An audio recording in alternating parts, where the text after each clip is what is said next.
Hello everybody, I hope you're having a good day. The match is about to start. Today I will be casting in English because there is no French team playing and there was no English cast for this game, so I decided I should do it in English. For those who don't know me, I usually cast and play in French a lot of Civilization 6. So today, if you have some questions in French, if you usually watch me in French, please do not hesitate. I can still answer in English after you ask your questions in French. And I hope you will like my French accent as I speak. Hello Enguerrand, welcome. So today we will have we will have Hansa, the German team, playing against Seadogs, the second Russian team. So I don't know Seadogs too well. I know Red Phoenix, Koyak to be good players. I actually don't know Anim and Sig class so much. In the German team, I know there is Propagupta, who is very strong, and I think Felix and White Rabbit are fairly good players as well. There should have been Under playing, but Under will not be playing. He's been replaced last minute by Ganger. So that's why there is like a very slight delay starting the match, but I'm not even sure. It's going to be 3 p.m. and we are about to start. So, to be honest, I don't know these two teams very well. I know the French teams better, I know PP Patrol a little bit better, etc. What I know is that in the German team, it seems usually Propagupta is the one who is carrying his team toward victory. He's one of their, main players to achieve victory, so we will pay close attention to his gameplay and what he's doing, of course. And in the Russian teams, I'm really not sure like how they operate usually. I'm gonna have a quick look as well at the results. Without Under, the team is weaker. Yeah, I can believe so, because I think Under plays a lot and he's streaming as well, usually. Let's have a quick look at the results of their previous matches.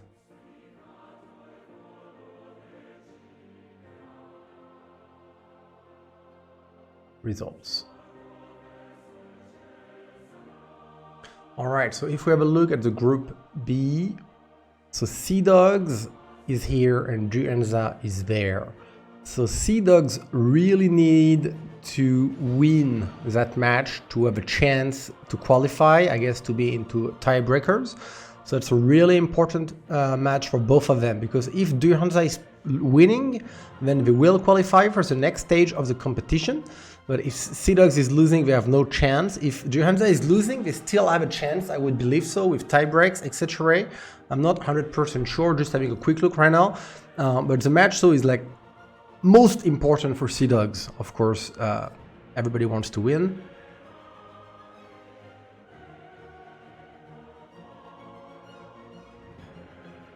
And T+, but please wait the 3 minutes. So these guys is like German efficiency. We are ready, but the start time is 3 p.m. We will start at 3 p.m. And the Russians be like, well, you either are ready or you're not ready. It's like... That's kind of fun. I don't know. Maybe it's not the German thing, but it's just fun to me that it's a German team, like, you know, being like this. We can start now, but start time is 3 p.m. Pour Pyramide du Hansa de gagner. So it would be much better for the French team Pyramid if du Hansa wins. Why is that? Wouldn't Pyramid have tiebreaks if Seadogs is winning? Thing is, we cannot trust only the scores, because we would have to look like which team won against which team and all. It's a bit more complicated than this, but let's imagine Seadogs win. So they have 2 points as well, and during that 2 points, 2 points, 2 points. And what happened? Pyramid lost to Seadogs, so Pyramid would be in 5th position, and there would be no tie breaks for them, I see. Well.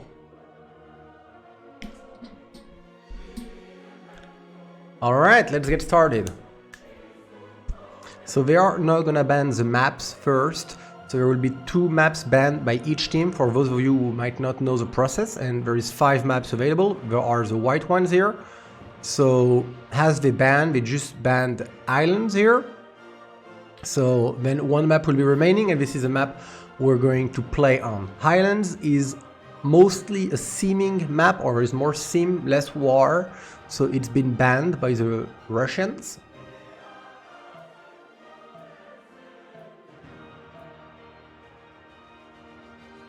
And now it's been continents and island banned by... Oh wait,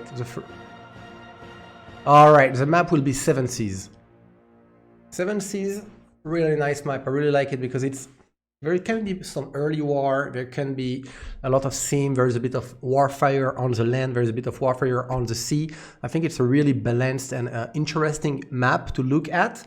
So some picks which are considered extremely strong on this map would be picks like Mali, Russia, Canada, Maori, Norway, Phoenicia, Japan, Gaul, of course, always very strong. So I think those picks are really strong. So we should see some of them banned. Byzance is really strong. Ethiopia as well, but a bit less so. Mapuche, Cree, all of those, like, if the civilization is good at seaming and can wage war both on the land and on the sea with bonuses, then that's kind of what you look for on this map. You're looking for a balance of like heavy seam, resilient sometimes can be good too, but also being able to make ships and fight, like not being afraid, you know, because like for example, if you're going to play, I don't know, Brazil on this map, which is not a very strong sea, and you settle on the coast and you don't know where Phoenicia is, you are terrified. You're like, oh, I might just die there. And that's a big problem in 7 Seas. If you are playing Mapuche, for example, or Persia, and you settle coastal, you're not so afraid. You know you have strong bonuses to fight. Hello, Ansem. Hello, Lady Arwin. So I see Mali, which I said is an extremely strong pick. Byzance, so far, that's pretty normal bans. I wouldn't be, like, it's not so sure that we see Russia or Canada banned, because sometimes what might happen is that teams are thinking, I'm gonna swap one for the other. So let's have them pick, I don't know, Russia, and we will pick Canada, or the opposite, doesn't matter. Everybody has a Russia, like a tundra civilization. Everybody is happy. Maori, I think we will see a ban for him. Norway is quite possible too.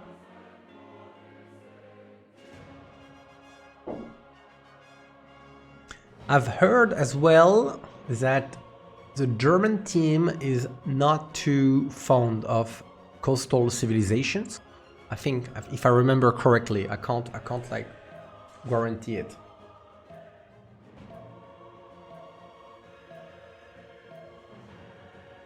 Goal, no surprise. What I'm curious about is that which is the first pick the Russian team is gonna try and get. There's very strong, like there is a lot of very strong possibilities right now, I think, in the metagame and on this map in particular. I really like Japan on this map because the fact there is so many little seas makes that your fighting bonus is available in a lot more places.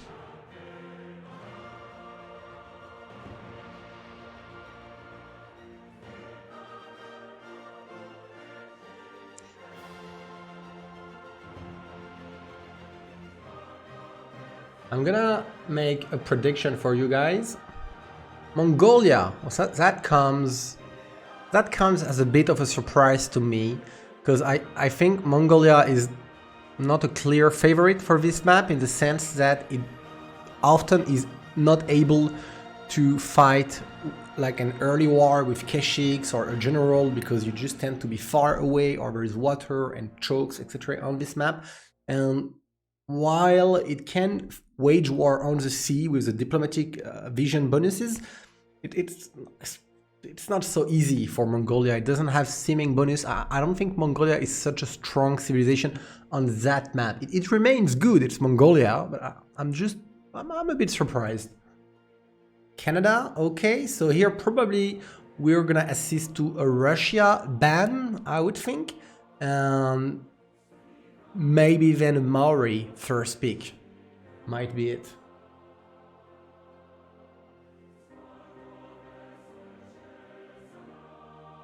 I'm gonna start a prediction for you. See which team you think will win. The Hansa or Seadogs?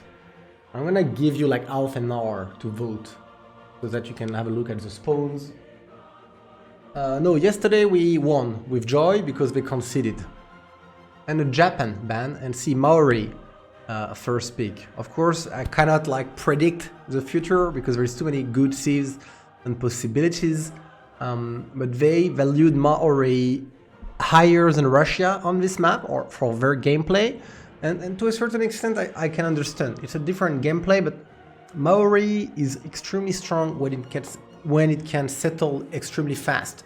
Because on 7 seas with your Maori compared to Pangaea, you're usually gonna be able to settle turn 2, 3, 4 instead of like 5, 6, 7. So like it's like 3-4 turns earlier. That is a lot. And also you are able to look at more possibilities because usually on Pangaea you're looking for the coast, and when you find the coast you're like, okay, this is where I'm gonna settle, maybe a bit south, maybe a bit up, but you only see that much and you have to settle because it's too long. But when you play on 7 seas, because you spend on a much smaller sea, you tend to see land all around you right away, and therefore you can select a better starting location, and that makes Coupe extremely strong. Russia, Phoenicia, extremely strong picks on this map as well. I would say no surprises. No surprises. It's just really good. One thing the Germans might have liked to pick instead of Phoenicia, in my opinion, would have been Norway. Because if Coupe spawns next to Norway, it's a really terrible situation for Coupe. And so Norway is picked then. I would have favored seeing a Maori. I would have preferred to see Norway instead of Phoenicia, but I think they're both extremely good picks. Also, they just had picked Russia before, so maybe another religious civilization would have been too much for them. Thanks everybody for the follows. Thank you, Peter Dump, Groovy Feet, Flame God. Welcome everybody. Alright, so now civilizations which, like for the second rotation, which are extremely strong on this map, but maybe not as strong as the ones which have been picked so far, and we should see either selected or banned. Ethiopia, there should be Mapuche, Rome, Persia, perhaps Scythia, but that's less likely. Cree, Poundmaker. Yeah, those are the ones coming like top of my mind right now. Yeah, I mean, it depends on the team, but some teams are more afraid of Rome, some teams are more afraid of Persia or Mapuche. Cree is really good on this map as well.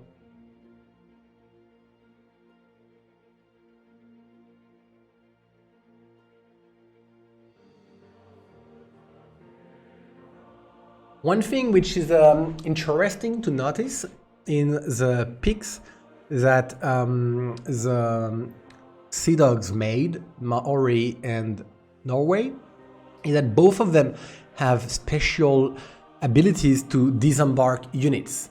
Maori is able to embark and disembark right from the get-go of the game, so in a map like this that can give you a lot of strategic depth, you can attack people that you would otherwise not be able to attack. And Norway, though it has to take naval construction, is able to also embark and disembark without coast, and it has the Berserkers. So that should give a lot of momentum to Seadogs being able to attack in places which will be annoying to defend easier. I think that's an interesting thing to notice in their composition so far. So Zulu has been banned. Yeah, I didn't mention it, but it's true. It's good. And Korea. Well, Korea comes as a surprise to me. I mean, why not? Why not?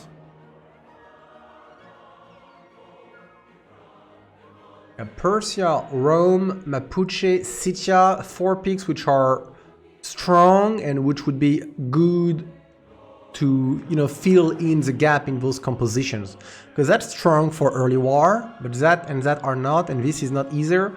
So you usually in your composition you're gonna want some civilization which is able to protect or be aggressive early on, and right now, except for the Toa push from Coupe, they don't really have it.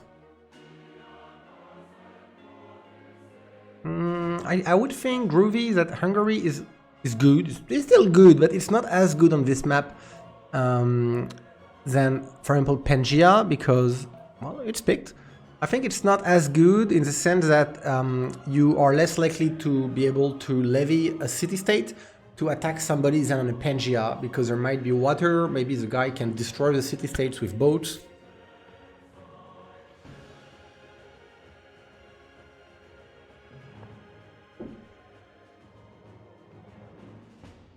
I like it. I like it. There's no problem with it. It's extremely strong. What do you guys think for Team 1? I would like to see some more money. I would definitely like to see Rome. I would love to see Rome here. I mean, if I would be them, I would say, okay, let's pick Rome and let's pick Persia, and I wouldn't be picking them like thinking, oh, let's go double push with all the iron. I would be picking them because they seem well and they're strong. And it is a surprise, Pericles. So here we're thinking that Russia is gonna be dangerous with the cultural victory looming. And so we're thinking, let's have Pericles, which is quite good on this map, if it's free sim. And this way the cultural will be defended by Pericles. So that's really something they are picking in reaction to Russia, you know? And to be honest, I don't really like it. I don't think Pericles is that strong, except it's really good at defending cultural. There is no debate over this. It's not that strong. Colombia, okay, that's gonna give them aggression. So they completely did not care whatsoever about Persia and Rome. This is amazing. Maybe I'm used to the French metagame a bit more, and therefore I'm kind of anticipating their picks based on what I know, where I play mostly with French players, and that double pick here on this map really comes as a surprise to me. I'm not a big fan, but I'm very curious to see, like, I might be wrong, maybe it's so good, maybe it will be so good.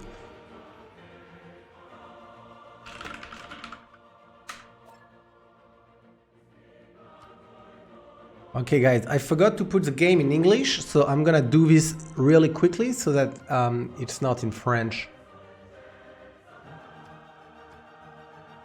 Anglais, anglais. Okay.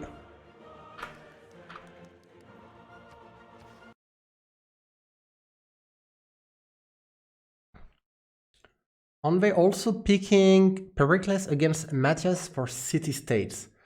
Yeah, that's a good point. That's a good point.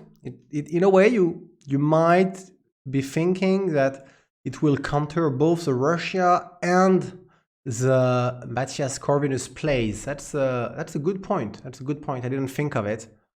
Yeah, I like Pericles better in that case, though it's uncharted territory for me. I mean, I understand the theory of it, that you have a lot of envoys and therefore you can contest the levies from Hungary. So on paper it should work. It should protect to some extent against Hungary. It should protect to some extent against the cultural of Russia. But we will see, like in real life, as the game is played. It's a good point.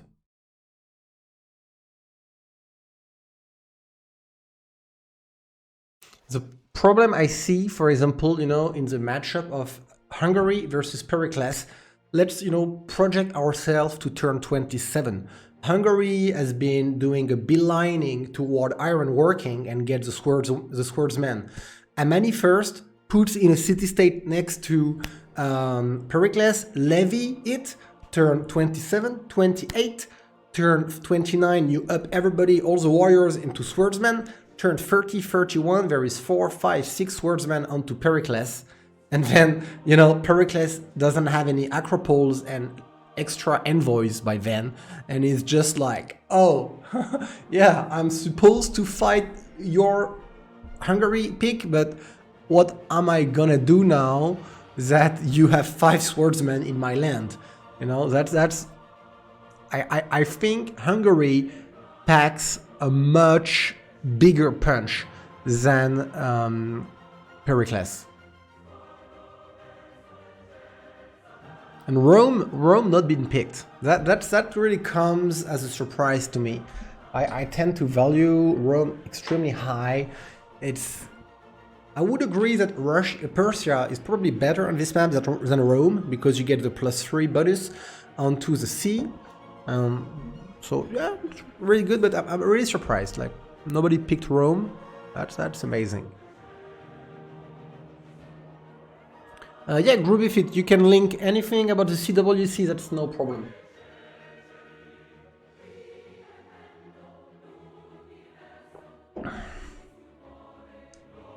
So, here will be Coupe, I guess, on Felix. Match as Corvinus. An interesting thing to notice as well is that if Colombia was to spawn next to about anyone, I think Colombia has the same problem as Mongolia on this match, on this game, like 7 Seas map, I mean, because you might be unable to attack somebody early on because of the map and the sea, and you don't have any bonuses to fight on the sea. But if it spawns not too far off somebody, except for Persia, it's gonna be a tough nut to crack. Like, it's really hard to defend the Colombia push when you are Russia, Phoenicia, or Hungary. It's really hard. You don't have so much fighting bonuses.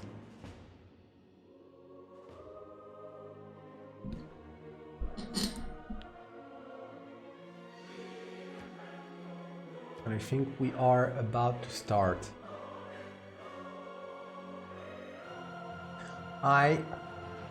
What I really like in the Seadogs composition, the embarkment, disembarkment bonuses, which will allow them to attack in more places early on. Colombia, strong momentum as well. So that's really good. What's the fuck? Huh, I think we got confused here. So I think though the German composition, thanks to Russia, might have an advantage in the late game.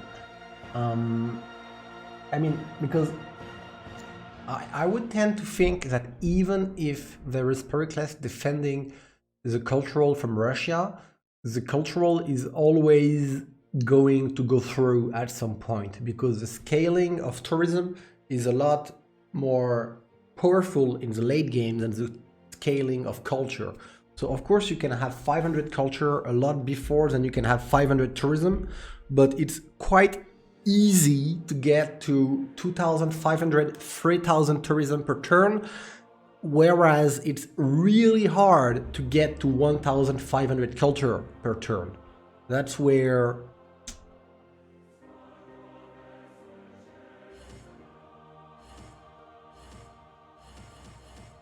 also, if the game would devolve into like kind of a nuke rush, like let's say toward the end the cultural is going through slowly from Russia and the other team is looking for nukes, it's not really clear who would be the really strong simmer with a lot of industrial zones and a lot of production and science to get to the nuke technology and build the nukes. But we will see. They have a lot of momentum early on to take the advantage. Yes, GLF, I live in Budapest, Hungary. Hello, Mamiwata. We play on 7 seas. Team 1 is Seadogs and Team 2 is Hansa. Seadogs is a second Russian team and Hansa is a German team. So for you guys, you have 15 minutes left to bet on who is going to win. Right now we have 11% of people thinking Hansa is going to win and 90% of people thinking Seadogs is going to win. And Under the Gun could play eventually. Interesting. Interesting. You had something come up and it's resolved. He can play. That's a good thing for the Germans because he apparently is quite a good player. So like a better player than the person who was replacing him. So that means they have a stronger composition. Well, Coupe is really good. We will look at Coupe first on the map, see what's nearby. But they traded him for Russia, right? So Russia is also really good. But the thing is, Coupe might kill someone early on. If Coupe settles like on any of them, he can kind of kill them, like because he has so much production early on. Hello, Fargrims. Hello on Spot TV, Michael.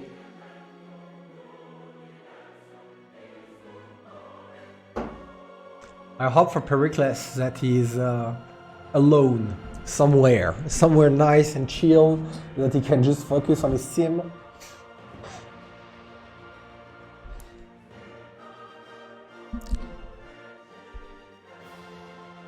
I think, like, the team 2, early on, there might be an immortal push, so they have this, and there will be some levies from Hungary. But here, we have more things. He can do a play early on, so no, like, yeah, early on, there is kind of 2 outs per team.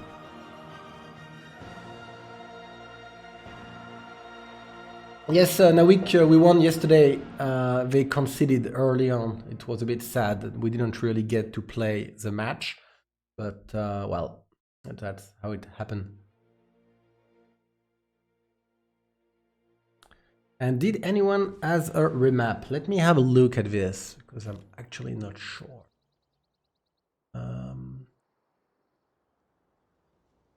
Supposed to... I don't remember. I remember I clicked on it once, but I don't remember where it is. Can anyone check if they have remaps? None of them has a remap. Okay, so this is a map then. All right, let's find the Maori first. And here he is. See, so that's what I meant by Maori is really strong on this map, because here right away, he's gonna move his warrior, anywhere he's gonna find land, and then it's okay land, nothing amazing, that's not the kind of wonder you're looking for.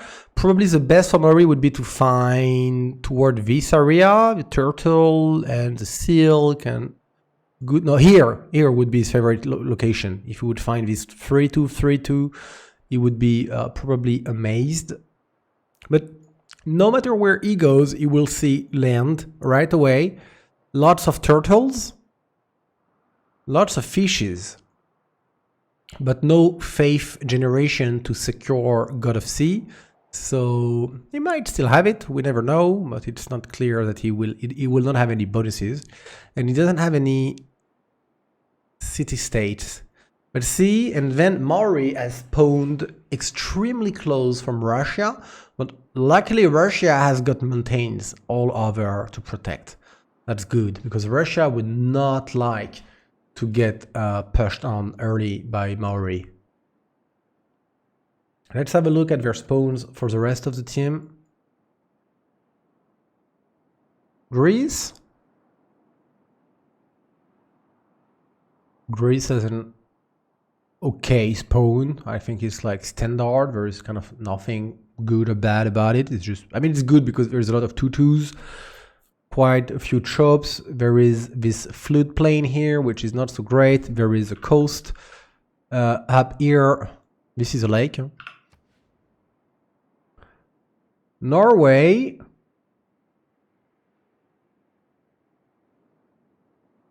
Norway moved inland. Wait. I don't get it. I don't understand how this settler would be there, because he spawned here probably and he moved here to settle here.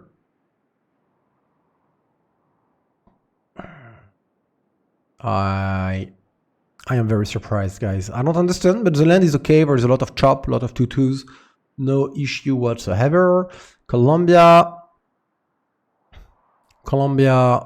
yeah, it's okay as well. Like it's I think it's nothing amazing, nothing bad. Let's have a look at the Russia spawn. So Russia got hell of a good spawn, because it has, you know, things that you would be looking for a Russia spawn. First of all, of course, the size of the tundra is not so important anymore to Russia. If you have a big tundra with a lot of flat tiles, it can help you have this pantheon, which makes a lot of faith generation, the tundra pantheon, +1 faith per flat tundra, yes, okay. But you don't have any more bonuses on tundra, you just have 1 production per tile, which makes them as good as a plain tile. So it does not matter to be in.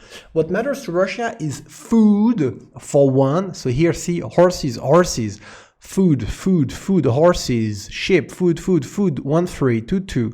So he has extremely good tiles around him. That's one thing. The other thing that matters to him is that he's got mountains next to rivers, and therefore he might be placing pretty good holy sites with river goddess pantheon. And he actually has got quite some mountains as well here to make more holy sites of quality, campuses to protect him. But his spawn is a bit small, but it's not such a big deal, I think, to him. Of course, what's like a problem for Russia is that there is Norway here, who is not on the sea anymore, but he will be on it. So if Russia go and settle there on the coast, that will be probably punished by Norway. But he has a very good spawn, albeit a little bit small. It's a little bit small. Like he's between Norway and Maori on a small piece of land. That's what's not good. The spawn is good, but the position is not amazing. Yeah, he could go Liang as well if he wanted to. But yeah, let's see how he copes with Norway to the left and Maori to the right. Hungary. See, Hungary, that's not a great capital city. It's not so many tutus, not so many chops. Next to the coast, and he doesn't know where Maori and the Norway are, so that's not so great for him.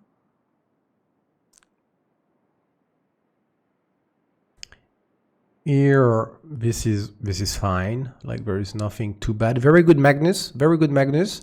He has, see, if he put Magnus in his capital, which he would probably do, he has 1, 2, 3, 4, 5, 6, 7, 8, 9, and we don't see. He's got 9 chops that he can use to make settlers, and he's on a very small sea. He might fight with the Maori kind of fast. And Persia next to Colombia. Well, it's probably the best civilization to be next to Colombia. So let's try and have a quick look at the city-state and then understand a bit the dynamics on the map. So we have 3 white city-states, so that's good for Russia and Norway. What do we have? 3 blue city-states, 2 yellows. Which one are really good? Buenos Aires is a really good city-state. It gives a lot of amenities. It can be really helpful. This is not so great. This is normal. Laventa, I mean, I'm not sure if we will see a play with, but it can be very useful to Russia to make the cultural happen, despite Pericles protection, because that thing gives a lot of faith and then a lot of tourism. It can be amazing. You put this thing everywhere and your tourism explodes. It's crazy. Well, it's a rare play to see. Okay, so in terms of, I'm gonna put, guys, quickly the music of the game from YouTube. I kind of like to hear the music of the game. Just if it's too loud, please do let me know and I can correct. There are no remap tokens. Ah, yeah, they forgot to put the prefix. That's something I think hosts tend to forget. I know I've been forgetting this myself. So in terms of dynamics, we have Russia, which is between... Wait, oh, he spawned inland. What? Hell? He spawned here and he moved here? Because this is turn 1. I don't understand what's happening. So he was here and he moved here. So why would Norway spawn inland? And why would he settle where he cannot build a harbor instead of crossing? I am very confused about what's happening here. But so what's interesting, Maori found this island. He's gonna settle here for sure. You can see 1, 2, 3, 4 fishes, some 2-3s. It's just good. He might settle here on this or this. I'm not sure. Or here for the culture. Good. So there will be only 1 settle on this island, but it doesn't matter to him because he's probably gonna settle here and get them fishes no matter. And 2 turtles plus 2 fishes, 3 turtles even on the capital eventually is good. He can build a campus, he can build a +4 harbor, he's got culture start, and he will be settled on turn 4.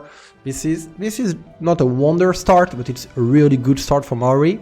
And so Russia is between them two with a little piece of land, so he's gonna have to expand north toward here, but then here he's got a lot of space, you know, so he can do okay.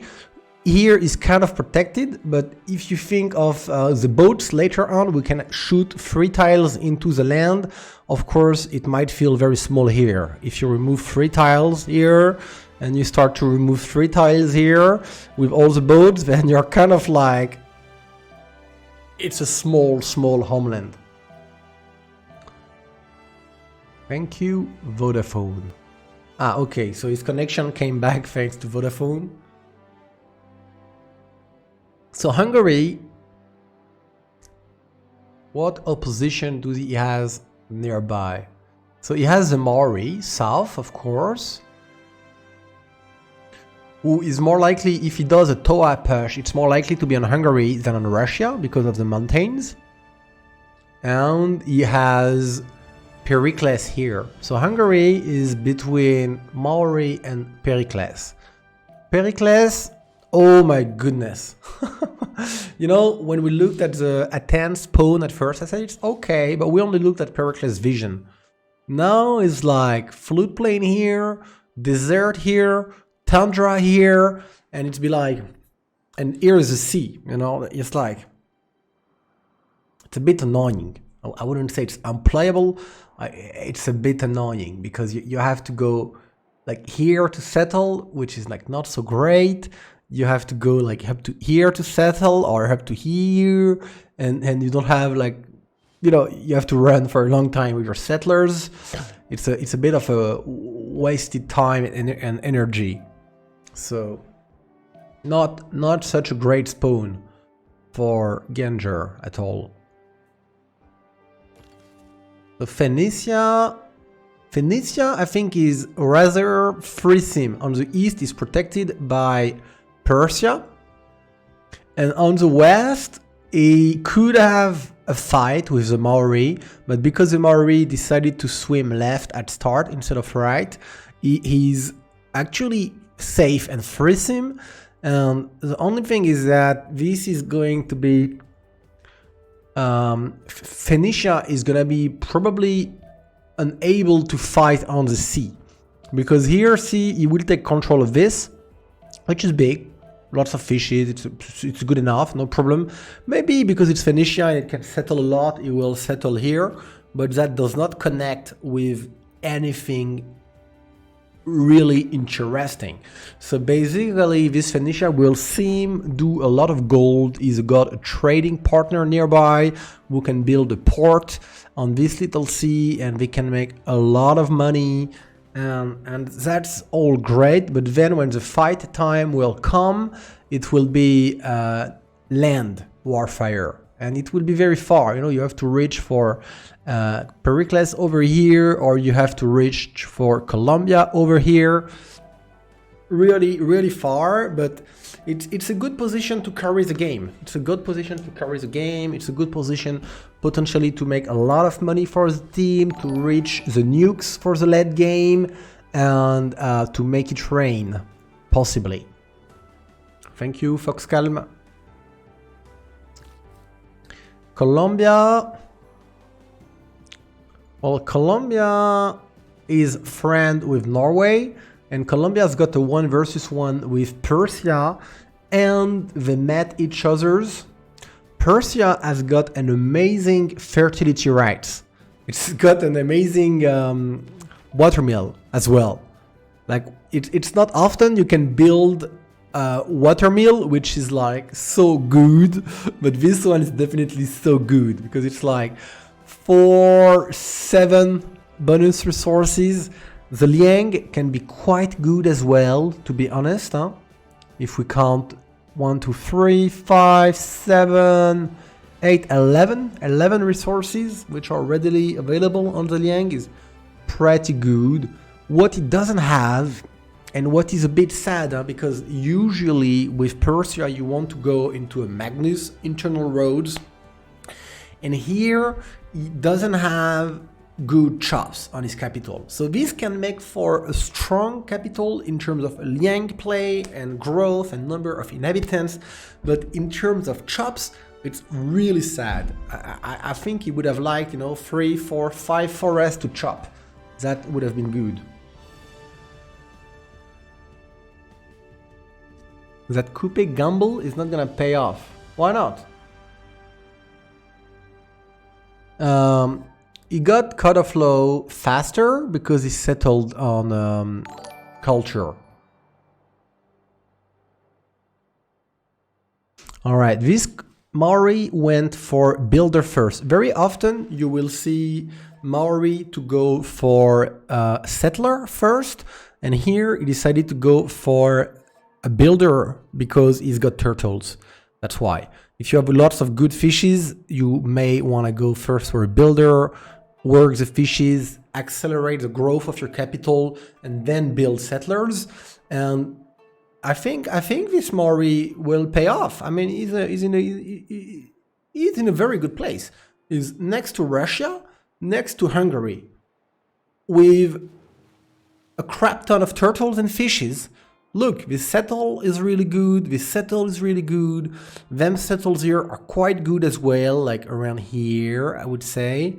Then here, it's good with all the fishes.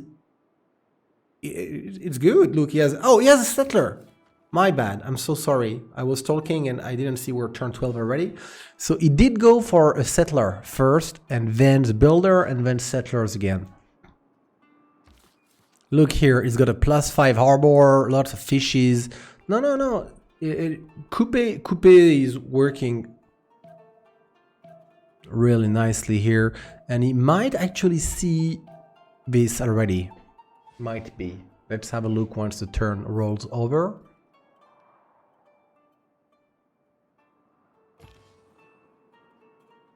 No, he doesn't see it yet. He might see some loyalty here though.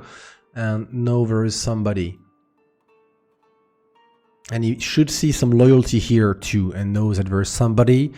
And I would imagine he's gonna do a play against Hungary, and that it's gonna be possibly really hard for Hungary to defend.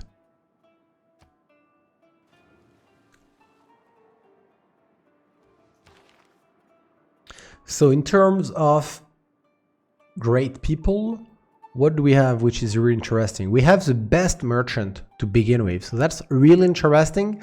And you would imagine that it should go to either Under the Gun or Felix Affu.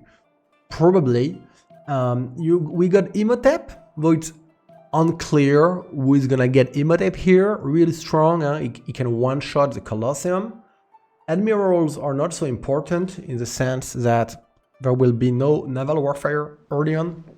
Perhaps kind of no naval warfare at all, unless Russia decides to go for it. One thing I can say, guys, is that if you're Russia and you spawn here, don't try and do no cultural victory. Don't try it. Don't try it. This is not a cultural victory Russia.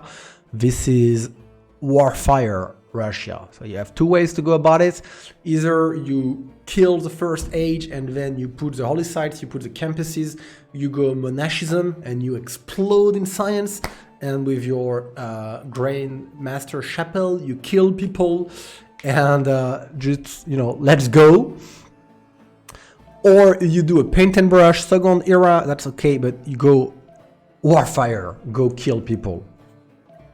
Because it's not possible to make a cultural victory with Pericles facing you in between two opponents who are taking control of the sea so nearby. And this is a Russia who is not rushing feed the world. Oh my goodness. That's... yeah, because he's got so much food.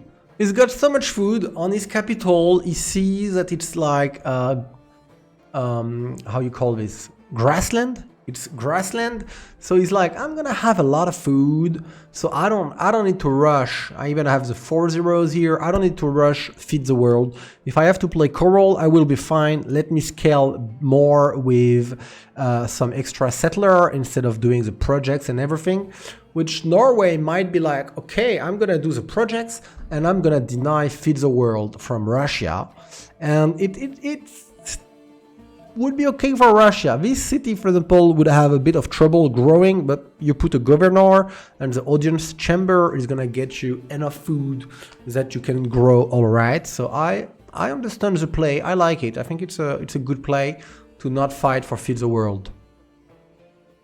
And here the question is he gonna do the projects?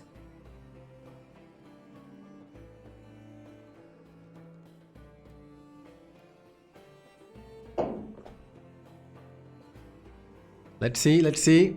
I mean, if I would be him, I would be like, what's going on? Why isn't Russia, you know, getting great profit points before me? Like what the hell, you know? And no, he decides to play it with a shrine. I really like this play from Propi, huh? In terms of seeming decision, in terms of adaptability. It's a good play. It's good thinking, you know. Many people, I think, here would have done only one settler, the holy site, the projects, like, oh, I'm Russia, I need feed the world, I need feed the world, I need feed the world, and Propi is analyzing it, and he's like, I don't need it, I don't care for it, I'm gonna sim more. I think this one is going here because there's so many fishes. I like it if he goes there, but what I wouldn't like personally is it's a bit weird to go here and not produce a builder, because as soon as you settle here, you need to improve the fishes, otherwise it's really bad. Okay, he's got this one charge. Probably coming here, improve turtle, make some more builders, improve everything. We'll see. Monument. See, that's kind of it's kind of an unusual choice for Amaury, what he's doing here as well. He's building a monument and not a builder to improve the fishes and get the extra habitation in the city, and therefore, see, the city is gonna have a monument, but it's gonna be stuck on 2 inhabitants. Whereas if you make a builder, then you improve the fishes and you can get the city to 3 and 4 inhabitants, like a lot faster, and build the monument after it.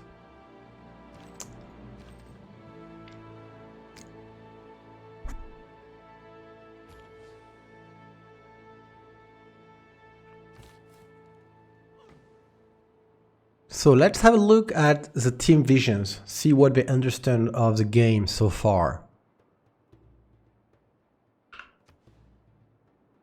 So here, I'm not sure, he shouldn't be saying loyalty from Norway. I don't think he knows he has Norway to the left just yet. And I'm not sure that he knows he's got Maori here either. It might be because he might have seen the warrior of the Maori and be like, Maori is probably somewhere around here. Oh, this can be very dangerous, huh? Because it's very quick and you want to settle on the coast and it's moving in the sea and it can snatch your settler. Very dangerous. Colombia. So here, I'm curious what will happen in this fight. I think Persia played it well in the sense that he back settled, you know? And see, I like what I see here. He's making a builder because he knows this city has to be improved and it needs extra habitations because it's on the sea. And he is not like putting a, like you should not settle fourth Colombia, but the settles fourth anyway are not so interesting. They're like, you don't really want to put cities here early on, so it's okay for him. He will settle in a bit more of a protective way. And Colombia on its part probably is going to settle here. Horses, diamond, 2-2 and bring the fight to Persia. Persia has to be, you know, has to pay attention because the immortals are really strong, but what you have to pay attention to is that is he gonna try to get a general? Because if you try to get a general before you get some units up and running against Colombia, that can be a fatal mistake because you will have like 6 horses and 3 archers and you have like 1 general and 2 archers and you die before you can do any units.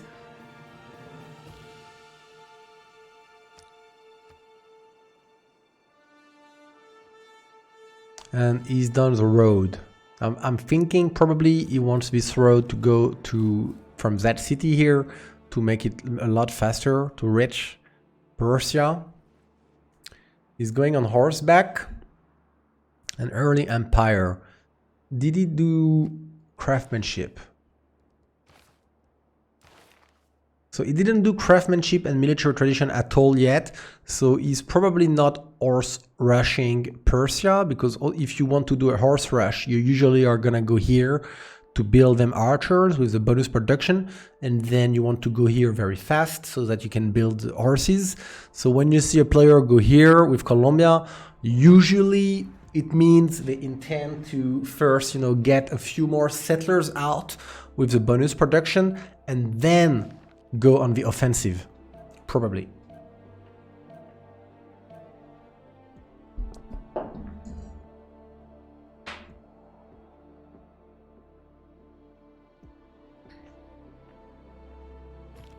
Let's see what the other team understands from the game at the moment. So, okay, these guys met. Russia is doing Artemis Temple. He's got a very good one. Huh? He's got an extremely good one. That's like, if there is a day you should build it, this is the day, guys. Look at this. 1, 2, 3, 4, 5, 6, 7, 8, 9, 10, 10, 11, 11. Who says better, you know? 12. I think that's a 12 activities Artemis. Williang. 12 activities is like, I don't know. That's probably one of the best Artemis you will ever see in your life. He has to pay attention though for his tiles. He might get pillaged a little bit here. It doesn't seem like he can buy anything. So they found Russia. So they must be happy about this. They know this is not free sim Russia. This is gonna have to fight. They found the capital of Hungary. And where did Hungary settle? He settled here. And he's gonna try and settle here. And see, while this is a good city, this city is going to be extremely hard to defend from a Toa push.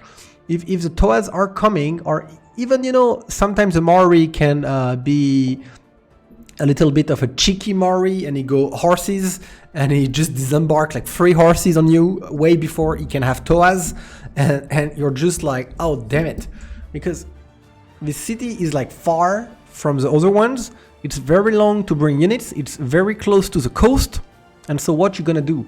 If there is like 5 Toa and a general coming here, or 3 horses coming early on, you're just gonna lose your city, and because it's far, the Maori can keep it, he doesn't even have to raise it, and you are in a terrible situation. One thing though he has going for himself, which might give him a lot of, like, look at this, 6 warriors, Taruga.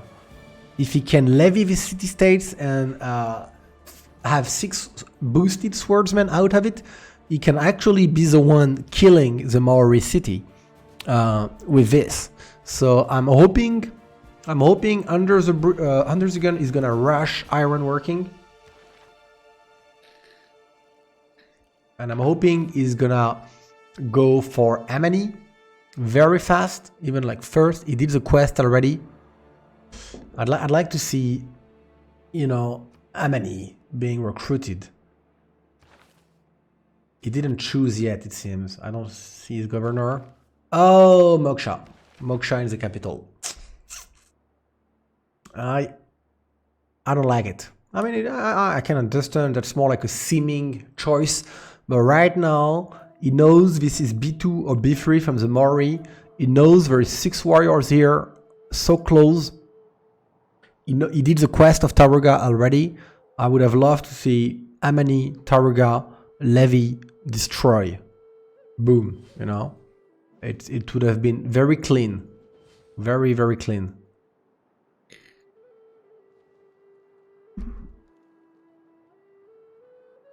Yeah, I'm not casting in French because there was no English cast.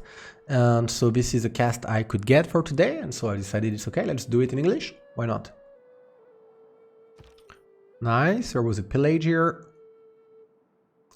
Oh, and this road was sent here, not here. Okay, why not? And he decided to settle on the other side of the river to probably the decision here is an aggressive decision, and it's to deny a settle from Persia. Because he might have thought, oh, Persia will want to settle here eventually on the Jade, and so I'm just gonna like go here, like here. So he cannot do it. And if he's really, really aggressive, he might push a settler like here eventually, like around here.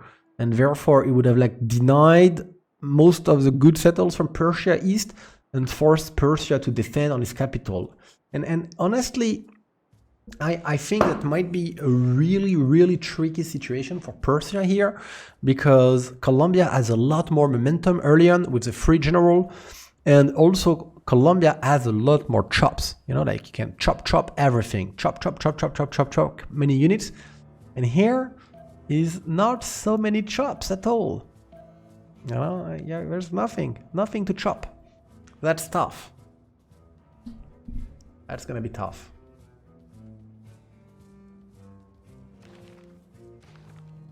What do religions say? So next turn will be Norway. It might be strange, but if Norway be smart, I mean, it's a tough call, guys, but if you see Russia in the game and you see Russia is not fighting for Feed the World, then it means Russia does not need Feed the World, you know? And therefore, if Norway is quite smart about it, it might be looking toward taking coral instead, thinking, hey, okay, you don't need Feed the World, then you will have it. It also would give him some kind of timings on the war. So he's doing a Drakkar here. That's nice. What can he achieve with it? He doesn't see any city-state. He's got his Golden Age already. Everybody except Colombia got... Colombia and Persia, so we will have to watch this over. They are... Persia should be able to do... Like it has too many bonus points. 4 for the Immortals, 4 for the unique improvement. It would be a terrible misplay to not do it. Colombia, though, doesn't have so many bonus points available.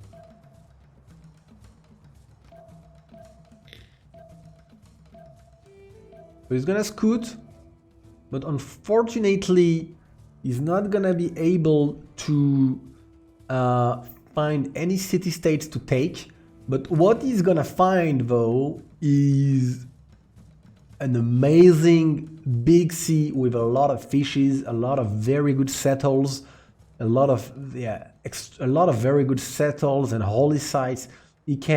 He's in a position to break the game here. He can do an amazing monumentality, settle, feed into more faith, more cities, and then is able to go on Hungary. If Hungary is still alive, he will eventually come from here. So Hungary is in a very bad position. Also, this thing here, guys.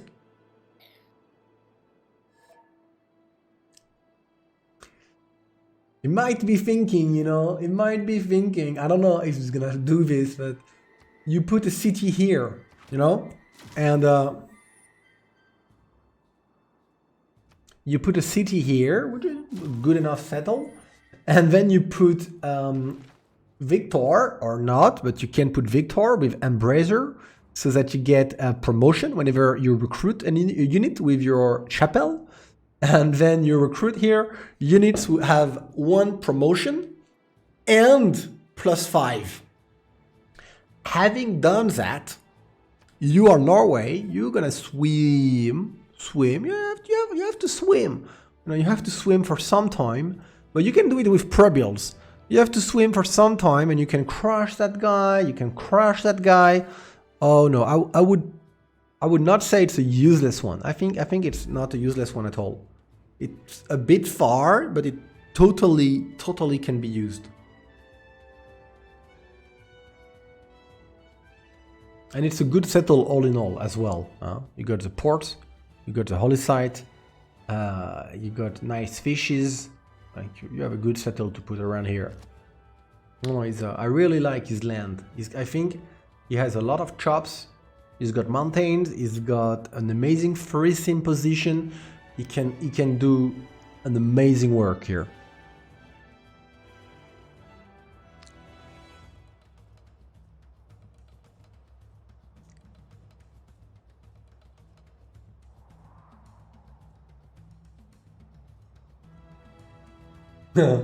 We can see the Germans in actions again.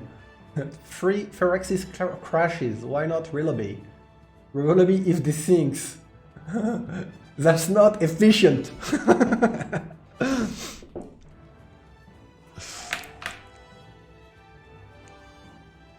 So what is the Maori doing? 6 turns to Golden Age, 1 port, 2 ports, 3 ports. Very good ports. But see here, guys. That's not good. Not good. Like that's... I'm sorry to say, but this is a misplay in terms of sim. He didn't get a builder running, and because he didn't get a builder running, he's on 2 inhabitants, and he should be on 3, and very soon he should be on 4, and not 2, and therefore he would not do the harbor a lot slower, because more inhabitants, more production, not a slower harbor.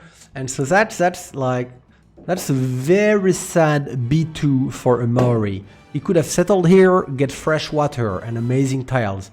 He could have settled here and get fresh water, but the harbor would suck. So okay, here, it's very fine, it's a very good settle, but you have to make a builder. You have to. There is no way around it. You gotta make the builder. Now here is the same, like he settled that city quite some time ago, and you need to improve the fishes. Like he's not playing this correctly, he's not sequencing this correctly, he's losing a lot of energy, he's losing a lot of production, a lot of growth here by being stuck on not improving the fishes fast enough. I'm sure of it. Yeah, let's have a look at the pantheons. So God of the Sea is on the Maori, River Goddess here for Russia. We don't have a pantheon yet for Hungary. Let's move west. Let's check this guy from the religions. I'm not sure. We will look after because we have to be able to look at the religion. Lady of the Reeds and Marches. Because of Barinas. And this probably. Why not? Why not? And this is like I have a few good settled and beads here. Yeah, like it's a nice choice. Why not? No pantheon for Persia yet. Who's gonna? Oh my goodness! This is terrible. If this guy pillage this, no, he's gonna pillage this, get back some HP, and then it's gonna maybe pillage this. Okay, this is a real lobby.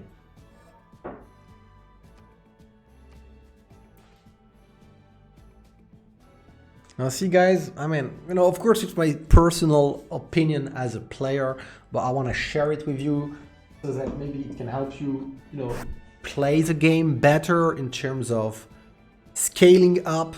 You need the supply, you need the inhabitants, you need the production, and that's why you need the inhabitants, because they are the source of production early on. And so you need the habitation. And so when you settle your cities, and especially your very first cities, you need to be thinking like, how am I gonna get this city to grow? It might mean to take more time to settle on fresh water. It might mean to buy or build or bring a builder right away to get that extra habitation. Then you got the government rolling it, which gives another extra habitation if you have a district, etc. But you need to think about this. And here the Maori is not handling it correctly. You can know it because the B2 has got 2 inhabitants, the B3 has got 2 inhabitants, and they should probably have 4 each. Like is missing 4 inhabitants right now, turn 27. So he's missing on 2 cities half the production, give or take, you know. Plus you got God of the Sea. Can you imagine the B2 got God of the Sea, 3 or 4 fishes, none of them is improved, and is building a harbor. This is sad. It's very sad for me.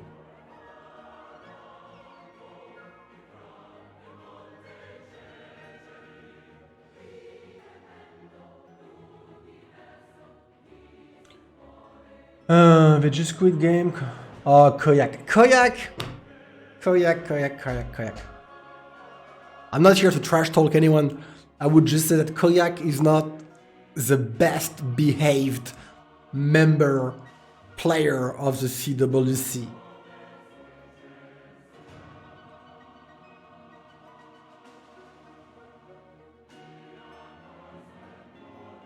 I would just say so.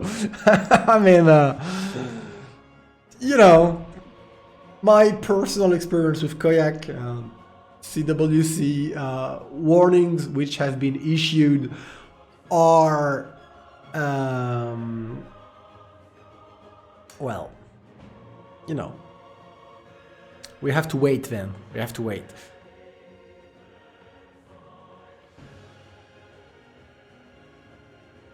I mean, I'm not exactly sure what happened. Did he steal a builder because the AI moved the units or whatever? I'm not exactly sure here. We didn't see the action. Some negotiations here about the moves. I'm hoping we're gonna relobby. What we might do then is, you know, let's try and, I don't know how long we're gonna argue about.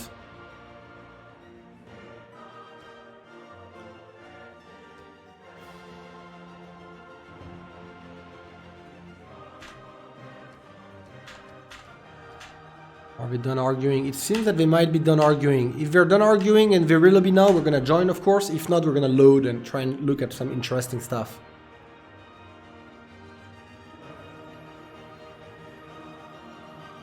Oh, sorry, there's double music right now.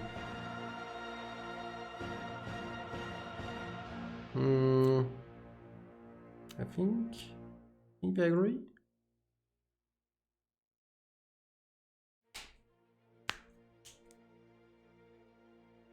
Yes, okay, they are in agreement about the moves. Apparently Koyak stole a builder from Felix, and Felix said he would delete the builder because he agreed that it was stolen in a fair way, and we are joining and going again. Well, if he's getting his builder stolen, that might be like the part of the game might really be played here on that face-to-face between Colombia and Persia, and I would say that generally speaking, I wouldn't give an advantage to Colombia to kill Persia. I think it's a very, very fair matchup. It depends on the land, it depends on the plays, on the players, etc. But here, in this particular situation, it seems that Colombia has an edge on Persia because Persia's start is slow. It requires a lot of improvements, a lot of builders. There is nothing to chop. I mean, there is not so much to chop. Colombia has a lot to chop. They're really close. There is no chokes. There is no really good defensive settles for Persia. Because normally Persia, I would say, when facing Colombia, is probably gonna want to turtle a bit, get the immortals, say you can't push me, turtle a bit, out-sim Colombia, and then fight back.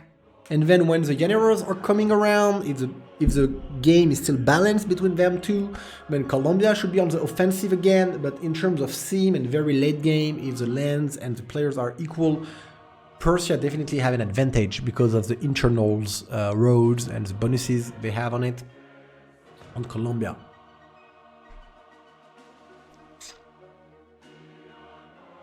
What do you guys think of the prediction eventually? Do Hansa 30%, Seadogs 70%. So Seadogs here, I must admit, is looking good. It's not looking too good for Russia. I don't really like how Maori is playing it, but it doesn't matter. He's next to Hungary, and it's not looking like so good for Hungary either in his positioning. It will be a tough game to play for them too.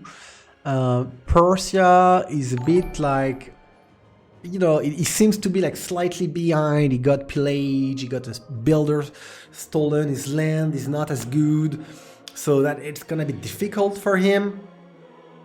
And on the other side, we have Dido. Dido is able to, like, might do an amazing game. He's got a good spawn, a gigantic land, there is a lot of production available, so he could carry, but there is the same for Norway. And I would think Norway and Phoenicia in their own styles are as good simmers. You know, one will go monumentality, one will go internal roads. It's fine, you can do something amazing with both ways to go about it. I would say the difference is that Dido is more likely to end up with more productions in our cities than Norway, because if you don't build a holy site, then you're more likely to build an industrial zone or several of them, and so if it would go down to nukes, I would think it's more likely to see Dido free sim nuking before Norway free sim, but everything is possible. Thank you Tomb Raider for the follow, thank you Majestic as well.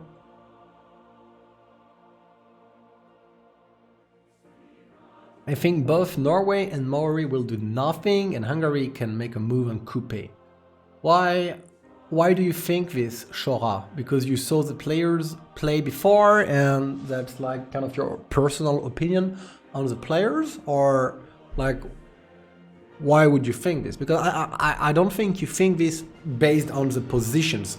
The positions are really advantageous for Maori and Norway to destroy Hungary, especially that Hungary went onto Moksha before going onto Amani, and therefore is not gonna levy the city-states, which could have crushed the B2 of Coupe, which is giving Coupe a lot of time to perhaps eventually improve the fishes. I hope we're gonna see them builders come around and work the tiles. I don't see Hunter. I'm gonna rejoin.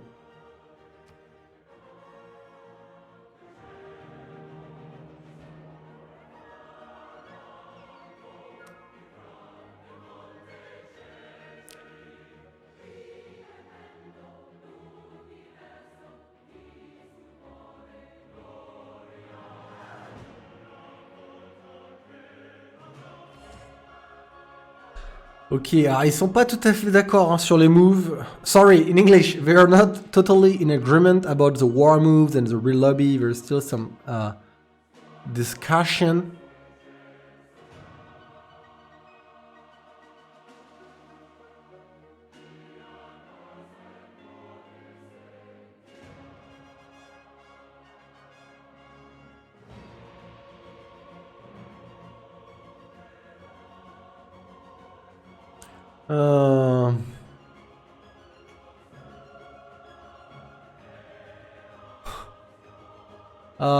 Yeah. Like we like to say in French, oh la la.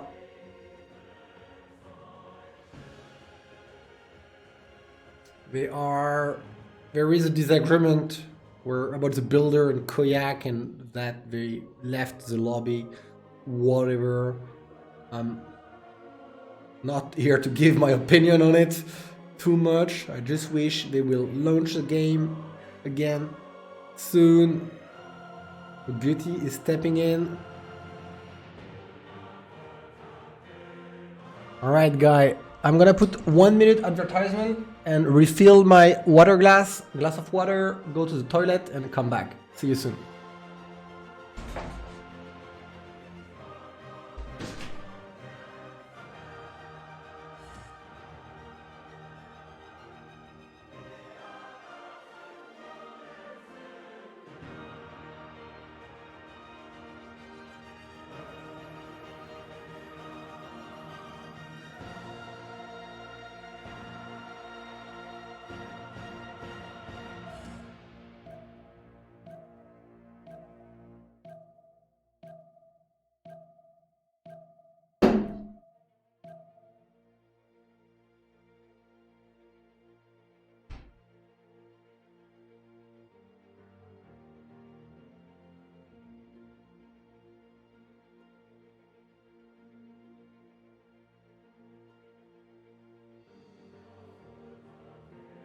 From humble beginnings, you have shown remarkable growth.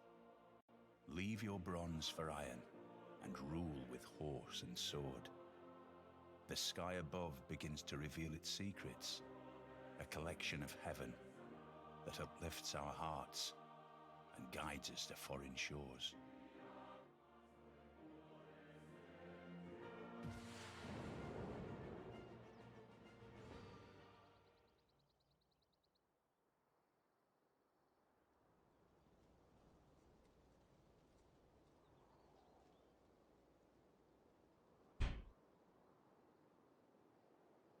Alright.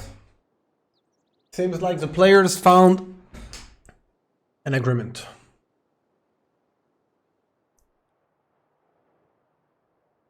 Something happened here, I'm not sure. Okay, this guy took this guy, I guess.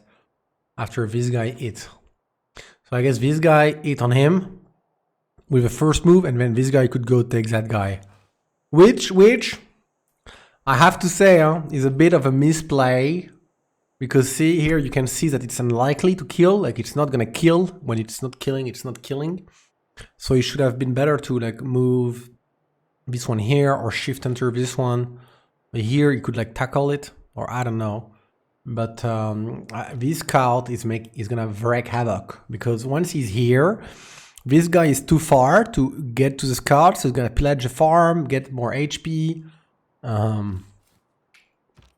That's gonna be painful for Persia.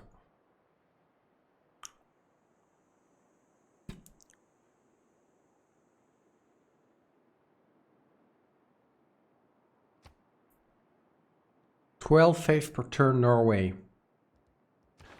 And next turn religion.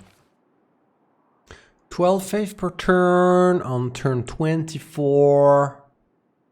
Not a lot. He didn't do the hotel here. He's not building a settler here.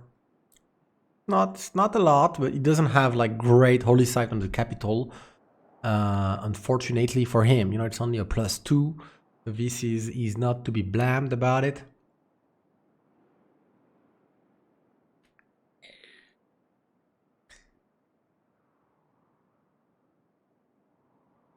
I'm hoping he goes monumentality.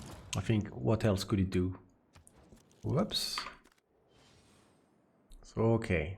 We do the same play again. He deletes the builder. There is another scout here. Okay, this one has been handled. Very good. If he plays this correctly and he's a bit lucky, he might actually be able to double tap that guy and then play the iron. That would be big. Because, see, there is enough iron to make like 2 immortals right now, but so that would be one less source of iron. And I think Under is only doing 1 per turn right now. That's why you got 5.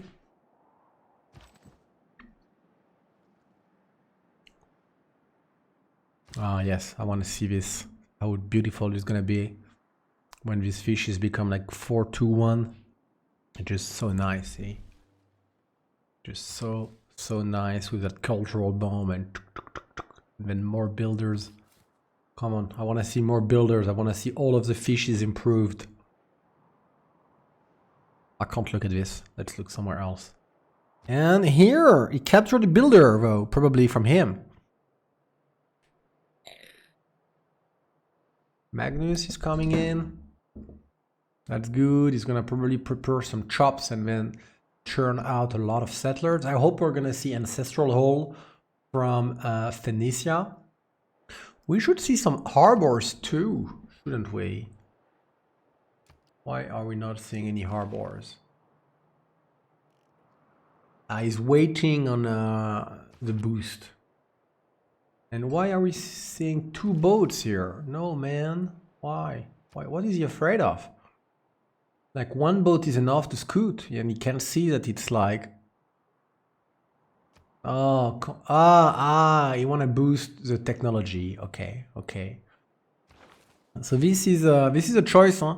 That means because you're gonna get 40% of shipbuilding, so you're gonna get essentially 48 science, and a boat will cost you 16 production with the card.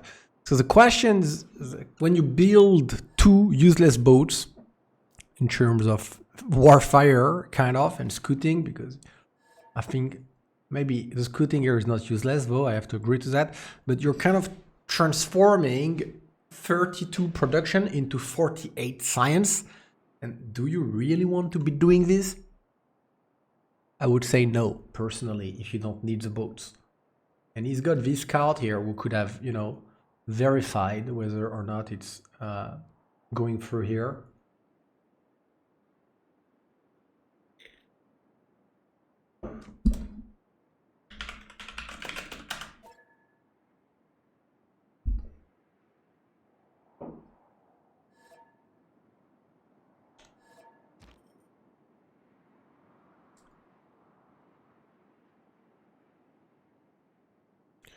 Capiti, 0 district, city.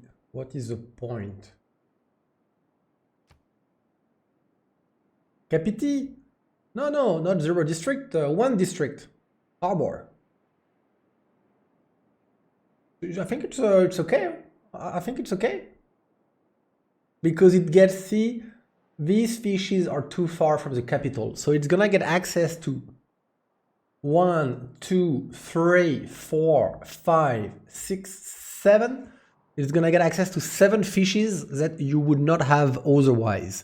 And that's a lot. Like 7 fishes means this is going to be like a 10 inhabitant city with 3 specialists in the harbor and 7 people working the fishes, even maybe more. Eventually, once you have the phare, what is the name? Lighthouse, and the other buildings in the harbor, it's gonna be able to work the tiles here for not great amounts of production, but still okayish. And then you use that city to spam settlers. So that's you do the harbor, you spam settlers. Very good city, 7 fishes, very good, no problem. You spam settlers, you go here, you go here, you go wherever. I think you should probably settle around here as well. Only 1 district, yes, it's okay. It's okay. 1 district is enough if you have 7 fishes and God of Sea. Yeah, Shora is totally ok.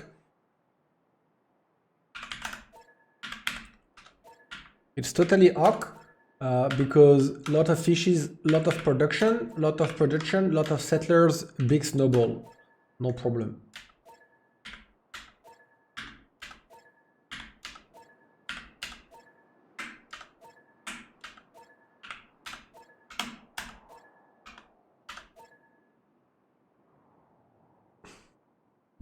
Well, they respected that 0 very well. Let's see what's happening here. Oh, he decided to move away and let him pillage the iron tile. See, the farm is, oh my goodness, it's wreaking havoc. Settlers, yes. So no early push.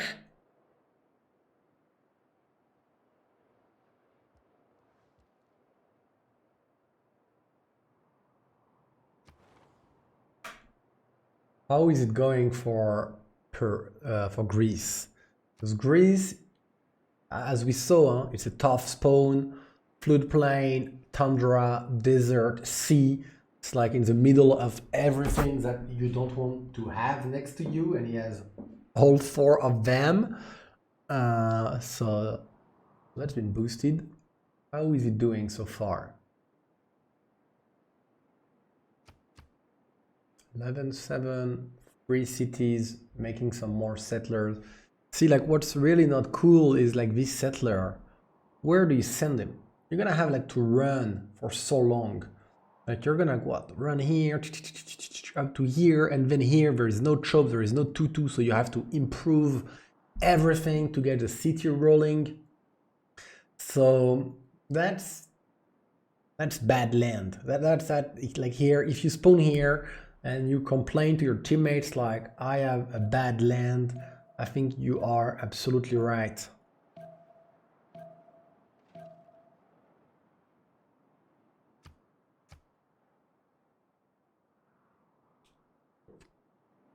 Okay, this scout has a level up still, so he's not dead, he's not dead. Oh, before pillage, well done. No, oh man, he should, okay, he prefer to up now. Usually you would want the guy to punch you and then you up so that you get 50 HP instead of 33. And so that pillage here probably might go through, it's not sure. The warrior could kill him with a double tap, but it's not sure. Monuments. I'm surprised. I'm surprised we're not seeing harbors for Phoenicia. You know, it's not being boosted. We don't see no builders swimming. See here, you got the same issues that I mentioned before, where you put the city coastal and you have no plan whatsoever to get extra habitation. You're not improving the fish, you're not improving the horse, you don't have fresh water, which you could have gotten a little bit higher up.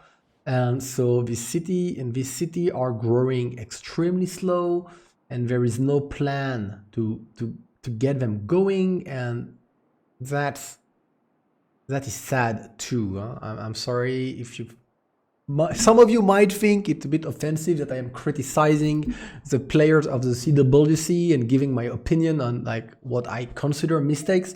But this is just sad. Like your B2 and B3 should not be locked on 2 inhabitants turn 27 with no thing in sight to unblock them. It is not possible. You can't do this. It's not correct. He is free simming and he's got 7 inhabitants turn 28. And looking at the supply, you know, where is that button? Here. Look, see, 8 inhabitants, 9 inhabitants, 7 inhabitants, 13 inhabitants. This guy is doing it right, and he's got Artemis and all. 10 inhabitants, 11 inhabitants. It's 7. 7 is really low. You shouldn't be on 7, most probably, unless you have like 3 settlers walking around, so you lost population to the settlers. That is okay. How good that monumentality is going to be for the different players. Russia 273, 30 per turn, so there's 3 turns left, so that's gonna be like a 370 approximately faith monumentality for Russia. That's pretty good. That's pretty good. I wouldn't be surprised if he spent most of the faith buying settlers from Moscow, because he can't really settle much here, and here he can settle 1, but mostly it's more Moscow that he's going to be able to settle. Probably want to push a settler around there and a settler around there later, and there, etc. So we'll see. And this guy 156 and is doing 20 per turn, so it's going up. And he's gonna go monumentality as well. Norway, of course, doesn't have as much faith as fast as Russia. That is perfectly logical. Oh, look, that's funny. He decided to put the holy sites here for a +3 instead of putting it here for a +5. And he decided to take the faith pantheon, like appeal. It doesn't have so much appeal. Why not? Why not? Maybe he thought that's the best I can do here. For the campus. Yeah, but he has a campus anyway here. Yeah, here is better. I don't know. He has a campus here. I think there is no campus issue whatsoever.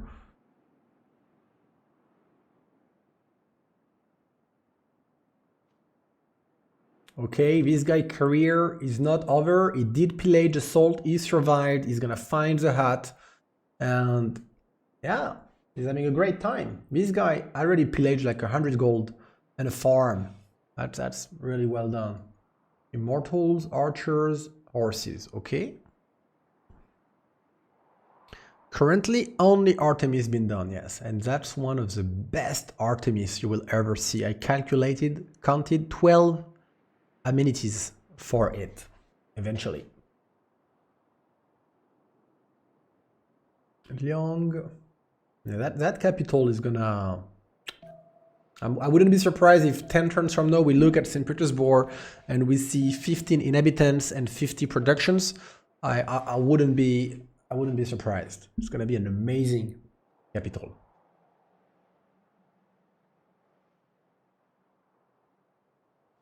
Yes, it's totally worth it to prioritize holy sites over campuses, because the more faith you get, the earlier, it's gonna snowball you so much, you know, because you get extra faith. Like right now, this is a +5. And if you would put it like here, it's gonna get flooded and it's only a +3 or +4. And so you're gonna lose like so much faith turn after turn after turn. And when the time comes at the very end, are you gonna get more science because your campus is a little bit better? I don't think so, because all that faith would give you more settlers, therefore more campuses, cities, inhabitants, and more scaling. So that's fine. Where is the... Government Plaza is here, okay. Little bit surprised. I thought he would put it closer to the mountains to put them campuses, but why not? Koyak not happy. See guys, you see? This is a B2. This was settled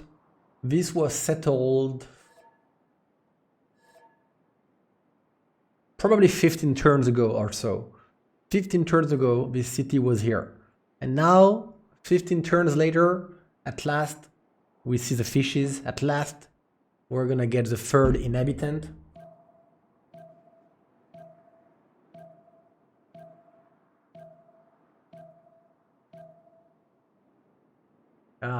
Yeah, that's a bug with spectators. The general is gonna come. So now though, you know, one thing, because I've been talking about this face to face for some time, but he didn't decide to horse rush him. He decided to put Quito here. This is an aggressive stance. This is an aggressive position. But like the immortals are coming to him. The immortals are coming to him on Quito. And how do you defend Quito? I don't think you can. I don't think you can. How do you defend Barenas? It's not easy. Imagine immortals here. Imagine immortals like here, you know, on these tiles, like coming around Quito, on the wrong side of the river. How do you defend this against immortals when the guy is building up his army? He's got his general, and he's coming for you. And okay, you're Colombia, you got momentum, you got some kind of an advantage on him early on. And now your advantage is fading away.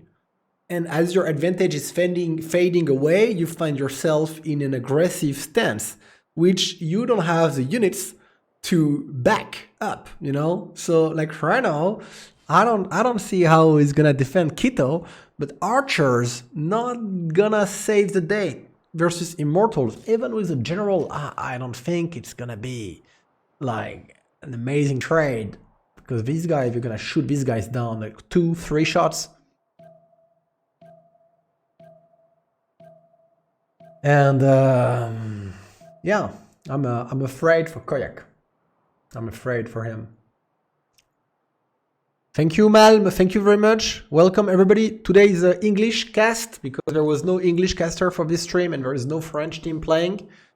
We are supporting, though, the French people. We are supporting a victory of Du Hansa. This way, Pyramid can qualify easier. So let me do for all of you guys a little recap, for everybody who arrived, a little recap like where we stand in the game.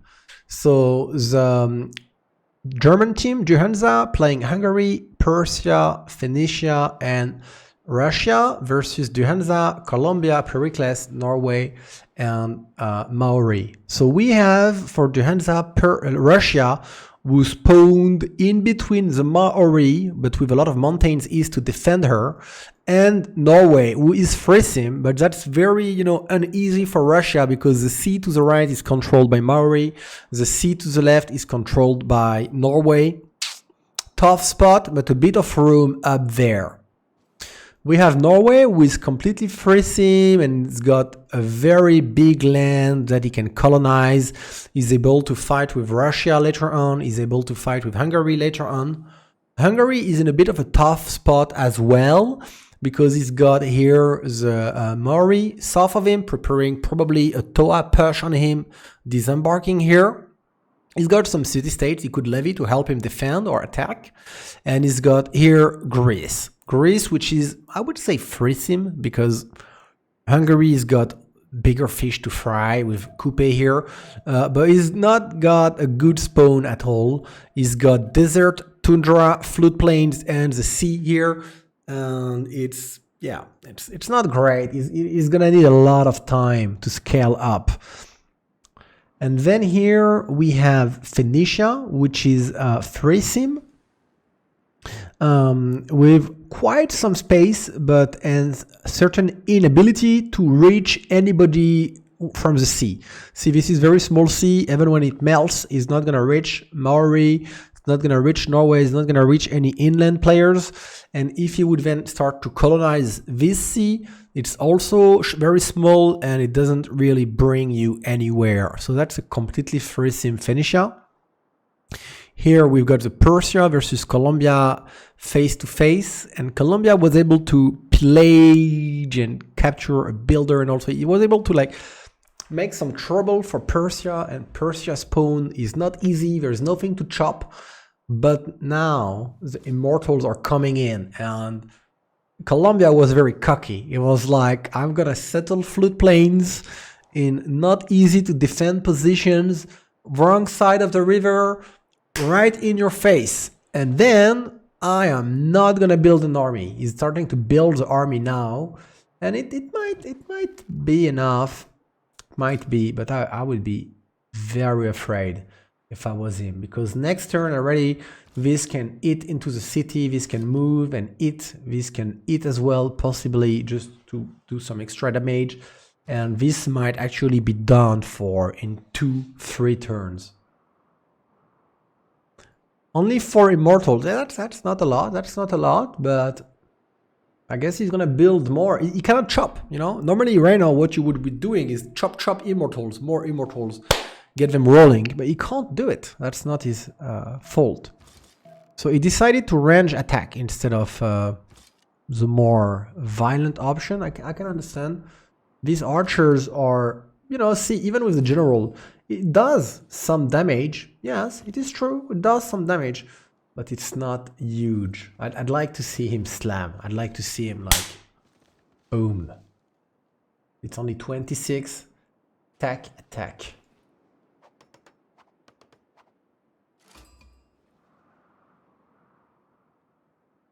So what about the great people? So one general was taken by Persia, and we've seen that the Maori is preparing to get one as well.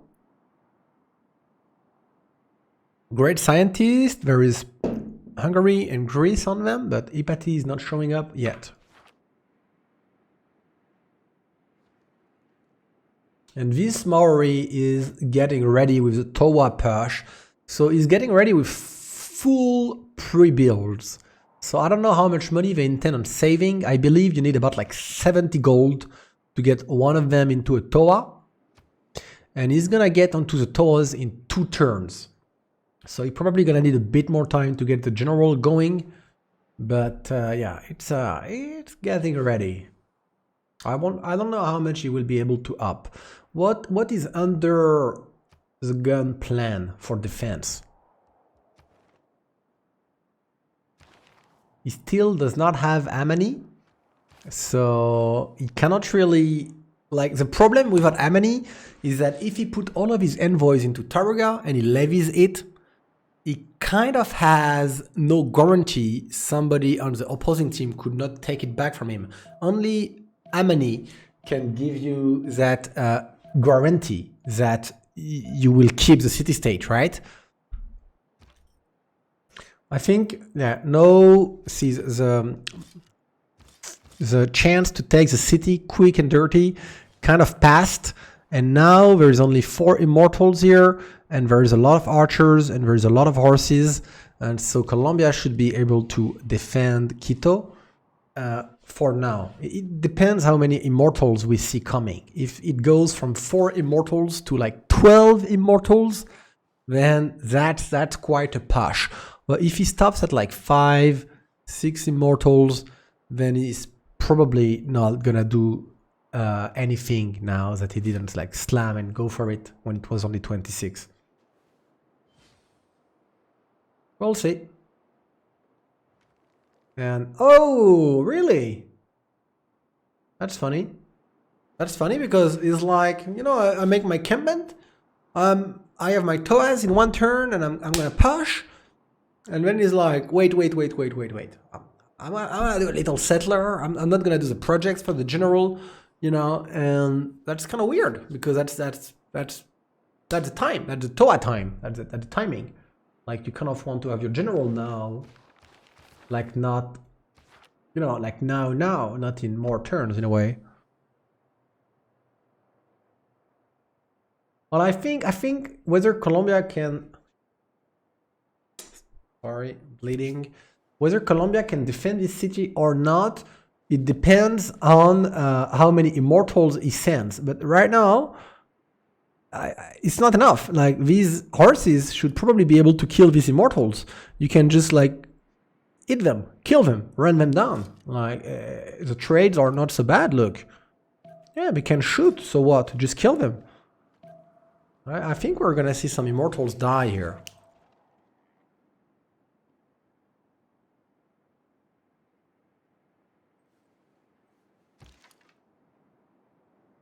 Some horses too, obviously, huh? Not just immortals.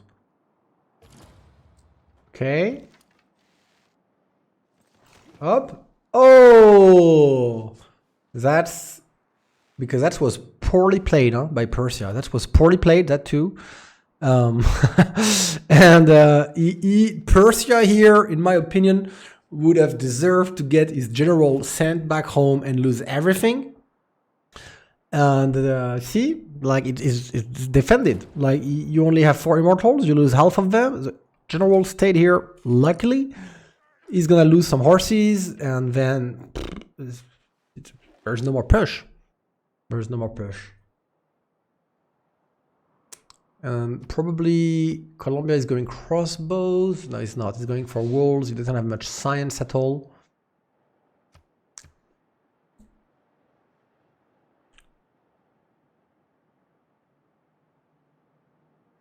He's doing the settler. He's not. He doesn't have the card for generals. Yeah. Surprised. I'm surprised. Maybe he wants to settle here and then up the warriors here into... I don't know. I don't really... Yeah, but no general. Toaz without the general is kind of sad.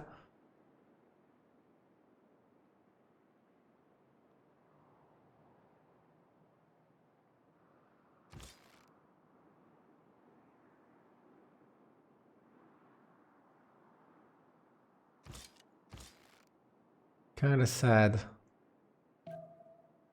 So, what did... Let's have a look at the war moves here, guys, and then let's have a look what did the players decide to do with all their faith on the monumentality timing.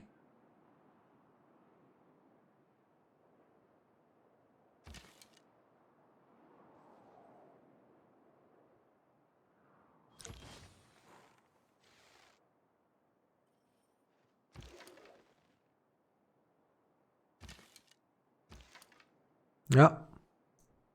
So is he gonna make even more immortals in a comeback? Could be, could be. Until there is no crossbows, he can make more immortals. I agree, Pompey. I agree that Persia did not really make good war moves. I think he could have got the city very quick and dirty, and he could have like overall played it better. But this is how it happened. I think probably 2 immortals died and 1 or 2 horses died. That's where we stand, which is good. It's good. Like if you're Colombia, I'm very happy to give a 1 horse for 1 immortal until like there is no more immortal timing because of crossbows. And this is a Russian capital. 33 production turned 37 and growing.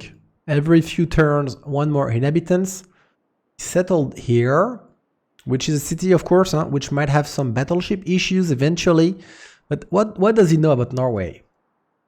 He doesn't really know where Norway is. They probably imagine, Norway somewhere. But he knows. No, does he? No, he doesn't. He sees this, so he kind of know that Norway is around here. He must know that Norway is on this sea. So this city might have battleship issues eventually.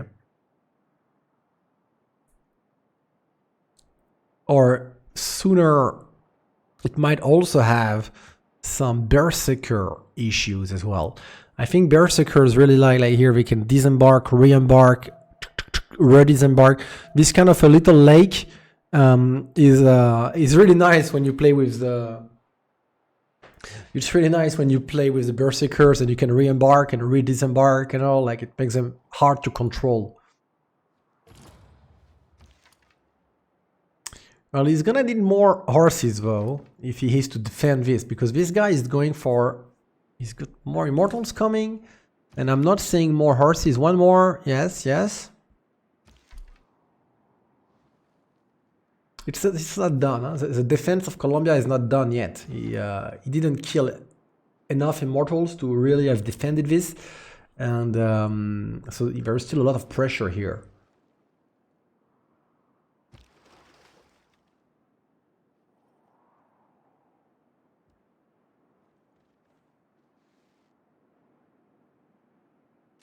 One, two, three, 5 city Russia is doing 58 faith per turn. Is gonna take Mexico City.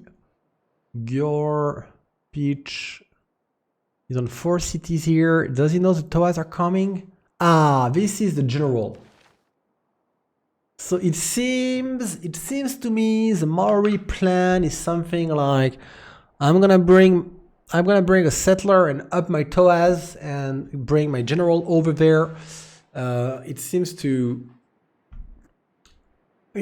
be his plan. I'm surprised he didn't just up them and swim them across and be here. I hope he's gonna bring with himself a battering ram, so he's not like stopped by walls. And here we go.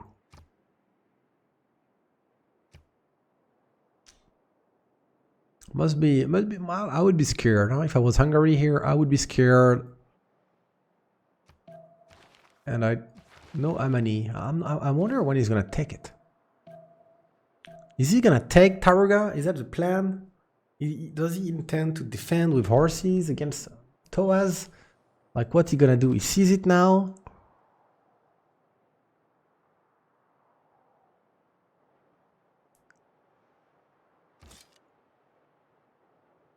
Oh, should not do this during rollover. Okay. And these guys, this is a bit slow. We are turn 38 and we only have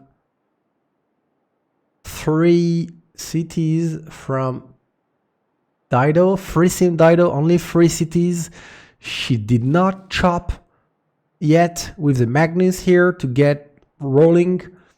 It's not a lot, huh? I think turn 38 Dido you could expect 5 cities and soon to be a couple more instead of 3 and soon to be a couple more.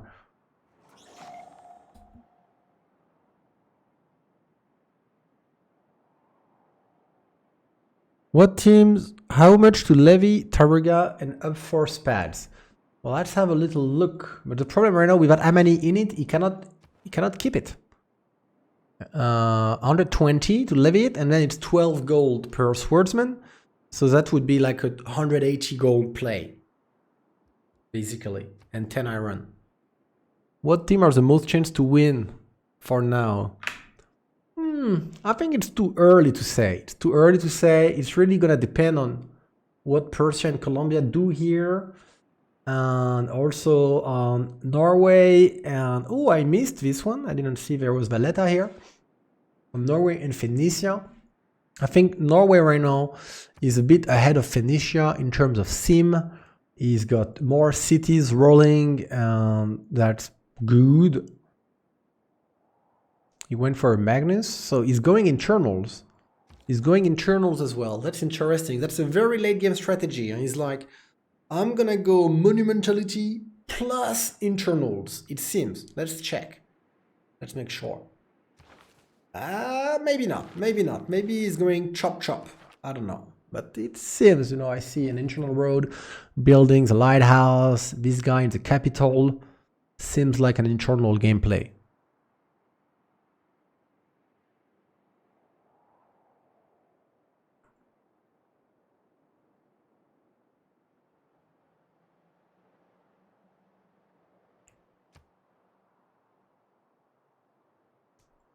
What did Russia take eventually? It did take fieldwork. So Norway got to the religion first, and it took Coral and Defender of the Faith. These guys, I don't get it. I don't understand why would 3 sim Norway take Defender of the Faith? Like usually in that position you would expect I don't know the name in English, Pèlerinage, the one which is like +2 faith per city that you have converted. And right now it would be doing, 39 faith per turn instead of 29, which is a big difference because then with all that faith, you can put one more city, you get one more holy site, and you snowball. And what you're going to do with Defender of the Faith, like it's not good. Like you're free sim anyway, and you're the one who will attack eventually normally, so I really think that's a big mistake. Like it's like you're missing out so much. And it's not like he really denied it from somebody who is going to get pushed. He denied it from Russia, perhaps, but Russia is not getting pushed for a long time.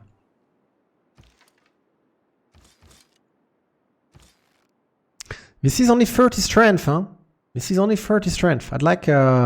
it's not good. Like, normally, if you're... I mean, if I would be Colombia, I would be very afraid to get a low HP horse healing up in my city, and therefore look at my city be at 28, then 30, then 31, then 32 city strength. Because look at that slam. Like, it can go so fast. Like, if the guy is a bit aggressive, he slams 2-3 times and you don't have a city anymore. Of course, the worlds are coming, and the Magnus as well, the Victor as well, sorry, so the timing is very short. And Toaz. And here you are, Hungary, guys. You didn't build an encampment, you did not take Amani, you didn't plan on levying Taruga, you actually want to kill it with horses, and you have the Toa generals coming. Meanwhile, you are building settlers, builders, and commercials. I say that this guy got big balls, like massive courage, or I don't know if it's courageous or temerity, but I think he's in a tough spot because he's got 16 science. So what are you looking for to defend Toaz? You're looking for a general. You're looking for swordsmen to temporize it, you know? And then once you have like the tempo, like the push, like is kind of stuck, but like still it's hard to defend, you're looking for crossbows. And then you have the crossbow, you have your general. Hopefully the Maori does not bring the crossbows as well, otherwise it might keep going, but once you have the crossbows in defense, you can shoot down the Toas and you are doing good. But here, when you're building commercials and you have horses, not swordsmen, and you didn't levy a city-state and all, it's like what's the plan? Like, how are you going to defend the Toas? It's really strong. It's really strong. It's 40 melee strength, so that's +4 on a swordman, and it does -5 around it, right? So it's not possible to fight horses. See that how the Toa is so strong against the horse, and that's before the general, and that's before the -5 is applied. That's gonna be tough.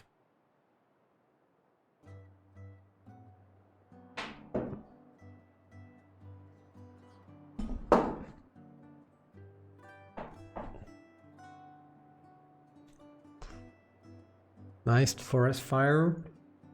And here is Gunjer. Gunjer is having a hard game. Okay, he was afraid of something. He built 2 of them and this and all. Okay, that's quite a few units. Let's see, like, life is hard in Corinth. There's no production. He's not no money, so he's not getting the 2-2. He's not making a builder like he should. Here is the same, like, oh my goodness, and wow, what am I seeing here? But like in these cases, like I kind of said for the fishes, you have to make builders because you need to improve your land. If you cannot get the 2-2s, buy them. You need to get the mines. I think probably, I don't know, but that's tough. Like settling this city with no 2-2 and you can't buy them. Like probably should have settled on the horse to, you know, get good tiles next to it. Here, like 7 turns Acropolis is a long time. Sometimes when you have a good land with Pericles, you're gonna see something like, you know, 3 turns, 4 turns, maybe 2 turns on like your earlier cities. But when you see 6, 7 turns, ooh, moved here. I like this. Some horse being pushed away. Only 2 horses left, guys, to hold the line against all of these immortals. Only 2 horses left, you know? The walls are coming up in 3 turns, but it's not clear. It's not clear the city will be standing that long. What happens if the guy just like hit the city like twice already? 1, 2 times. Maybe he suicide this one 3 times. Then he can shoot. I'm surprised he didn't put an immortal here. That's normally a place where you would want to camp your immortal because it's a lot of protection and it's next to the city and you can shoot everything. He's like played around this tile. Probably he was thinking, I don't want to go on the tile and not be able to shoot or fight for one full turn, but it would be so interesting for him to be on that tile, in my opinion. Okay, he decides to kill the archers and not to go for the city again.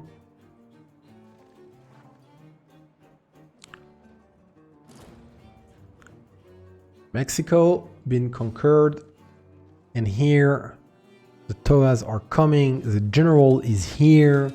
Where did the settler go? Is here. Okay. And Novgorod too is like, yeah, that's well played. He's like, oh wait, I'm getting really nearby the coast, and therefore I will, well, have some units here to not let Toas disembark on my land, because that would be game breaker.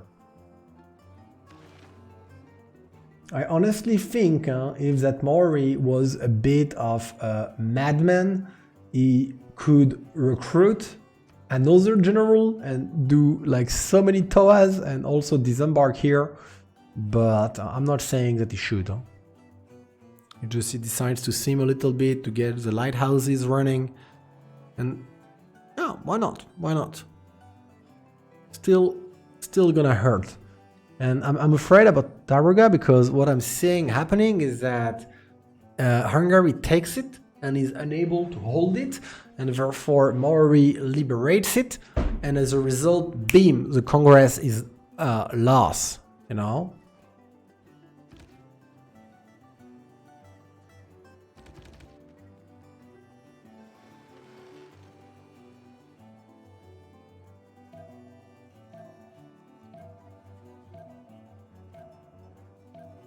Okay, more, 1, 2 more, 3 more cities. So soon enough, Colombia is going to be on 6 cities against 4 for Persia. So Persia is like waging war and Colombia is simming.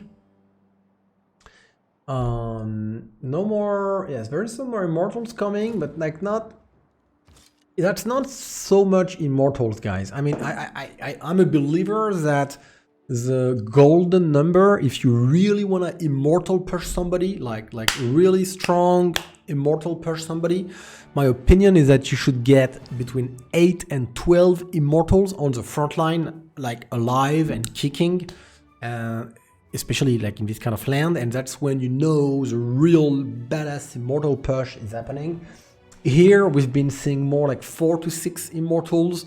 He keeps some rolling, but he loses some and all, and that's annoying to Colombia, but it's not like overwhelming. It's not overwhelming. There is a lot less support bonuses, a lot less ranged attacks than he should be able to muster every turn, and so that's half an immortal push, I would say. And yeah, it took Taruga, but he can still decide to raise it. And he will probably, I would imagine, decide to raise it, because it's not surviving. There is no way it's surviving. Even if you put a full HP horse in it, it's gonna get crushed. It's totally gonna get crushed. I think Hunter is gonna get swept right now. When I see this push coming, if the Maori is like bringing these over and upgrading them and all, I like, this is not a position to defend. No general, no archers, only horses. It's not good.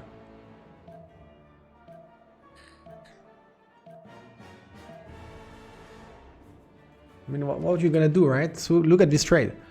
It's like it's like, what you gonna do with them horses? Like, you can't even hold the line. It's like, if you have swordsmen, it's very hard to be like facing a Toa and just like hold the line. But if you have a horse, it's impossible. You can't do it. He kept the city. He kept it. Oh my goodness. Oh my goodness. So what does Maury does? Like, because here he can free Taruga, win the first Congress, but it might be a mistake because it's gonna kill the momentum of the push, because Taruga will become a city-state again. It will push away all of the Toas away from Taruga, and so you're gonna lose like 2, 3, 4 turns taking back the position, and the guy can remove his units, and it slows down your push considerably, and you don't get to keep the city. So he's keeping it. He's like, I don't care about Diplo, I go on you, and I don't like what I want to see here. If I'm the Maury player, I'm like, guys, send me the money. I'm gonna buy sledgehammer, battering ram. I'm gonna buy a battering ram in Taruga, and we just go forward. And I think the Bressan will get exterminated. I think this might be the end of Ender. Ender is launching a 8 turns encampment. He did not prepare for this at all. He's doing some panic archers. He's unprepared as much as you can be. It seems like Under was like, I'm freezing, you know, like he's only been doing seeming strategies, seeming things since get-go, like there was no pressure onto him, but he knew there is pressure. He saw the B2 here, you know? And plus, if you see the Maury stay on 4 cities, I mean, you know, like a Maury who wants to seem and come later, which is like usually not happening. They want, oh, Diplo, it makes a Diplo choice after, okay, weird. Probably he's gonna take it back. Probably, I'm thinking. Next turn he takes it again. That's what I'm thinking. But see, that's breaking a momentum, because see, the general noise here. So this guy does not have free movement, so he cannot come in and fight this guy and all. Like it slows you down, but it's 100 Diplo favors is very strong too, right? So you could probably say either ways are worth it. No, it's fine though, you can take it, you can do it, but if you do it, it will count toward the one city-state that you took, because then it will count like, oh, I captured a city-state from AI and not from a player, so you can do it, but if he would have another city-state, he would have to erase it.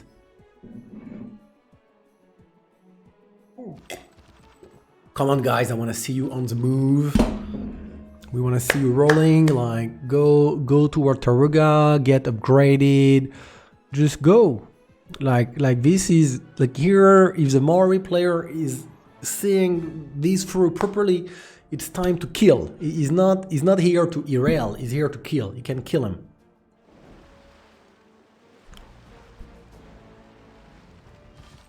You can kill him.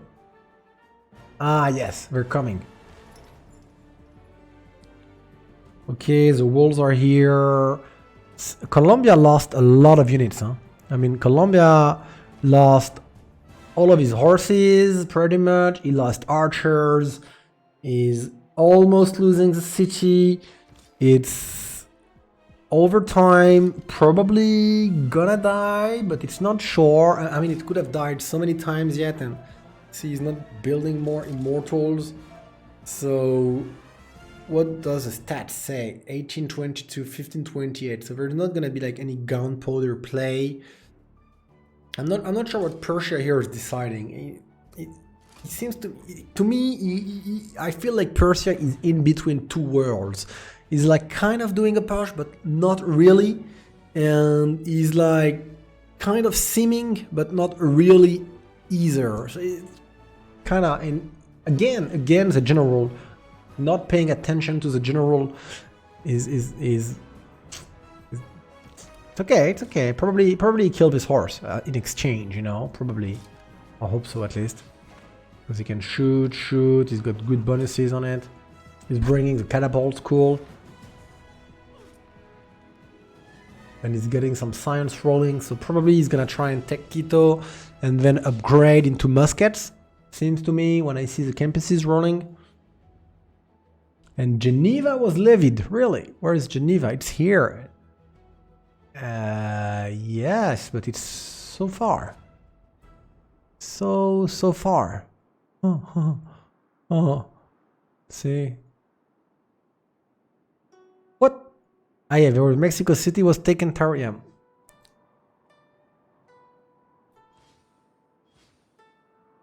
Yeah, it's not clear what Dido is doing, yeah. It seems to me we don't play the same game, huh? I have to say. I understand this is a Civilization World Cup, and I don't mean to trash talk nobody. But how can you end up 17 science, 28 culture, turn 34, 3 seeming as Dido? You know, it's gonna scale eventually. See, we have the harbors coming up, we have some more cities coming up and all, but it is being so slow. It doesn't do much money at all. The land is not really improved, and it's very slow. It's very slow, and probably part of the why it's so slow is because it didn't sequence early action so well. About, see, look, you play Magnus, like you have to chop. You have to chop. Like 2 forest, 1 settler. You have to chop. You would be there already, and you have to improve the land, and you have to improve the fishes, and it's very slow. And here, see, this kind of trade, it's not as bad as I thought it would be, guys, you know. And here, it's not as bad as I thought it would be, because the fact it liberated Taruga, which is probably very good, I like the play, gave him a little bit of time to reorganize the defense, churn out a few units, which, well, will help a lot. If he would not have liberated, I think honestly, Debrecen would be dead already. Like, that's the thing, that's a trade-off.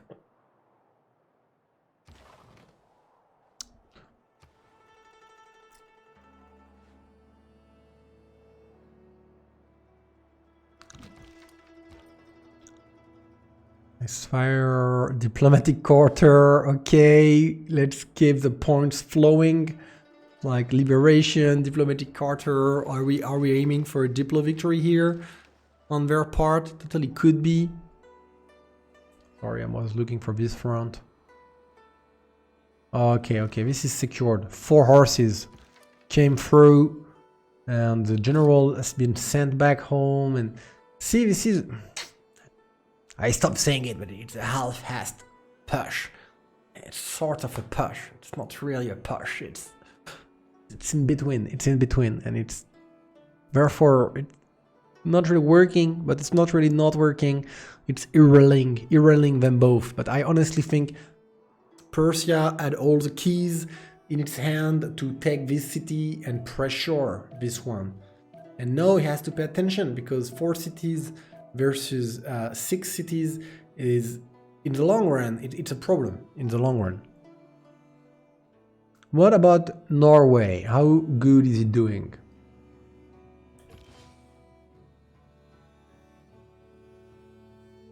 Government Plaza. Is he playing internal roads? Is that what he's doing? Yes, he is.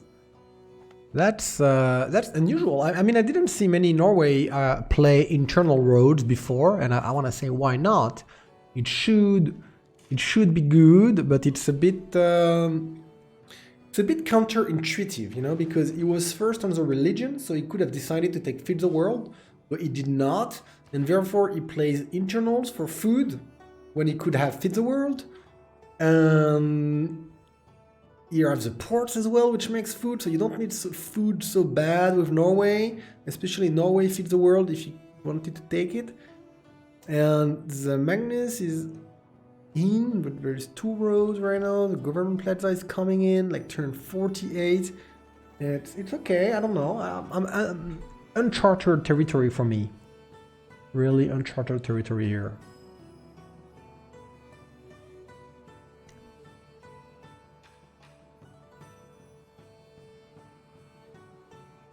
Well, he's top stat because he's got very good harbors, and he's probably doubling. No, he doesn't double them yet, but he's got very good harbors, and it's a very strong civilization on that map. See, +5, +4, +5, +4, and +4 again. So that's a really terrific arbors. But the thing with Coupe is that you have a lot of momentum. You have a lot of... the Hansa is Propaguptatium, the left one. So you have a lot of momentum, but in the late game, it's not such a good simmer. So usually Maori will like skyrocket and kind of be there for throughout the mid game, and then it will fall down and become irrelevant slowly because of difficulty simming, or at least let's say that in the very late game, Maori relevancy, he can control naval warfare, of course, this he can still do, and he can make quite some money for his team, yes, but he can't do such great sims, like not removing resources will show your district placement sucks, it's not so great, man. Yeah, that's normal, guys, that's normal. You see me play Russia often. Russia will be gold negative. Well played Russia will be gold negative. I mean, he could improve these things to get a bit more money flowing, that is true. I'd like to see here +2, +2, +2 gold, but it's normal for Russia. Yeah, I mean, that's how you play Russia. That's how you push the civilization to its limits. That's how you push it, you know? That's how you scale.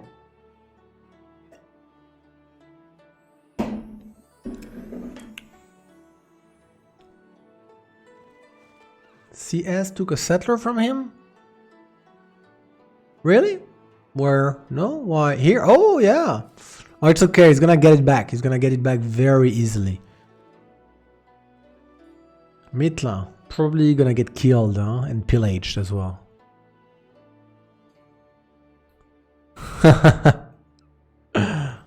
I think I never got the title, though. I think I never got it. Jack spends more. But he kills more people, too. So if the wolves, you know, here it's a bit weird from the Maori player. You see the wolves coming up, and what's your answer? Where are the catapults? Where is the battering ram? Like, what you gonna do? Are you gonna look at the wolves and not push through? I want to see a solution. Every good push must have a solution for the fortifications. That is, I don't know, push 101. And here you see it coming, and you don't know. Maybe it's 1 turn, maybe it's 2 turn, 3 turns is a lot of time. I think you might expect the wolves to turn up next turn, and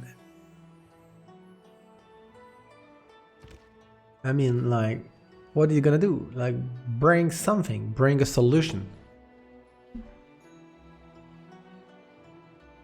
There comes a ram. Ah, good. I think you should buy it, but, you know, I don't know, like, their conversation in the team, maybe they are needing gold so bad. What does gold say? We have 40 gold per turn here for Hansa, and we have 80, 90 gold per turn here. So we have a strong advantage in gold for the Russians. Here, that push is over. Immortals are becoming obsolete. We are now going to need to wait for a future timing. I am thinking Persia might have a good gunpowder timing on Quito with the catapults he already has. If you could upgrade like a few muskets, you might be able to push through. Depends how many crossbows Colombia has. And usually, I mean, crossbows are not even so good against muskets, except if they have level up. And he has only 1 archer with a level up. Level 2 crossbow is really going to make a dent into a musket. But no XP crossbow, not so much.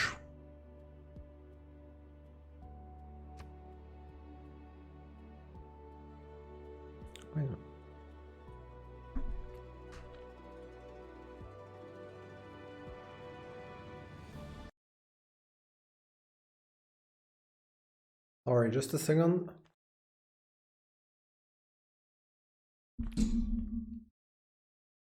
Not charging.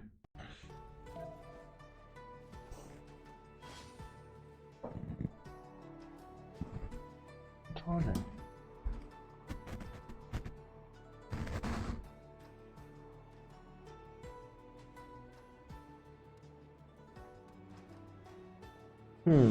Just a second, guys. I have an issue with my headset. I'm gonna fix it.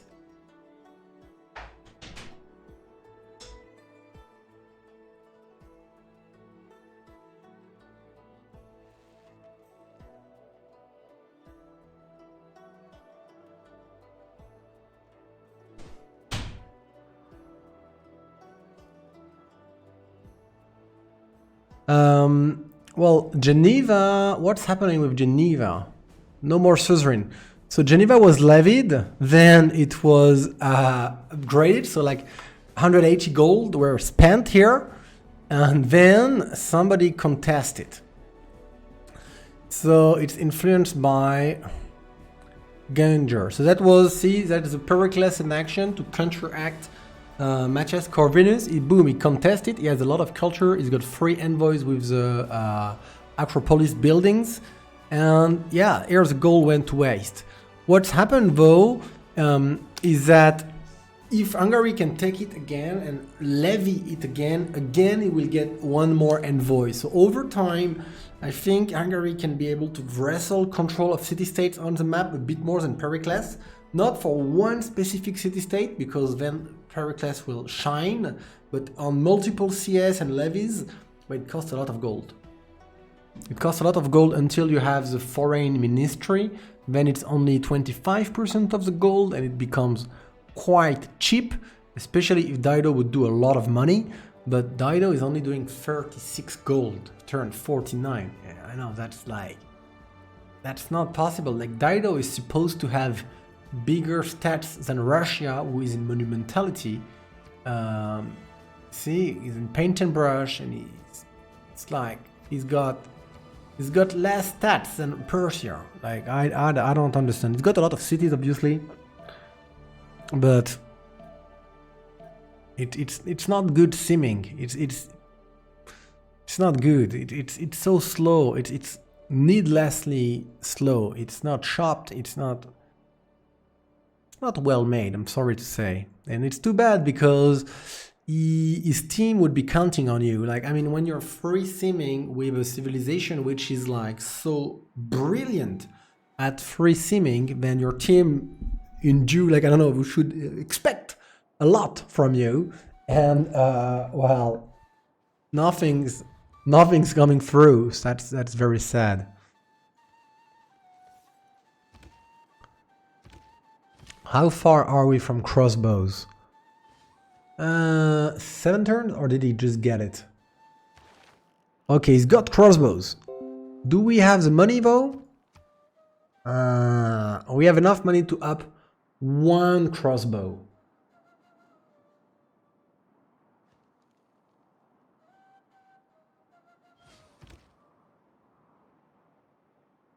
Well, 1 crossbow is already, you know, it's already something, because archers are like, you know, not really cutting it.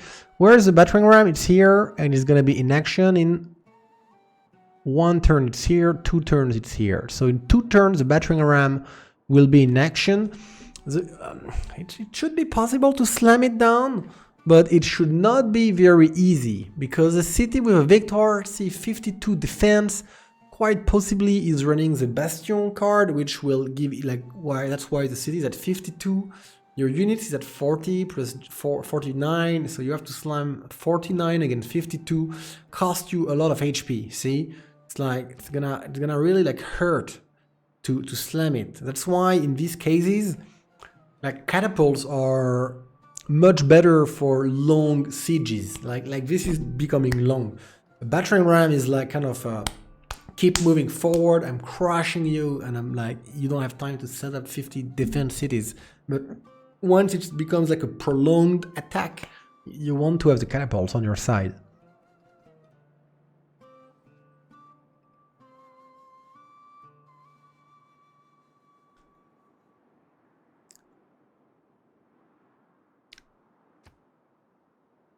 Norway, 23 gold. I like Norway sim a lot better. I think it's a lot better than what Phoenicia is doing. Of course, monumentality helps with improving your land. And it's gonna be slow too, but we're gonna see once you go into free inquiry in 8 turns probably, then it's good. Golden Age gonna be very easy for him, and that's golden here, and that feels like possibly a normal age here.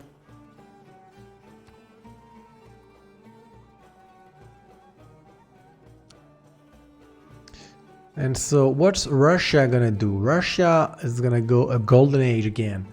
And the problem is, like, with Russia, he's not in a good position to do a cultural victory. He's not in a good position to do a cultural victory because he has an opponent left and right from him. The other problem is that he's not in a good position to wage war either. Like, how is Russia gonna wage war? You know what I mean?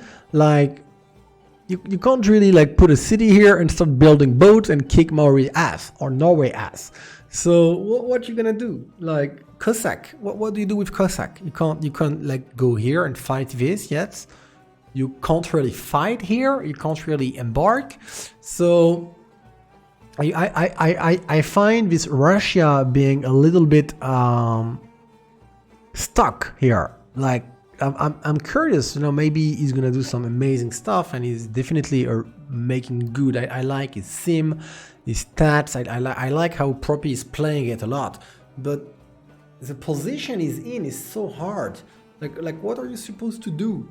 I think one play he might have considered would have been to play a monarchism Russia, where you spam cities, you spam campuses, and then you put the plus 75% science in Dark Age, and you get like such high science so fast, like 200, 300 or more, and then you can like really like use this against Norway and Maori maybe.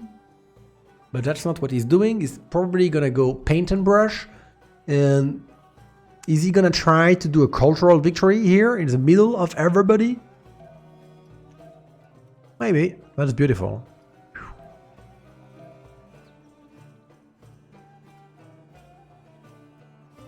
This campus?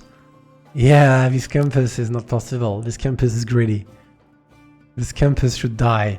Plus he's like not afraid. He's like, you know, up.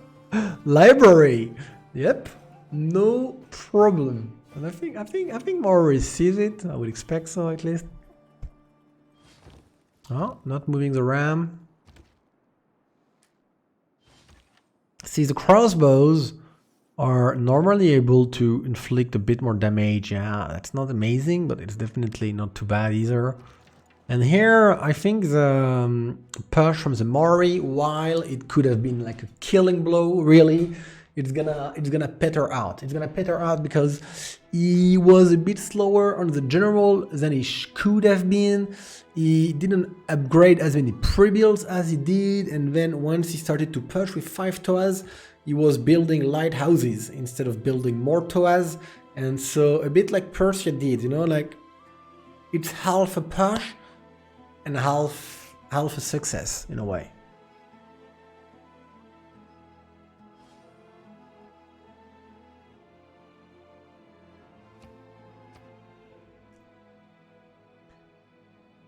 What is Pericles doing?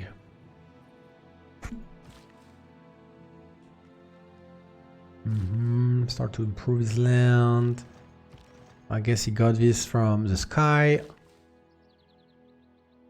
He's playing... Wow, he's playing Stone Circle for 3 stones. Why not? Like, often you will see Pericles take... what's the name? Spark, Divine Spark, to get more Writers. Did he get many Writers so far? So we have Oracle for Russia. We have Hanging Gardens for Russia. We have the Pyramids for Greece. And the Colosseum for Russia.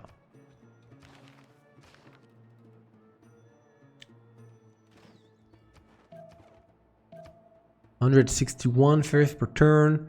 I hope he's gonna buy a lot of monumentality, like builders, like 5. Yeah, like serfdom, because he still has a lot to chop. See here, like there is so much to be chopped and replaced with mines and all. Like he needs a metric ton of builders here. And here the Maori is backing away. There is now a general, so the crossbows are going to be even a little bit stronger. Well, lots of favors. Wow, look at these guys. Setting up for a Diplo victory, I believe. Because, okay, they freed this Taraga city, but that's 100, but they have a lot more favors than them. How can the difference be so big?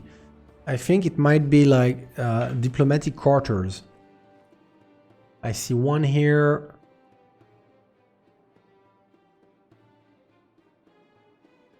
Did they put it there for Russia? Is that the idea? Okay. So I see one diplomatic quarter so far. That's Plaza. That's Plaza. What's this? That's Plaza as well.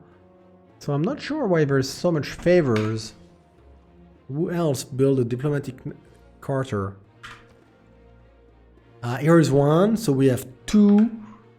So they have two diplomatic quarters here at least, and it seems like there is none against them.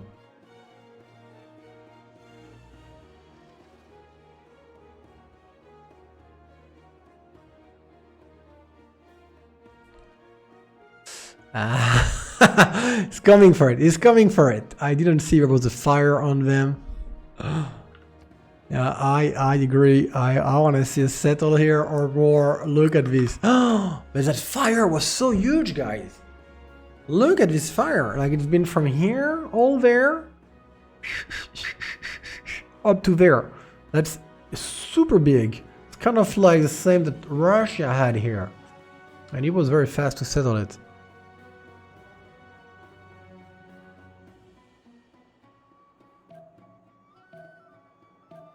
What do you mean, Fulcrum? I'm not sure what you mean. But he knows he has to trade. I don't know. Thank you, Andre, for the follow. He placed commercials. Yeah, everybody places commercials with Russia. You do it as a third district usually.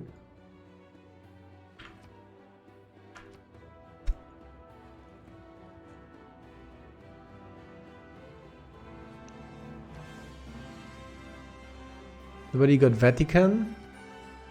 It's kind of like nobody got nothing into it. Vatican is for Propagupta. There was a third white city-state, but I guess it got killed. Geneva is between Hungary and Pericles. They are fighting over it. Mitla, people are fighting over it as well. Felix and Koyak. So that's another duel, another like dimension in which these two players are fighting.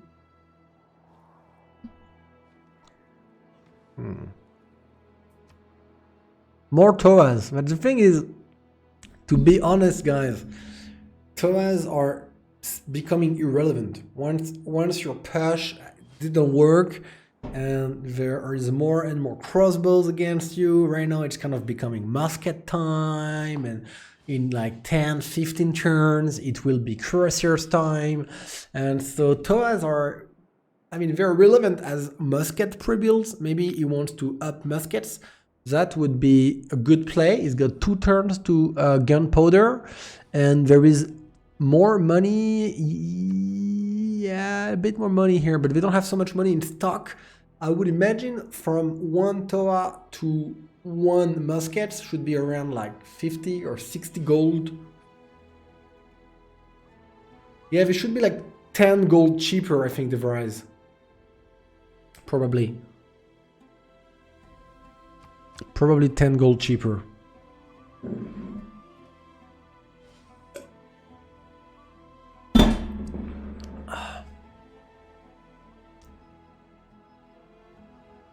And he's preparing to push.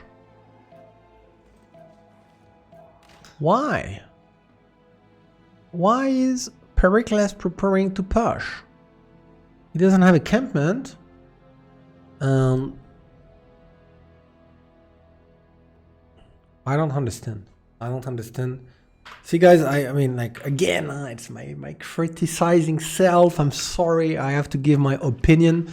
You look at the land here, and it's not improved. Like, the land is not improved, and he's making buildings and units, and he has no encampment, and he's upgrading knights, and it's far too many units for what? Like, why all of those resources are going there? I don't understand. These resources would be better invested in the Maori, who is gonna get gunpowder and who can upgrade muskets and get a general with the muskets and like crush.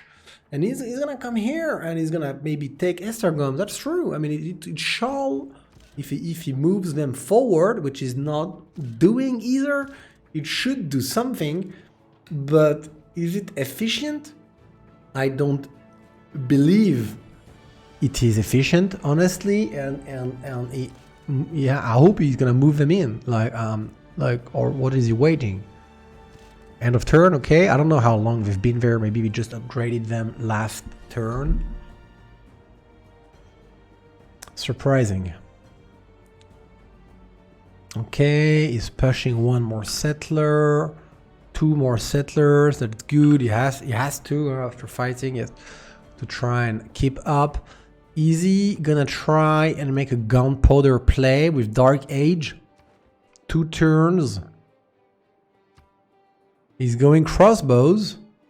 So that doesn't look like a gunpowder play, huh? Because if he wanted to play gunpowder, he would be taking, well, toward gunpowder, not toward printing. So I'm not sure what he's preparing. He's moved forward. So Astikoos is dead. Astikoos is dead. That's the thing here.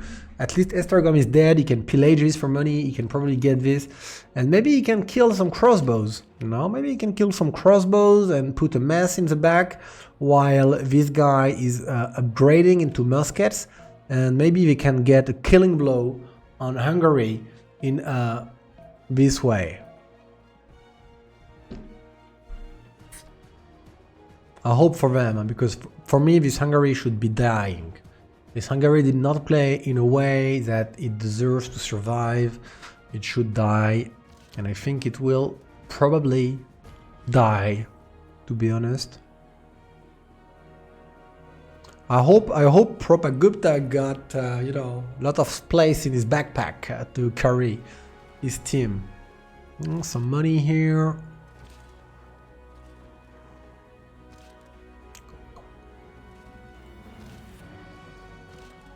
It doesn't seem like aware. If he would be aware, he would make walls. Probably, maybe he's gonna be able to chop the walls. No, Fulcrum, he should get Astikoos.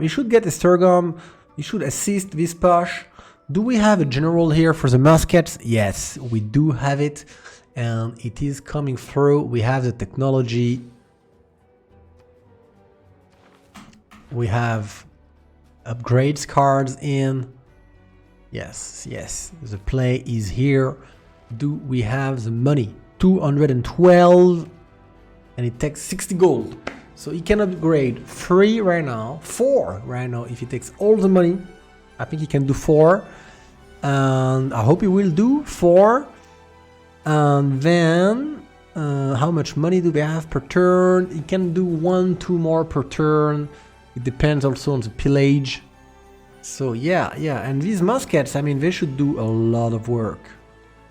I don't know if Black Knights can easily trade into muskets. I would think not.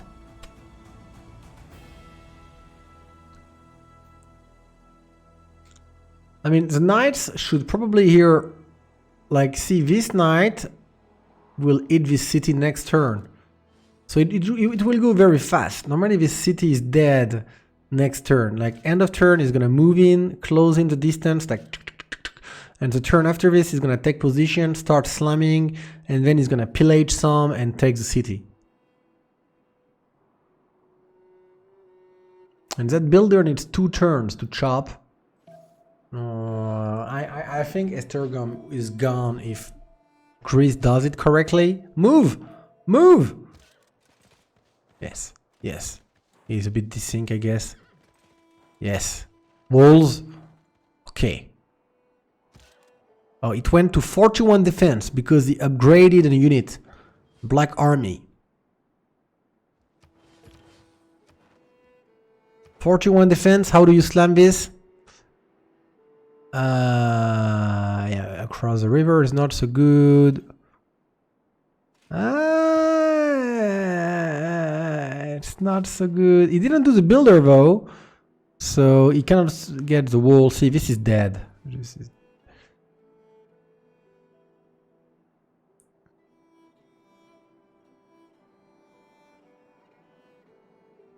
this is it's okay. It's an okay play. You know, I was a bit surprised because I mean, you know, I'm seeing 5 knights here, which even though it's working, in my opinion, should be 5 muskets here. But do they have the niter? Yeah, they have niter. They have niter. They can up. They can up. And I don't know why it's not upping. He's got the cards. He's got the money. He's got the general. He's got the battering ram. He's got everything he needs to do it. And the money has disappeared, and it is not being done. So no device. There was no Hungary levy plays, as you might call it. There was a levy here, which was then contested by Pericles, and it got cancelled. And he didn't go Amani first to make any good plays, and he decided to kill Taruga instead of levying it to help him protect against Maori or kill the B2 of Maori. So he honestly, the way he played Hungary was not so amazing like you might see some Hungarian players, like, you know, make so many moves with city states and all. Of course, the pick of Pericles against them might be smart because it did take back the city state immediately. I don't know how good its counter it is, but it seems to work a little bit.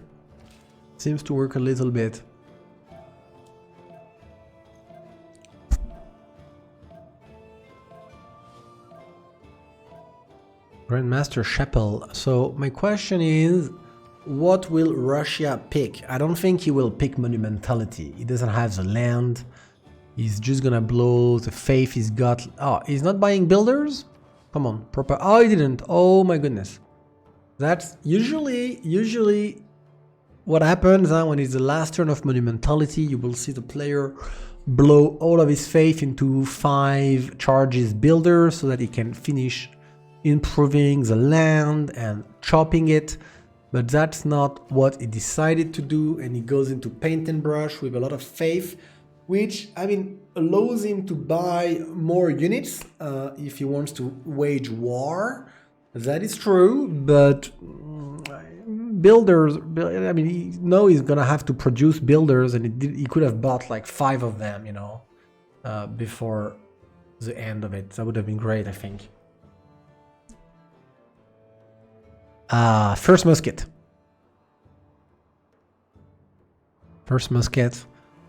And I think the Bressan shall die. I don't see how he can stop the muskets from slamming into the city, but I might be wrong. Maybe when he puts the Black Army in, the city is gonna be a bit stronger than this. Medieval walls, yes, medieval walls, but he would need to build them right now, very fast, before he starts losing walls HP. Pericles lost 2... What do you mean he lost 2? He's not taking the city, really. He put it in siege and all. What happened? How... I don't understand. I don't understand what happened. I guess some crossbow shoots on the flute planes really hurt, and he didn't use them to slam very, very fast or something. I know. Yeah, okay. Now that play is irrelevant. See, it could have worked, but it was not executed well enough, and it was probably a bit of a waste of resources to begin with. But it is gonna open the way for muskets, I guess, to some extent.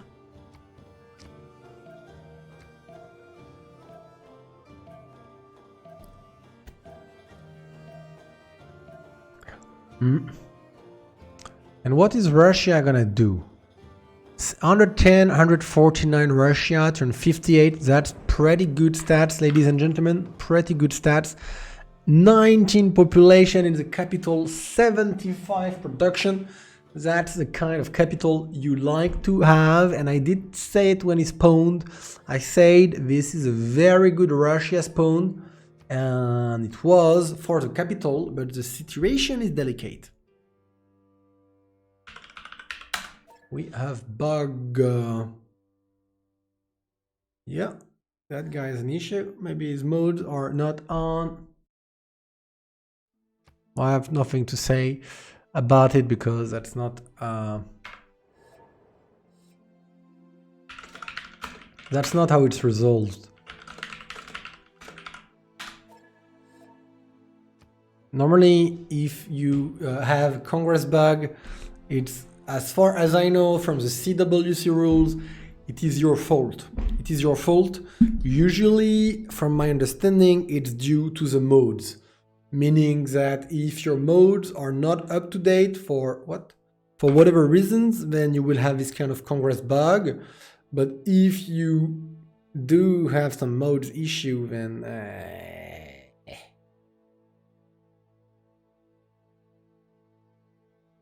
Russia wins solo. I mean, not really. He can't really push Maori or Norway because how the land is, and he has the Pericles defending the cultural. And his position is not easy. He played it well. He's simming it well. I like it. But it's hard. If he had more land on one side or the other, I would like, yeah, he wins alone. Okay, but I can't show chat because I'm in the Congress now and I'm stuck there, and they are probably chatting on Discord.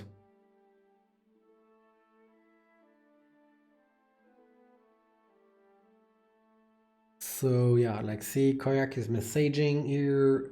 They are calling for referees, which is well, normal. But I think he will be extremely disappointed when he finds out the rule is that, well, too bad.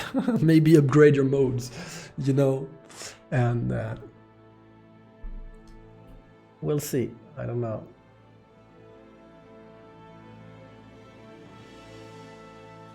He can pass through the Hungary land and take Pericles so easily. That is true. That is true. Russia could go and kill Pericles, and I don't think Pericles is set up to defend 2-star Cossacks. I think he would just get crushed. I think it would be like... That's true. Oh yeah, we're looking for a referee. Okay guys, I'm gonna use this time for the toilet break and the water, the coffee, and I'm coming back.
right, let's look at what is happening.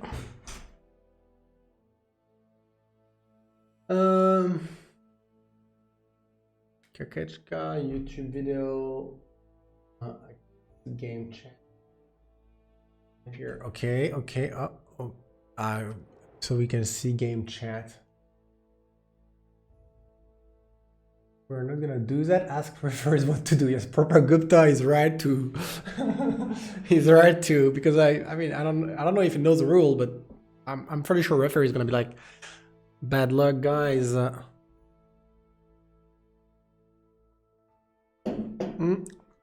So anyway.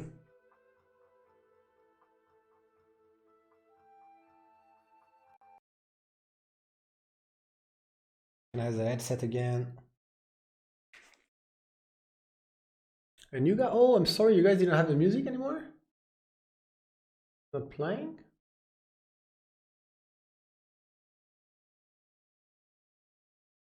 What's going on here?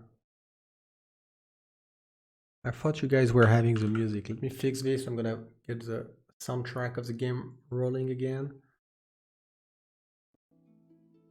Okay. So let's have a poll about who you think is winning, but it's not clear yet. Shouldn't you not be playing music? Otherwise your entire sound will be muted. I think it's better. It's a game music. I think that's fine. Because it's a game music, it's not a copyright infringement.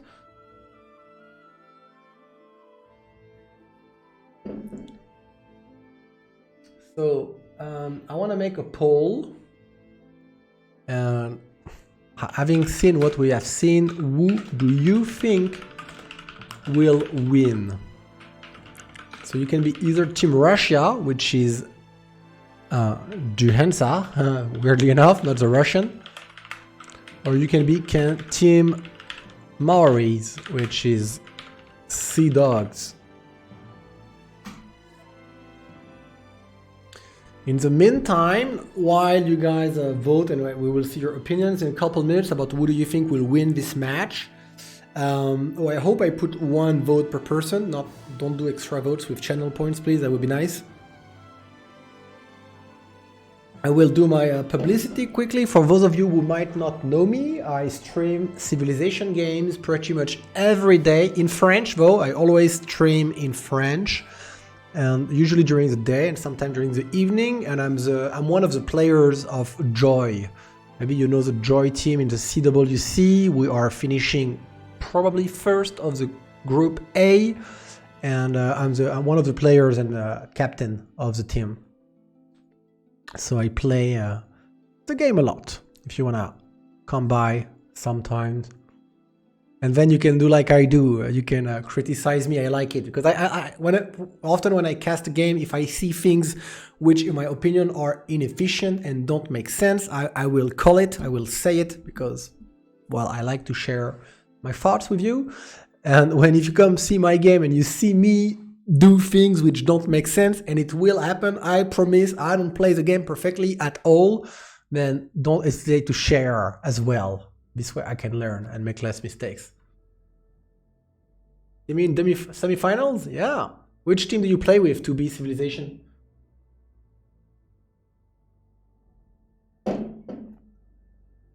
Maybe we could just re-lobby and have 10-minute break. Oh, I wouldn't agree to this either if I was a German team, I guess. I mean, on one hand, we're losing the Congress. On the other hand, if we re-lobby, the Congress is going to be different. Oh fuck, I can't see the chat anymore again.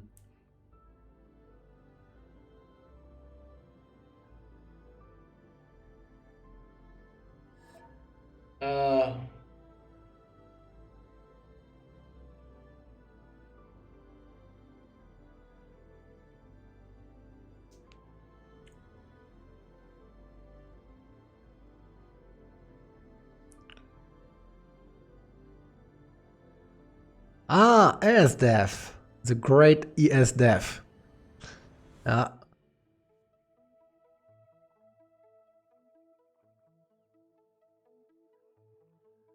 Well, see, sure they play against you.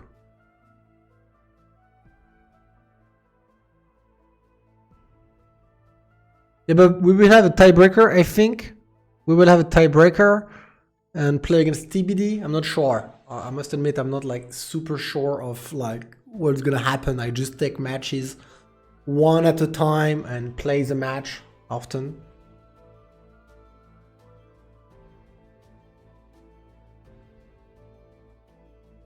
Do you fear GR Lebedas? TBD could win against Zoc, then tiebreaker. Yeah, they're probably gonna win against Zoc. I mean, probably. If I would put some money on the table, I would put my money on TBD. Personally, I think it's more likely that they win. But of course, with Zoc, Fish, and Noob are extremely strong, and everything can happen.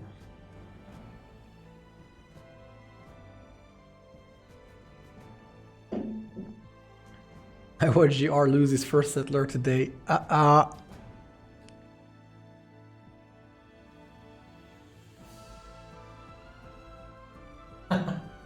Put all my money in the bank on TBD winning. I can offer a 100 to 1 bet. I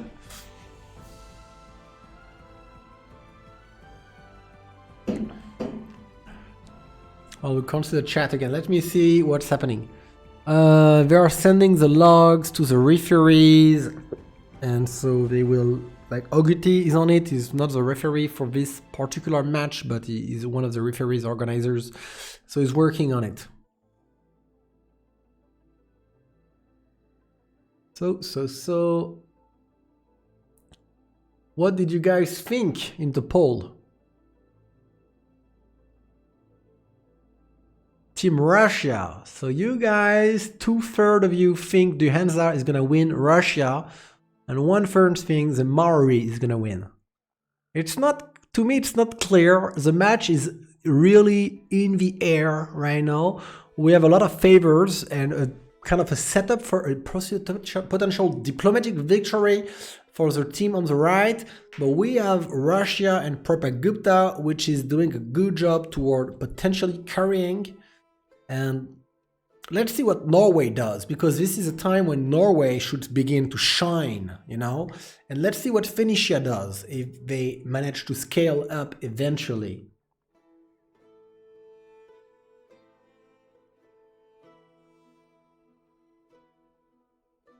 Let me read about that GR losing his settler. Versus some sitter who lost a city to scouts.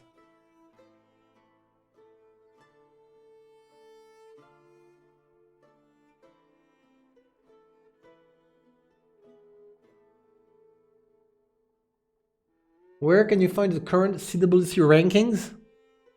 Well, so you have to join. I'm gonna share it with you guys who care to get more information. No, sorry, that's not the right one. CWCC World Cup. Invite. So that link I'm putting in the chat right now is an invitation link to join the CWC Discord, and everything is there. Basically, you will not have access to as many channels as me because I'm a player and a captain and a caster. So I have access to all of the channels. Some of them you will not have, many of them actually. And so here you will have your welcome, results, schedules, everything that you should want to have will be there, really.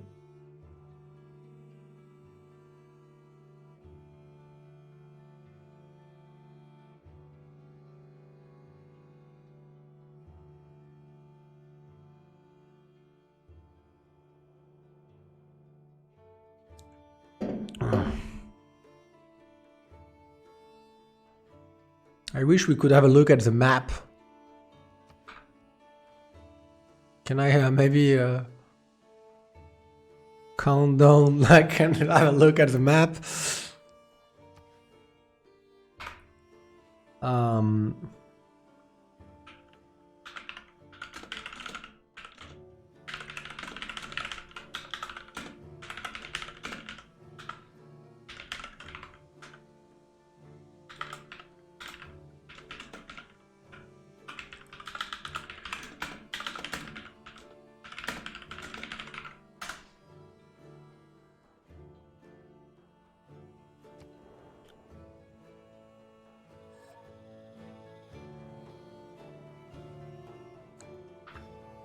All right, cool.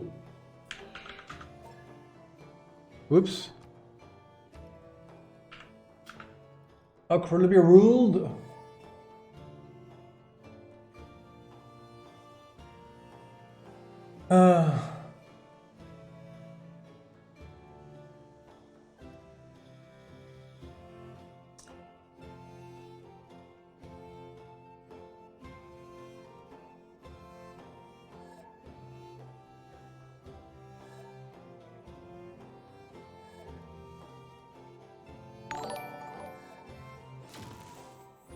The rule? Okay, I didn't know the right rule, man. Looks like there's somewhere some kind of bug. Yeah.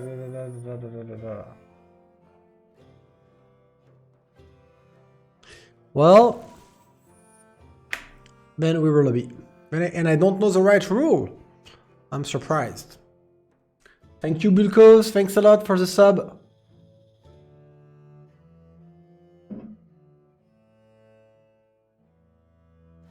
And Persia, and I had Cree with 5 Scott, turned 15 on my capital. 5 Akishitos, I guess. Fuck.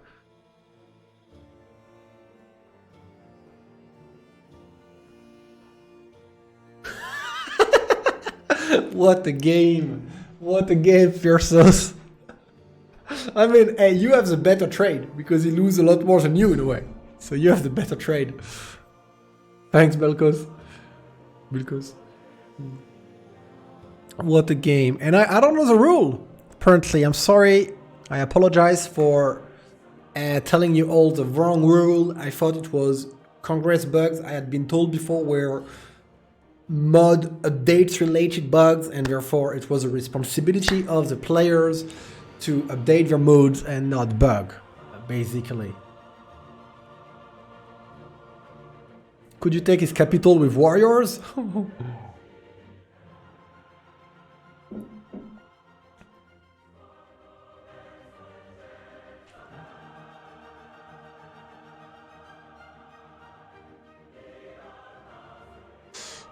Is Dido in?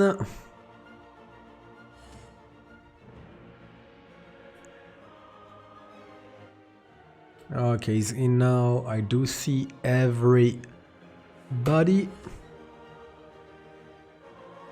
It's really not clear to me who's gonna win. I mean, I'm personally thinking that we have very good chances of seeing a diplomatic victory from the Russians, because they're coming in that first Congress with like almost 500 favors against like 150. You know, they have like 2 or 3 times as many favors, so they're gonna rake in the diplo points, and they might be able to keep favors for the future as well if they want. They have a very good shot at killing Hungary, of course, but Russia might liberate some Hungarian cities, it might kill some cities from Maury, it might kill Pericles, so Russia needs to carry the game. And I know Propagupta is an extremely good player, so he might be able to pull it off, but it might not be so easy. Cossacks are strong. If Nisha would be able to do a lot of money for Russia, but Russia needs to watch out. He needs to watch out for not Berserkers, I mean for Norway. Not Berserkers are irrelevant now, it doesn't matter, but he has to watch out for Norway, because Norway, if he settles a lot of cities, he do a free inquiry, he go a lot of science, he could crash it too, you know? But so far, the one who is really doing a good job, the one who is like crushing it, like the one who has the big stats, the big number of cities, good plays, is Propagupta. Is the one which is like the most, I don't know, irreproachable. I mean, maybe I would have done things differently, okay, but what he's done is top notch, it's good. Yeah, Propagandhi and Propagupta are the same, I believe, versus Propi. Well, Russia will do an encampment. I think he will do more than one. I think he will do an encampment, and he will do military... what's the name? Like the military science building. They call military schools. He will do military schools. He will put a Victor level 3, and he's gonna hire them 2 stars Cossack, I believe.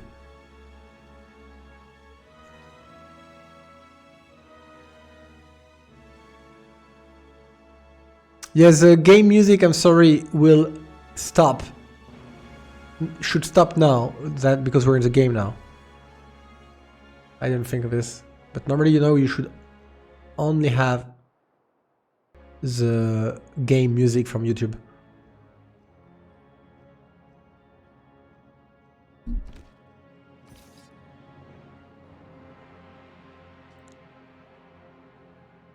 It's not often, huh?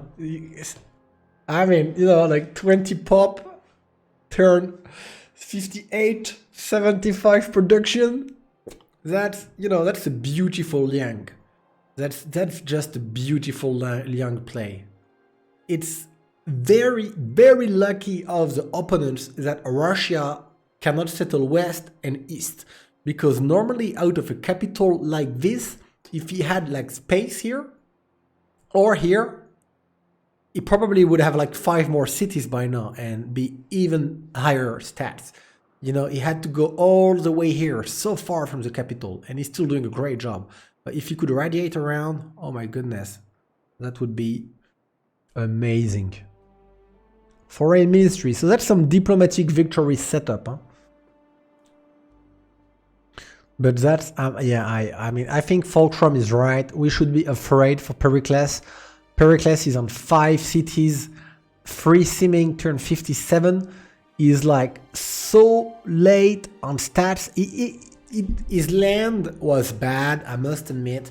But I always say, and I stand by it, like Pericles, free simming, what you probably should have for your stats turn 60 is 60 science and 150 culture, and here you can see he's very far from it. He still has 3 turns in front of him, but he's like so late, and he has a tough land to play, but still not. I mean, it's really not good, but it's playable and he's free sim, but he didn't improve enough. He's late. He's late. He's fucking late. There is no other way to see it. It's not every day we see the Acropolis not next to city centers, but for Pharsalos he had no choice.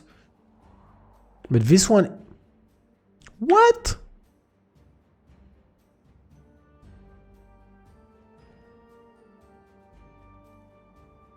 You know, this is a kind of situation where it's either it's me or it's him, but one of us is like not thinking this through. Because normally you never do this with Pericles, like this thing would be better here. And it's gonna boost these tiles. And I wanted to keep that, I don't. And that's campus here. That's gonna be campuses anyway, so Petra is gonna make barely any improvements. Oh man, I don't want to look at this. Terrible.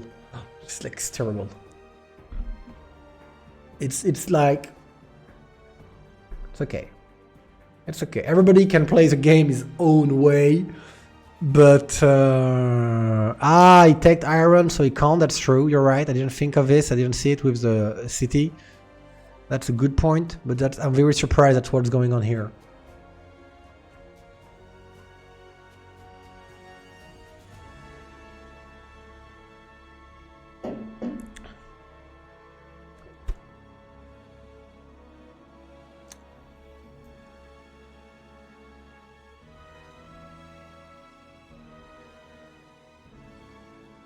And here, encampment. So Dido is like gearing up for war. But Dido... And let's ask somebody from the chat. Fierceus, you play Dido here. You're completely free sim. Absolutely 100% free sim. There's nobody and you know it who can fight you. You are turn 58. You are in a paint and brush, I believe. He's in a paint and brush. Oh, normal age now. Oh.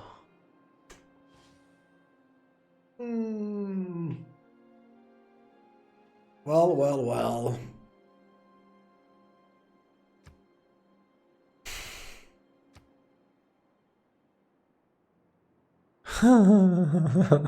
I say nothing. I let everybody think what they want to think, but it's not good. It's not good. It's not good. Like, you know, if you take a team like PP Patrol, I think you're very unlikely to see this. You're very unlikely to see something like this happen. This is not CWC grade. This is not World Cup material.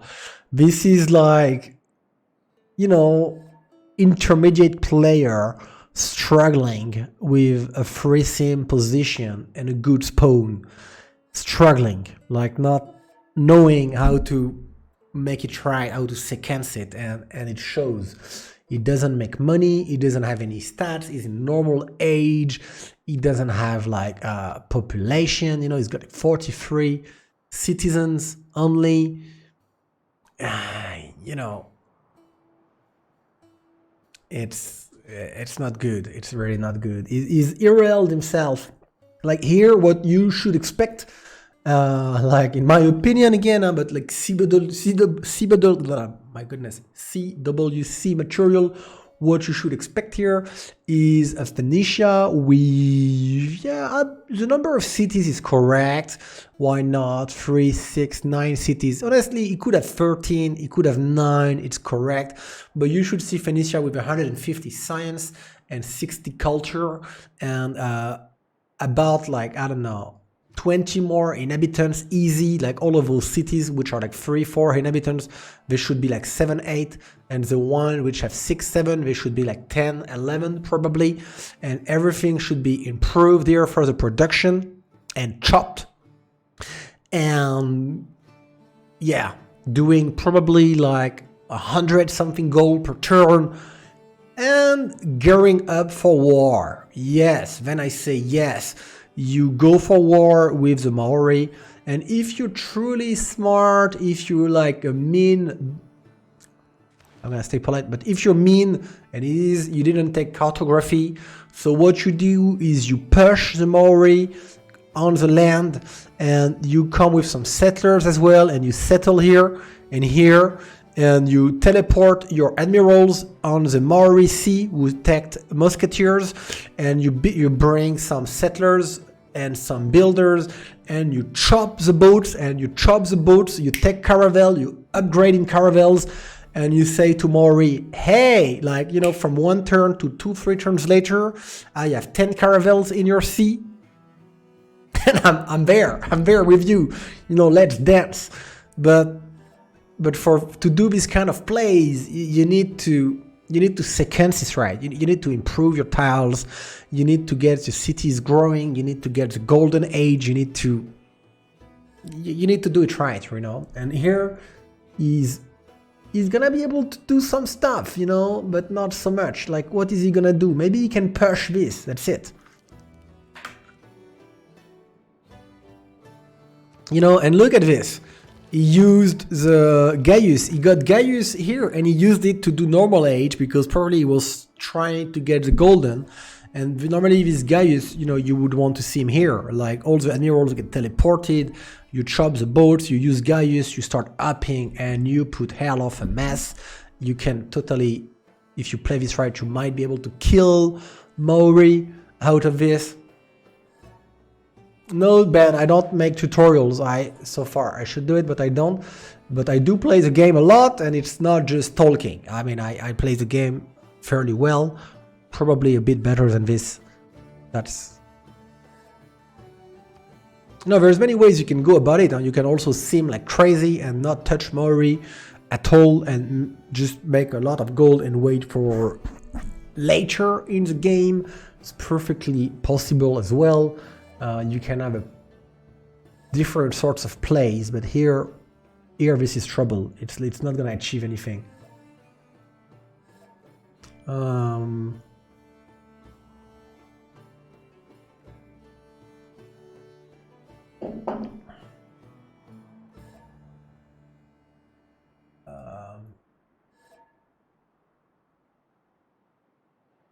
You did not look at a screenshot.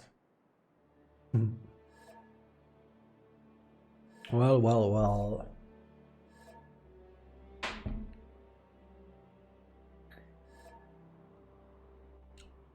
Knight was here.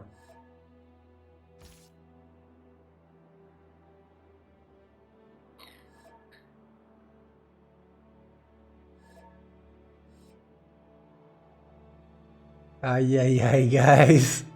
It's difficult because like you have to do the same war moves, but it was a very long pause, you know? It was a very long pause. Like they've been waiting for a referee, we've been waiting half an hour. So when somebody is telling you have to do the same war moves half an hour later, it's very difficult. And he's like, oh, you shot once, and then you don't know, maybe it's right, maybe it's not right. It's a big mess, yes.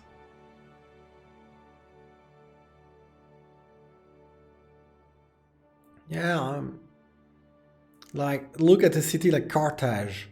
It's got 14 production. It means there is no internal roads probably going from it, or maybe there is. There is an internal road, yes, but it should have like at least 4 production more. And he's doing a monument, but he's got no builders. It's a problem. Like in this game, when you're simming, you have to do a lot of builders. Like right now, we're seeing 2 builders, and in this kind of situation, you should have like 3 builders. You should have like 2 more builders around here, 1 builder here, 2 builders or 3 around here, and you should have 1 or 2 builders around there. So we should see like 7 more builders in the land right now working. And the builders you have to move them on the forest, and you chop the next builder and you improve everything.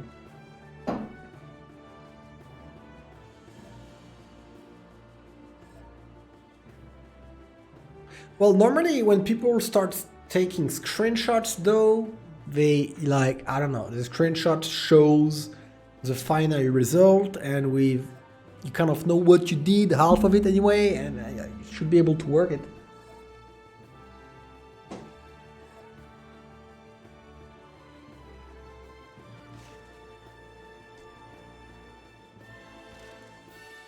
Seems like they reached an agreement.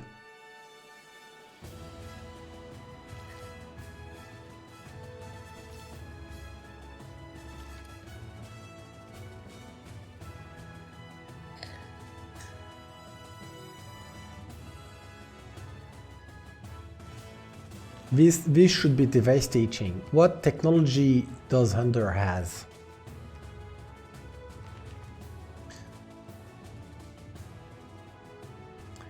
Knights are not really relevant to stop muskets, all in all. So the Maori here has got... He's got at least 7 turns to make a killing, and 7 turns with muskets and generals is a long time. Debrecen should fall like within a couple turns, really. It will be very painfully for Under. I hope for the Maori it can upgrade more. We have 160 gold, yeah, so like next turn it should be able to up 3.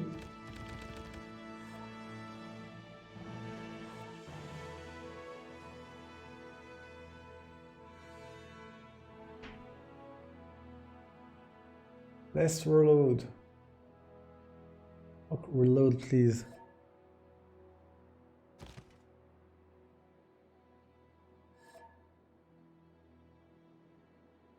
What?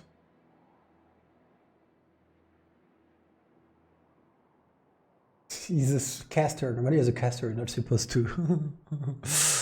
We ought to play. We ought to play Congress. Okay, guys. Same Congress. Amazing. Il se passe quoi en cas... Ah, il y aura un tiebreaker. Il y aura un tiebreaker et du coup le classement sera actualisé après les tiebreakers et les 4 premiers du classement vont être qualifiés. Je pense. Je pense qu'il y aura un tiebreaker. Je pense pas que ça soit genre qui a gagné contre qui avant. Same Congress. Beautiful.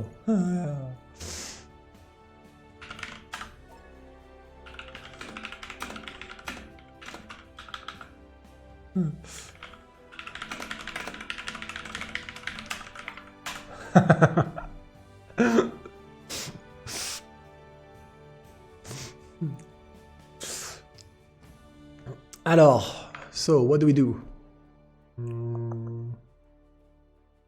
There is every color here. No, there's no red.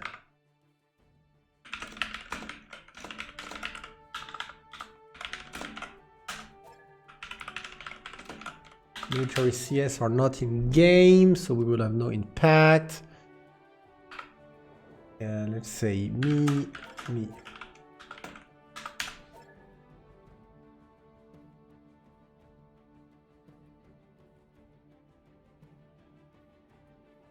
Un tie-break, c'est un match qui décide de la position, quoi, en cas d'égalité. Tiebreaker, c'est vraiment casser l'égalité, quoi. Alright, so I vote A, you vote B. Donc me, I vote A. Military, me. So let's speak a bit about the Congress. Military, me. So here, see, we should have this team takes the diplomatic points. Look at this. They have 2.5 times more favor. So they're gonna take the diplomatic points and they're also gonna take the roads. So what are they gonna do? I think they're gonna take the roads. I'm not sure. There is not such important city-states to block. Anyway, maybe Buenos Aires. So what are we gonna do about trade? I don't know. Maybe block Phoenicia trade roads, because they might be thinking Phoenicia is gonna be trading and making a lot of money. That's what they might do. But okay, they are voting. They have a very good shot at diplomatic if they handle it well.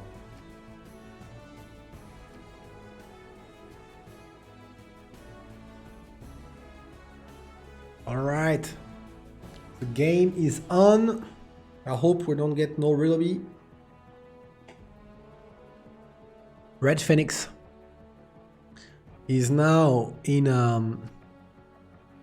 golden age. So he went into free inquiry, and so his science has been skyrocketing, because that's typical Norway gameplay on this map, where your holy sites give a +2 bonus to your harbors. So you have very strong harbors. See, look at this. Like where a Mori is able to have like +3, +4, +5, usually Norway will get like +5, +6, +7, +8, even sometimes +10 or +10, 11 harbors. And so in the free inquiry, it makes a killing. It's a thing of beauty. Look at this. Even with the unit inside, now. You take this position, I think. He's gonna take this position. He should do something like up, up, up, and then this one can't move this turn, so but it's coming. Come on.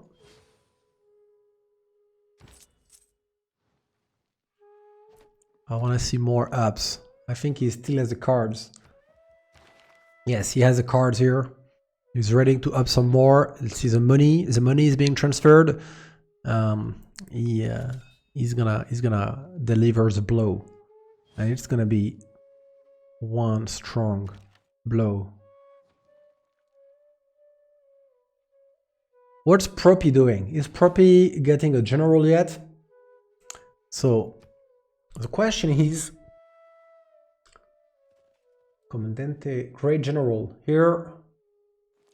One from the Renaissance.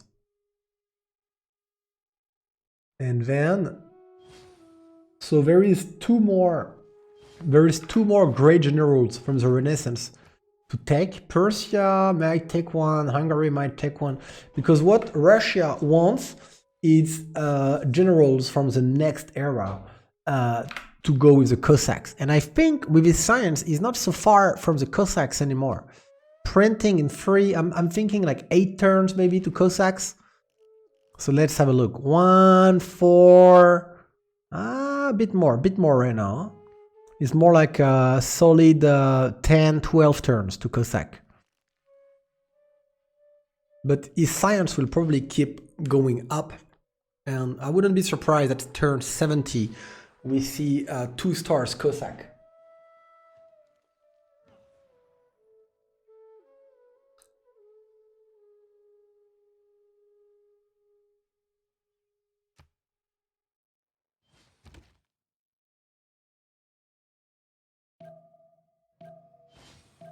Yes, yes. Slam. Boom. No? No boom? Yes, boom.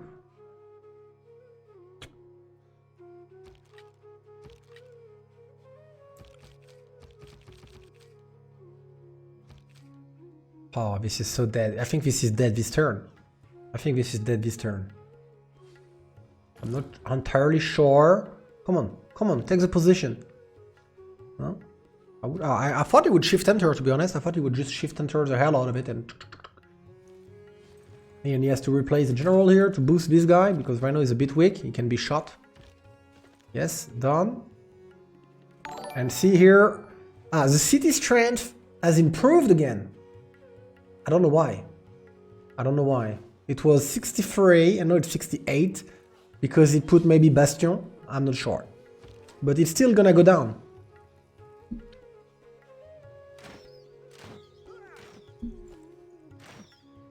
Okay, he's shot everything. Did he kill something? I didn't pay attention.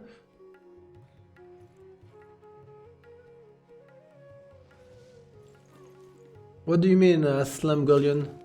Magnus level 3? I have to look at this.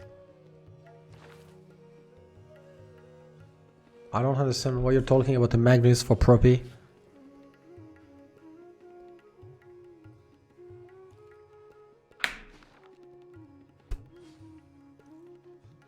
So,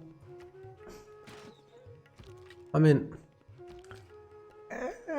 the walls are easier to destroy than the city in a way, huh? It's like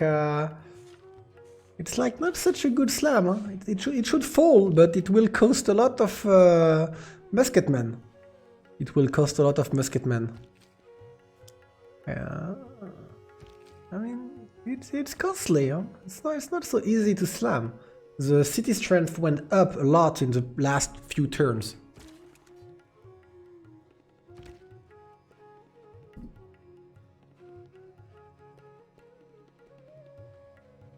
Don't think it falls. I think I mean, it obviously depends on how well the Maori guy is playing it. I think it falls. But if you lose 6 muskets to one city against somebody who is kind of irrel against you, are you doing a great push? This is debatable, and actually it might not fall. It's really not sure here. If you walk on the general and then start to trade,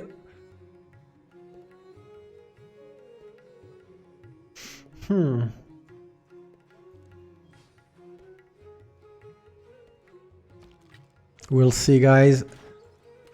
He's being first moved. Then it doesn't fall. If the more replays it like this, it doesn't fall. He's getting outplayed. And he didn't up there because we didn't have enough resources. So it's too bad because he prepared hell of a musket push. But like in this game, like you need your timing to be right. Like you need to go, and he waited and he didn't up them right away, and he waited a bit more and he doesn't up them all, and they do the horses like the knight play here, which didn't work at all, and I don't know, it feels to me like this guy should die. Like the way he played it in terms of early choices and the toads and the muskets and the outseam and all, he should die, but he's not dying. He's crossbow defending, and it's good. It's really good for them, you know. It's really good for them. Let's have a look at the Congress results. So, trading with, I don't know why did they vote this? Okay, trading. Who voted this? The Maori team voted to trade.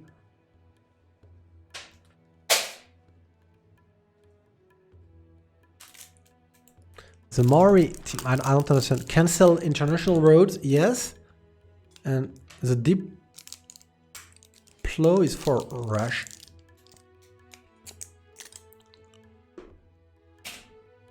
I don't understand.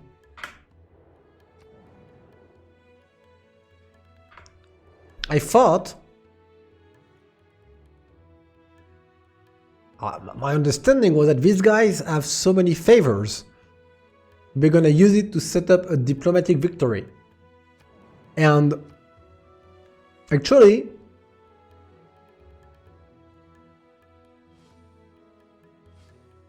they miscalculated? Is that... Oh! No. Koyak. Koyak didn't vote like his team, he only voted one. I think Koyak made something...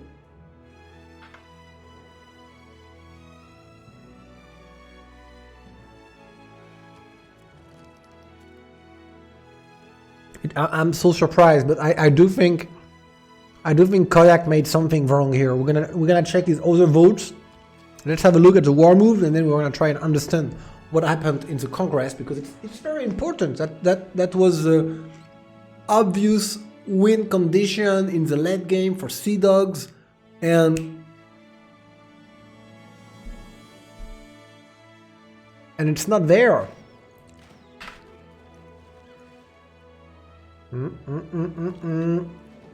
That's a ballsy move. He killed one, but his city strength is much lower now.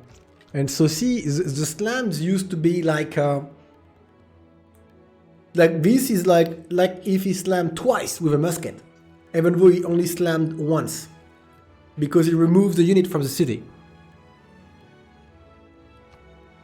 So no, Debrecen is gonna die, for sure. Like there's no way around it, since he removes the unit from it. And more muskets here. Well, so I want to see Koyak. He did vote here, look, 6.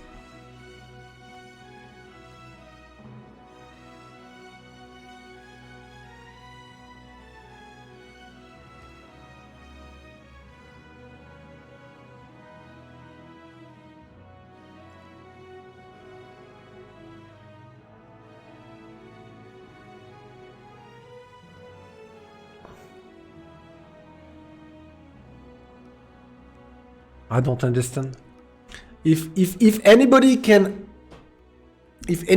understand what's like kind of a certain logic of what happened at the Congress, guys, please do share with us in the chat, because I can't say nothing. I am out of my depth. I have not a effing clue why they voted like this. I don't know.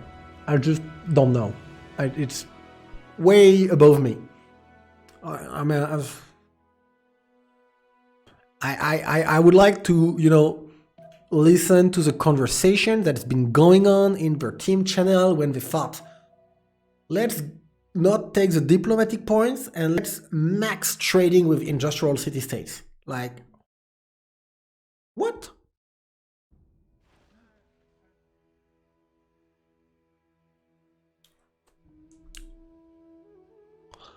No, it's not like Koyak just fucked up Zach Arts. I will show you once we've looked at the war moves why it's not like this.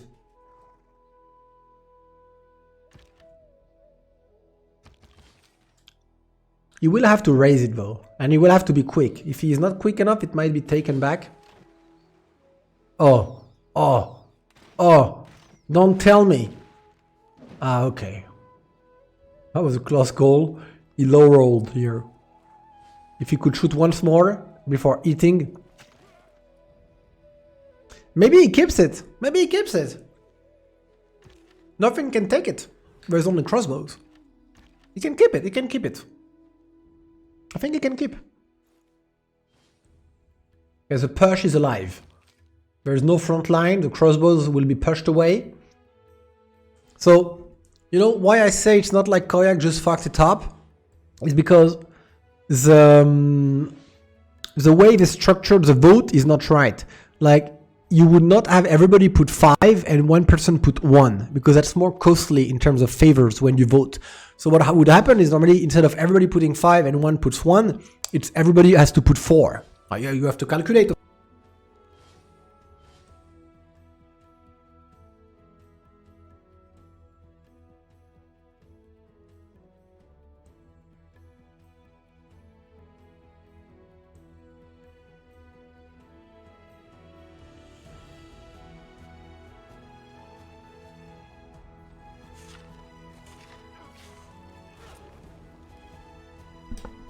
Sorry guys, I pressed the button with my Italian gestures. You should hear me again, I think.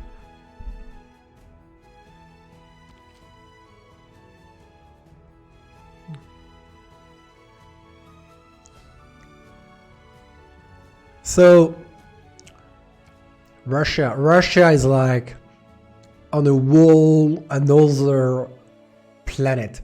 It's towering them all. And that's, Russia is strong, Russia got a good spawn, but it's not entirely normal. Especially, normally,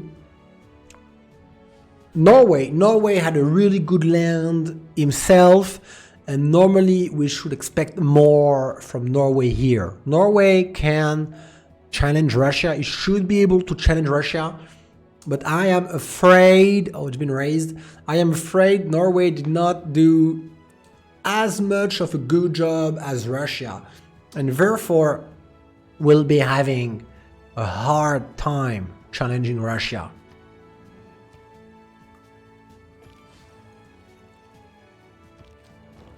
So yeah, I was saying on the Congress that it's kind of weird that Koyak failed his vote, or he completely failed, because normally you wouldn't have a team where everybody puts 5 and one player puts 2. You don't do this. Normally, like, they should calculate how much all of them should put. Everybody should put about the same number of votes. And here, he actually maxed this, like, maybe he fucked up, I don't know. It doesn't, it doesn't make any sense to me. It's like, I can't really say much, I'm confused. So Cossacks should be like about 6 turns away, I think. Let's double check on it. 6, 7 turns, nationalism in 2 turns. 1 turn printing, because he's gonna boost printing. I like this, I like this. It means this team didn't need printing too early, so he's like, okay, I'm gonna boost it for me. Siege tactic 1, printing will be boosted, and then, so see, I had said 6 turns, but it's more like 4 turns, 4 or 5 turns with the boost of printing and the overflow of science, which will go there 4 or 5 turns. We do not have any pre-builds. No, we do have a few. We do have a few. We don't have a campman though. Campman. Ah, we do have one. I'm a liar. We do have one. It is with stable-ish, because it doesn't have. Because here, what we're looking at, what we would like to see, of course, take the Cossacks first, but we would like him to build an armory after he's stable here instead of projects. Maybe he's going for, yeah, okay, he's like taking a detour into getting Isaac Newton, perfectly understandable, and he will probably will get him because he has a lot of production and he's the only like one completely free sim doing a great job and like with the faith and all. I'm thinking he should get it. He's doing 375 faith per turn. The stats are good. I think he will get Newton, and that will make his science go like 165 now. I think Newton will make him reach 200 science with the university and campuses being finished. I wouldn't be surprised, guys, if you tell me turn 75, Russia stands at 250 science and 300 culture. I would not be surprised. Which is really good stats.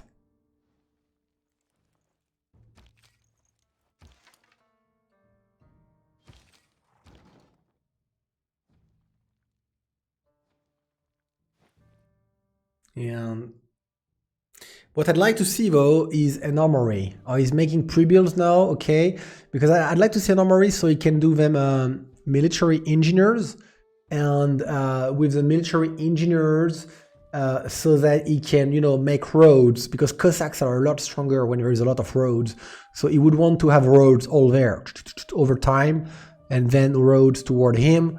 and he can crash it here and he can crush it there, and it's GG, well played. It could be the end of the story here. The Cossack really, because I trust Propagupta, I trust Propi is gonna, you know, play his push kind of right, and like a lot better than what we've seen here, I'm hoping, because his simming decisions and his stats have been a lot better. It kind of seems like Propi is hell of a player compared to the rest of the lobby, and I'm hoping some good results here will happen from this. Just some roads would be great. He's probably doing a bit too many projects for the scientist, because look, he's got 2 turns, 2 turns, 2 turns, and he just did 1. And that one thing that he did gave him 50 points. So probably he's doing 1 project too many, because with only those 2 projects, he would already get Isaac Newton, and he's doing a 3rd one. But I can understand, you want to be sure you do the job more than you need a little bit. It's okay. It's okay. He could go on Norway, but that seems like hard, because the land is not easy to go through at all. And Norway has the most science, and he also has a chapel with faith, so he's like the hardest target. This is easy target, this is easy target, this is hard target. So probably he's gonna line them up like a skewer, you know? Oh wow, thanks a lot, Mindblow, for the sub, thanks a lot for renewing. Thanks a lot, Zach Arts as well for the sub. And yeah, thanks a lot for your support, guys. We have another pose.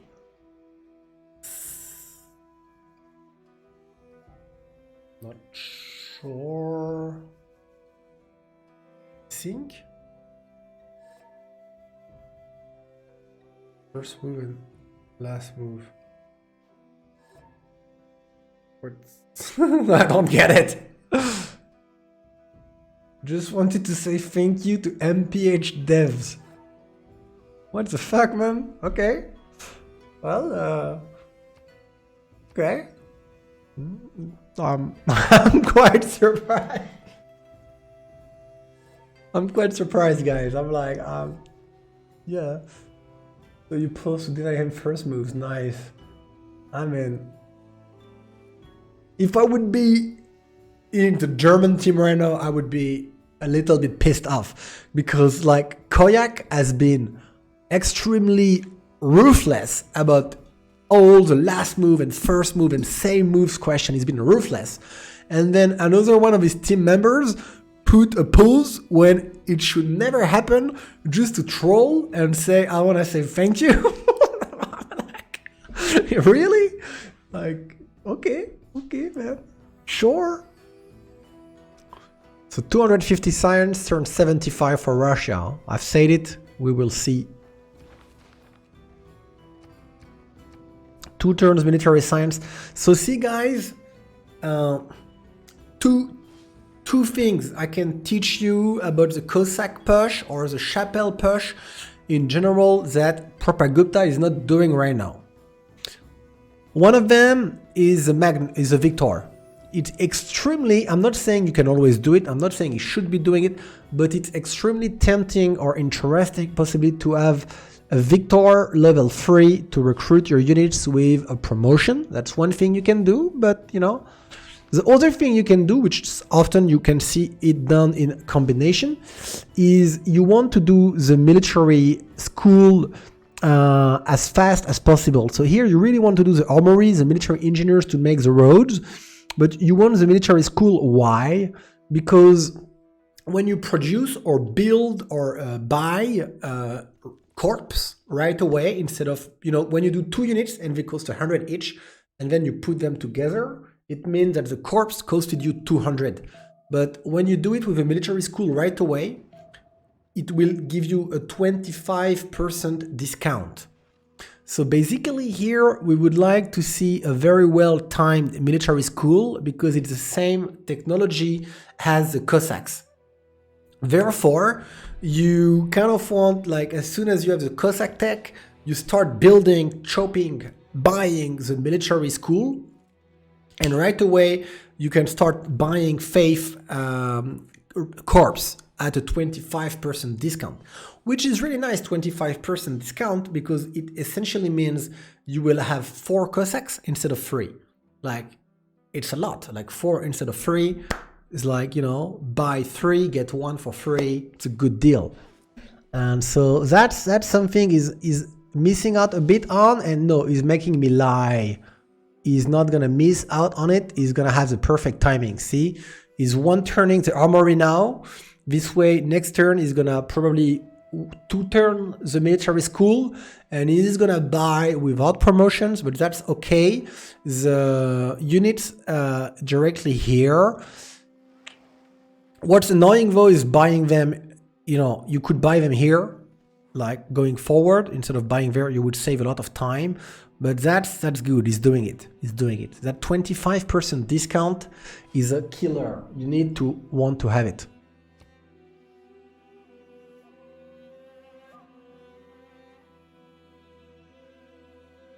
How much production? I don't know. I think there's 80 production. If I can't see it, we can't see it. Huh? Oh, we can't see it. Sorry. Okay, the musket push is over with. The musket push is over with. The Cossack push is getting ready. They are not so rich. Oh my goodness. Minus 30. So they have 30 gold per turn.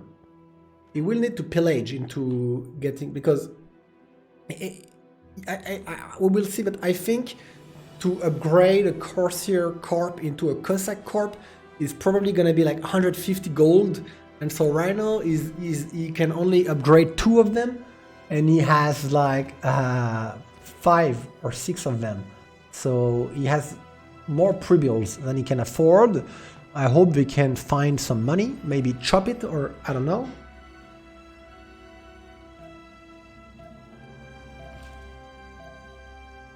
Because they definitely cannot afford upping more than 2 here, I'm fairly sure.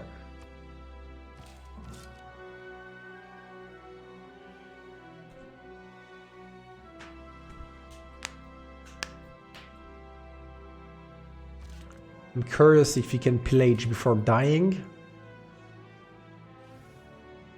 We have a lot more money here, a lot more. Seriously, this is a 30 money per turn against 300 money per turn kind of setup, but the stats of Propagupta are excellent.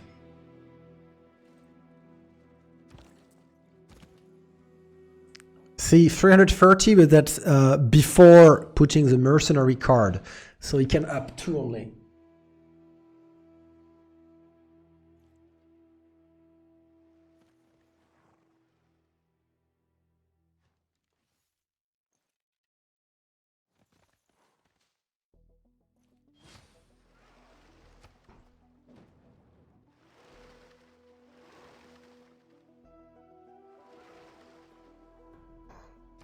I don't see.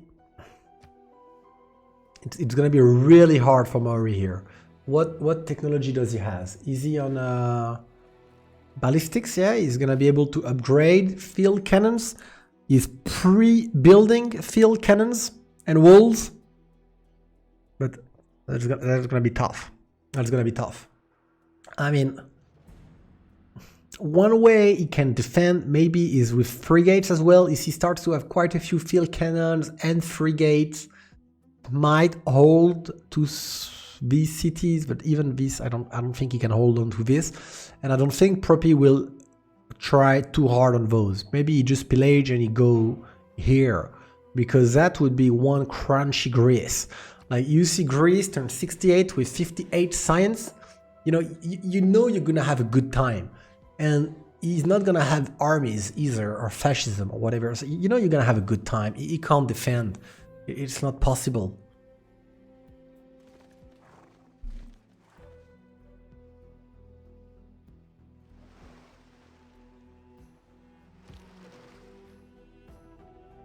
And that campus, guys, I can't believe it.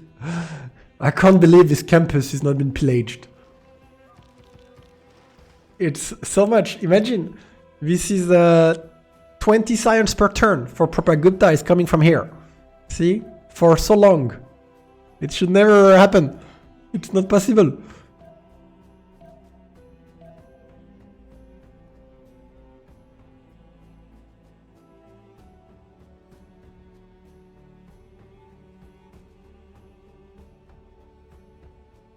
Encampment trainings.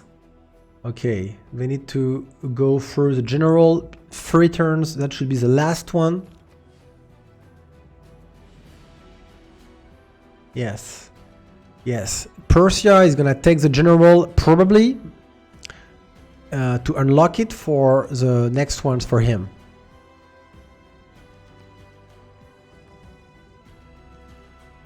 $87 production. Pretty sweet.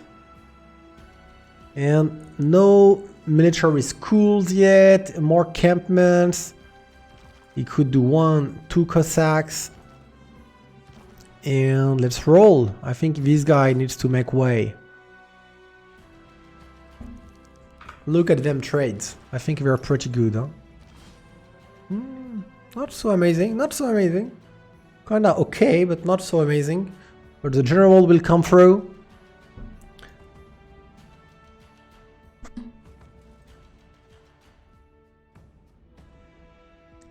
I think here is the biggest stalemate. Like, they have very similar stats. Nobody was able to really like get an edge on the other player. Nobody is really out-simming the other player either. Koyak is still settling cities, and this guy is not. But I think now this is probably like, I was gonna say something stupid. I was gonna say this is probably gonna remain stale for longer. But this is not true, because something will be coming up, which is Llaneros, and they have a lot of money here to upgrade Llaneros. So how far is he from them? 2 turns, so somebody's gonna boost him this? Is that why he's waiting? And this guy's gonna boost him? Again? What the fuck? Ah, okay. Okay. So he's gonna boost this guy toward Llaneros, and Llaneros could make a killing. Because what's Persia gonna do? Like, imagine you are in this stalemate right now. You play Persia. You know the Llaneros timing is coming. You don't have such a strong standing army. Llaneros are very strong. You are not so far off from ballistic, but your team has no money whatsoever. So you can't really do a lot of crossbows into field cannons. So what are you gonna do? You need to build a lot of pikemen, like the pike and shots. You need to build a lot of pike and shots. But pike and shots, they slow down the Llaneros, but on an open field like this, he ought to be crushed without money. With money, you can defend, it's tough, you can defend. Without money, I think Llaneros should be crushing. If you have like 12, 15, 18 Llaneros being upped or produced, and like all of the generals, they can be used to heal up the big Llaneros bowl. Maybe what kind of bonuses does he has in store on the Commandante General?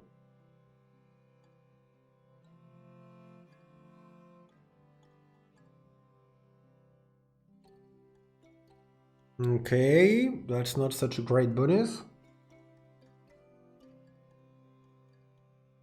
That's a man. That is a man. Because Llaneros are strong enough as they are. But when the guy starts to trade, and then once he's traded with the bull and leveled up a little bit and trade some more, then use this to give them all a +4 and heal them all up, then you are into a really bad situation. It's like plus a third Commandante is gonna appear. So the guy is gonna be able to heal up the Llaneros Bowl twice and give him a +4. it should honestly be crushing. I don't see Persia resist to it if it's made, and it seems like that's what he has in mind. He's producing the horses, bringing them, they have the money, is being boosted, like the general play is being done. Don't make +4 on generals? Oh, really? It doesn't do +4 on generals? Did I misread? Ah, okay, I see. I always thought it worked with generals. I thought that was the goal. Yeah, it would be too strong maybe.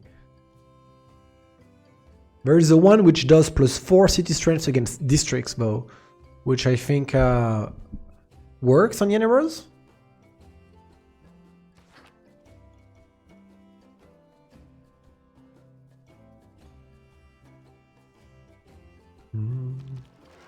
Boats. Why so many boats? I mean, I understand boats, but like why this kind of boats would be a more accurate question. I thought he would be building quadrirams so that he can have shooting boats and shoot the fuck out of the Cossacks. But he's building galleys, which would mean that he intends to lose his city and then take it back. But if he loses the city, then it's gonna be razed. So, and it's not just a few. That's like if you would see this guy prepare a play against you here, then that's what you would do so that this guy cannot make boats and kick your ass with cities. And even so, you might prefer quadrirams. So that's a few galleys, so you can have like support bonuses from here would be smart, but again, why not quadrirams? I don't understand. It doesn't make any sense to me why so many galleys. They have nowhere to go, nothing to do. Oh, sorry. Sure, let's have a look, Jort. Let's have a look at the religion first.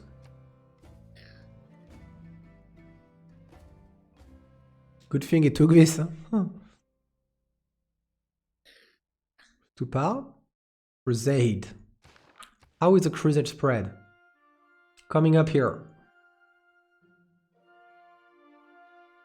He will need to bring some missionaries with him if you really mean to spread it.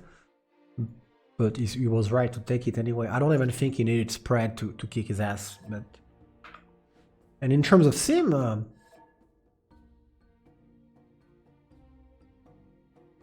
he has nice campuses. And he had a very nice river goddess as well. Beautiful river. Hell of a beautiful river with goddamn mountains all along it. That's nice. That's really nice. There's room for campuses.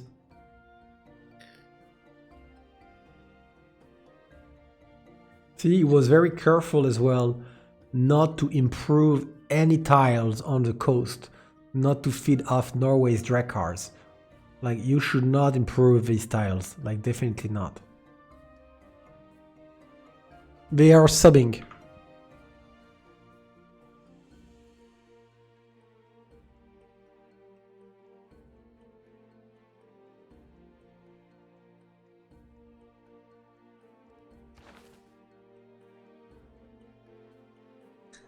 Oh, interesting. He took it. He's got no time to wait. Like, I thought he would not take it, give it to Persia. Persia takes it and keeps his point for the next general, but he's like, you know what? Just take it. But he's not doing more projects, though. That's weird. Why no? Like, he's not doing more projects for the next general. I probably will do it soon anyway.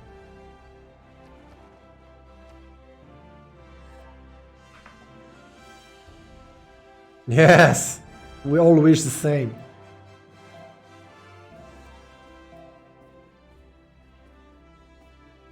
We all wish the same. Also, Maury could, like, disembark a horse here, then you much earlier, like, you come pillage, then you re-embark. Oh, I didn't see this. You know what was the luck of Russia? being in between two naval civilizations which are so good at disembarking units and kicking your ass. Big mountains here to protect you, then cliffs, then mountain into cliffs, into mountain into cliffs, and so the guy could only like disembark here and here, but you cannot disembark all the way down to here. That's incredible. I didn't pay attention to this. It's kind of like protected coastline.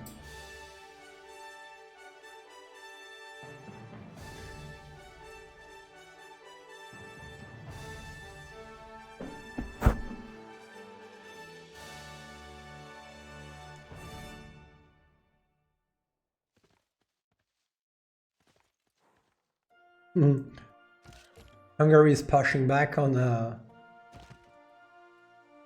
here, it seems.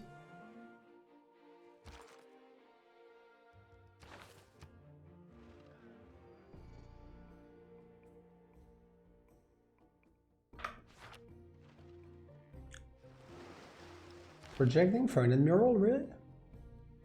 Wanna get them unblocked for Phoenicia? Interesting. We got it stuck, really? What? Hell. Oh, they thought Phoenicia is doing so many points and we're doing so little compared to him. Even though we're 2 and he's alone, let's block the admirals. Which, you know what's fun, guys? You know what's fun? You know Phoenicia that we mentioned before missed the second golden age. So Phoenicia, being free sim, decided to get the admirals blocked, and she missed the second golden age. If she would not let the admirals be blocked, if she would just recruit them, even though she can maybe not get exactly the ones she wants, she probably would not have got a normal age. She would get golden, because she would get like 2, 3 more era points, which is quite a lot.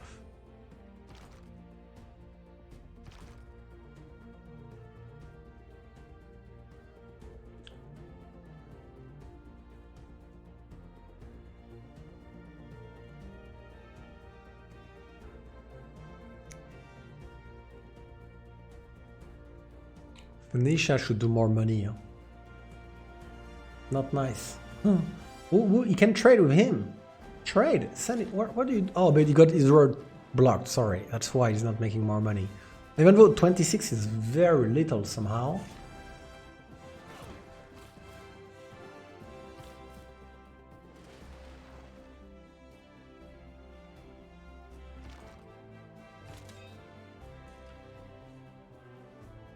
This general does not work with the Cossacks. Huh?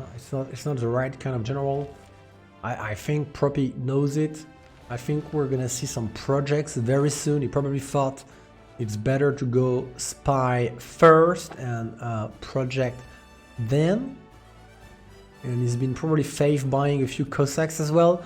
I wouldn't be surprised if he starts to make a move now. He has to start bringing them forward. I mean, like, try and kill some stuff and start moving. I would personally like it if he just goes straight for Greece here, but I mean either ways are fine. He's 230 science now, and he's getting onto bombards. So now he's got bombards, which was something you miss with Cossacks usually, because you're gonna have the bombards a few turns after.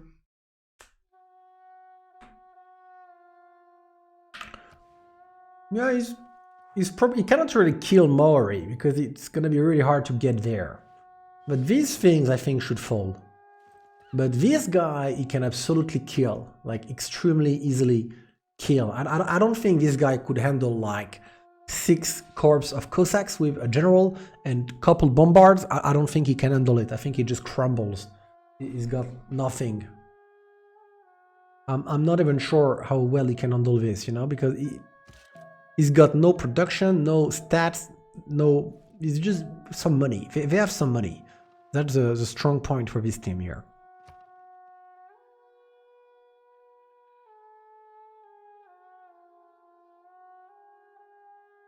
How much tourism is Russia doing right now? 130.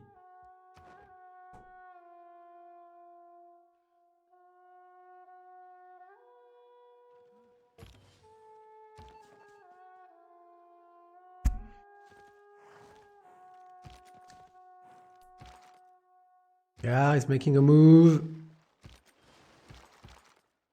See, this cannot survive being attacked too much. Huh? It can take a few hits and then it's gonna fall. As a general, I want to see a general. What's Norway doing?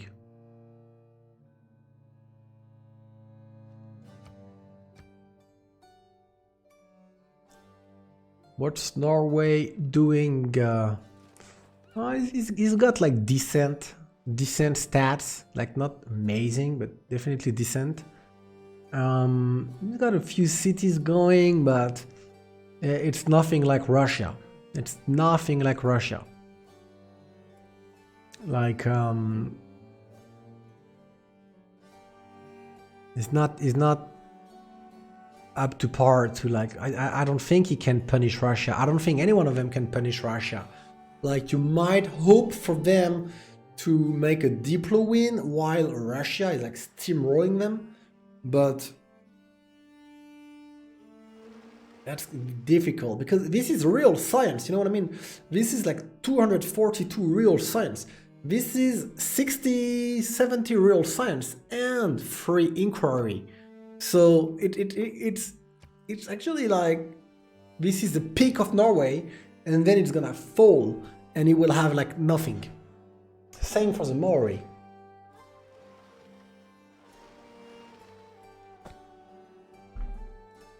No, they didn't even take the Diplo. The Diplo went on Russia for some unknown reason. They had like so much favors and they didn't. And yeah, so I think Bino's Seadogs is gonna get crushed. Like we're just gonna have a look at how Propi handles this. All except Mahabodhi, Potala, and Liberty statue were not done. Only Mahabodhi has been done.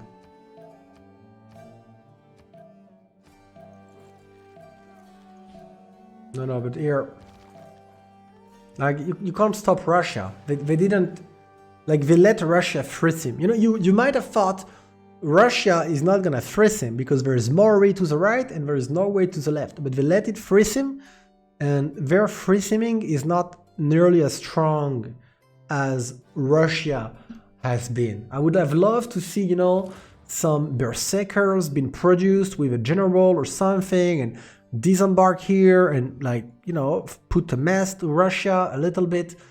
I would have loved to see like some kind of aggressive play, some Toas maybe here. You know, you could have Toas on the right, berserker on the left, like slow down Russia. But they didn't do any of this, so now they're gonna pay. Bombards are coming. We're only missing the general and the military engineers, and then it will be perfect. And the general should be there in about 2 turns probably. And the military engineers, I think they might not come. Like it doesn't, like if he wanted to have military engineers, he would have them already. That's what I can say. So I don't think they will come through. I think he will do without it for a while.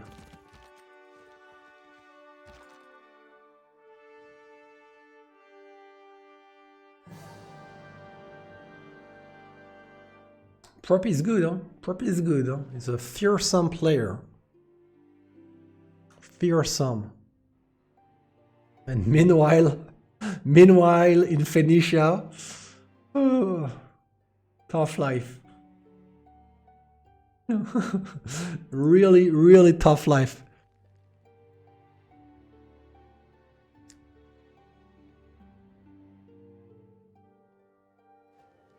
Well, he's got. I don't know how good a player Red Phoenix usually is.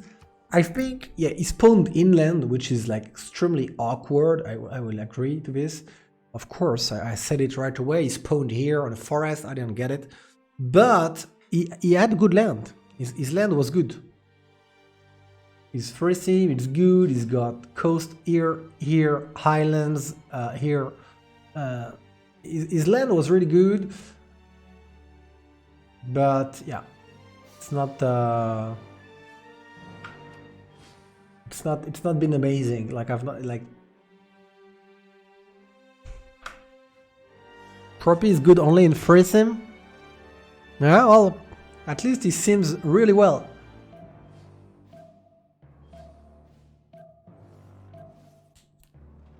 No, it's paint and brush. It's paint and brush. He's got a very strong cap. He's at the end of the game, guys. I will load again, and we gonna have a look at the start, the Russia capital start. I said it right away. The Russian capital was, I don't know. I've never seen such a Russian capital spawn.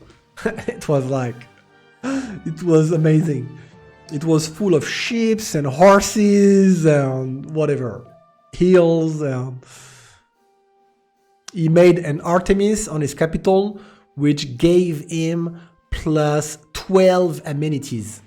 So imagine plus 12 amenities Artemis with a Liang, which has like, well, therefore kind of 12 resources to, you know, synergize with. It's a lot.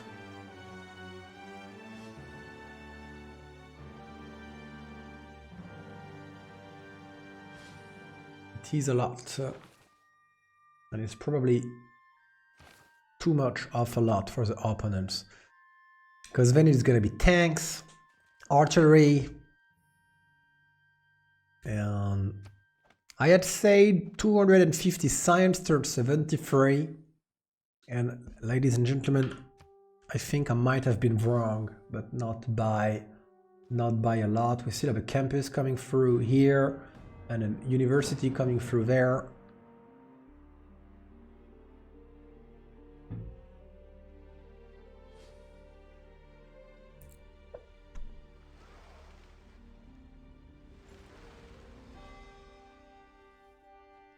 But the problem here with Red Phoenix, I think, is probably that he didn't get a good enough monumentality. If you know him and you want to give him my feedback, or if he listens to this, one of the key mistakes he makes, which makes him have not such a good monumentality, is the religion choice.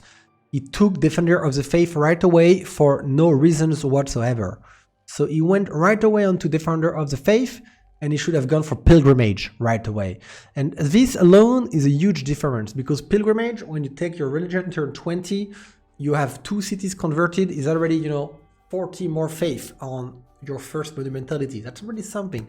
But then every turn, it's 8, 10, 12, 20 faith he's not been getting, that he should have been getting. So that's a huge mistake. And then in terms of city placement, like for the holy sites placements, etc., is not made a good enough first monumentality, and that slowed him down. But he did an okay job overall, but not in order to be on par with Russia right now, you would have needed to either fight him with berserkers earlier, or make a much better monumentality. The job which should have been done. That's why we don't get the 250 science, guys. The job which should have been done by a scout like so long ago is finally done by the big boys over here.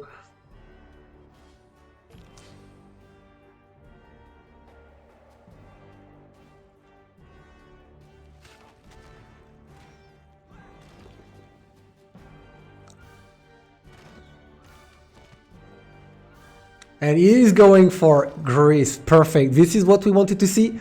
We called it, Fulcrum, I think, or Doe called it first, that this is the way. He agrees with it. This is the way. Hello. And because this is going to be huge. This is going to fall so easily. I am sure of it. Siege tactics, 3 turns. Oh my goodness. Gunter is like, don't worry. I am a man with a plan. I am going to build Renaissance walls. I guess he's okay. He's staying 1 turn away from metal casting. He wants to have more pikemen to up in pike and shots. The problem is, ladies and gentlemen, you cannot trade pike and shots against Cossacks. It does not work. Even if you have a general with your pike and shots, it just doesn't work. Say it doesn't. It's not strong enough. You will see when we have a look. Cossacks don't care. They eat into the pike and shot. If there is, of course, if there is like 3 lines of pike and shot, you can do something. But a few pike and shots, it does not stop it. You will like slam, back, level up, slam, back, level up, slam, kill it, go to the next one. And soon enough, it will be pillaging. And that will be so important for them because they have no gold right now. But once he pillage like 1,000 gold over here, they are gonna feel even better.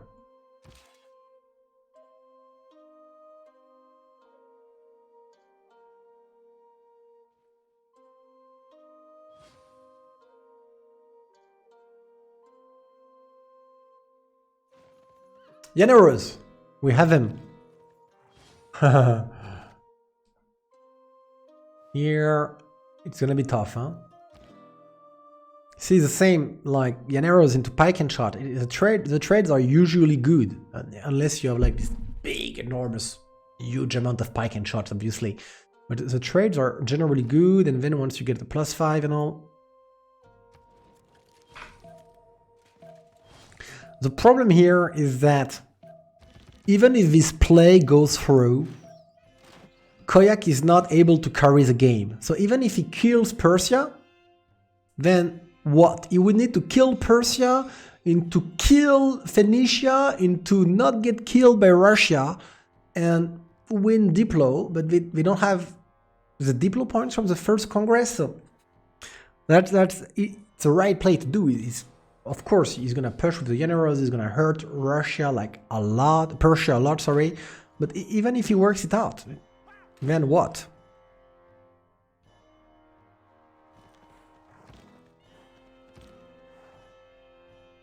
Now, the cultural victory is like, it's progress, but I think we will have a CC before we have a cultural victory, most probably. Hello! I want to see this thing here. I don't know why, sometimes I can and sometimes I cannot have a look at the trades. I don't know why. No, it does not want to, the game is like...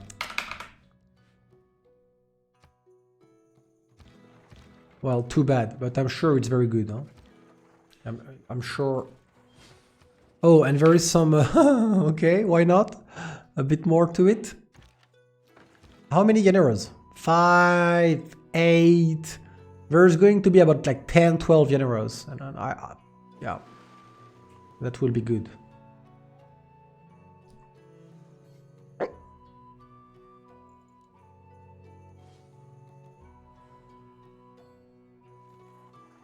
And he did build a statue of Zeus, huh? That's a good idea. That's 50% more production onto pike and shots. And he knew he would have to do a lot of pike and shots. And so he got this, that's good. But I don't think it will be enough.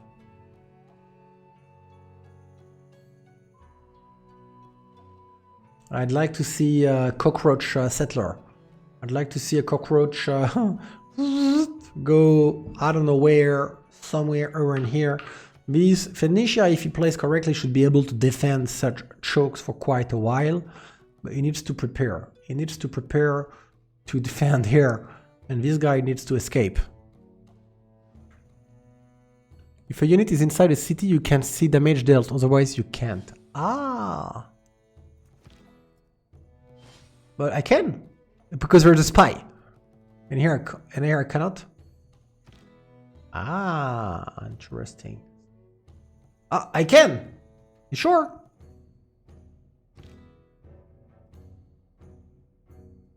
I'm not sure that's the rule, easy black. There's some play here. This is the play we need to make work. Huh? I'm not saying they've lost yet, because everything is possible. I'm saying Russia really has the potential to carry this. But of course, that's what's happening here is important. It would be even more important if they didn't fuck up the first Congress and set up the diplomatic victory,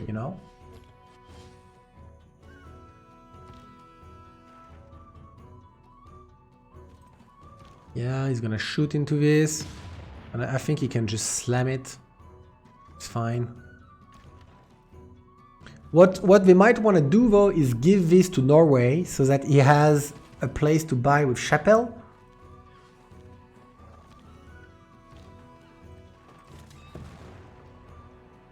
I have to pay attention with the generals. Oh my goodness, no, Koyak! Koyak, you madman! He's a madman! He got the generals. The generals, they have to stay together. They have to stay together because each general has to give +2 to each general next to him. They have to stay together and you go kill the units by surrounding them and killing them and you push forward. You don't go slam the 71 strength capital to steal a builder. Like, what is this? That was incredibly stupid, in my opinion.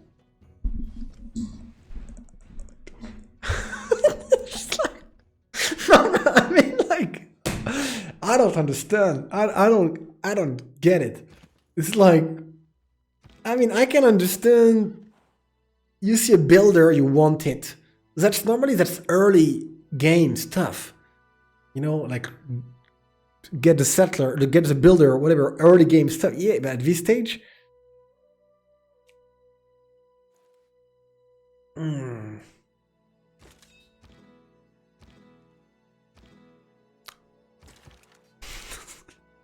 I was like so not expecting this. Like go slam the 71 capital. Plus, it's the only city you can't raise. So even if you would lose all of your army to take it, then you can't even raise it, so the guy will take it back. Okay, let's have a look here. Okay. And where is my general?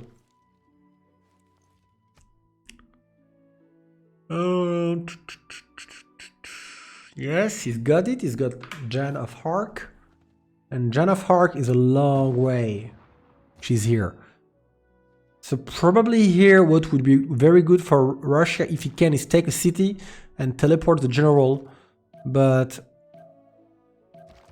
can he... Oh, that's an awkward spot for a Cossack to be out of movement. Can he get through here? Did I lie? I think I might have lied. I'm not sure he can get through with the pike and shots 2 stars. It was a pain to kill one. I'm not sure you should try to trade into them. He should have maybe like go around and pillage the land and kill the cities without walls, because those are very slow, those are very fast, so you can just go around it. Thank you, Phoenix, for the follow. Because here he tried to force it and you don't...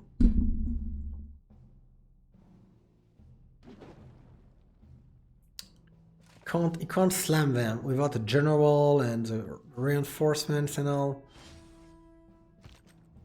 I lied. I mean, because Cossacks can...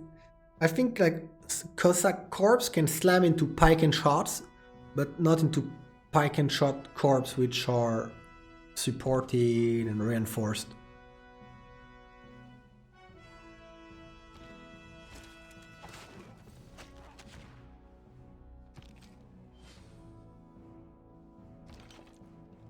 He's got a general, so he can move and shoot with the field cannon. That will be good.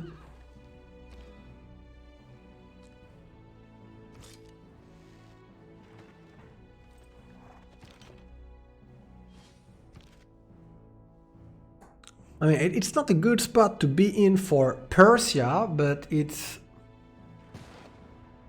I mean...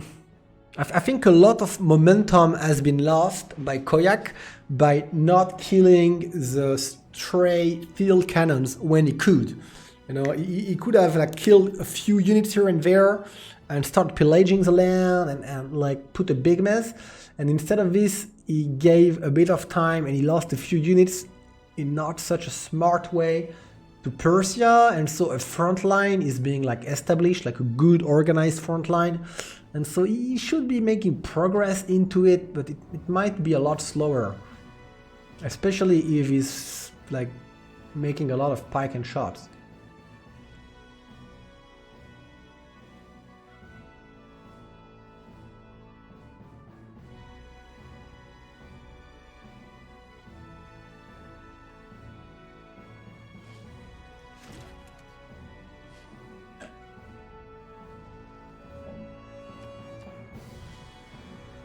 So what we're gonna see, guys, is next turn when the 2 free inquiries are stopping. Where are we gonna be at? So what do you guys think? Put in the chat first the science number of Norway and second with a slash the science number of Coupe. What do you guys think?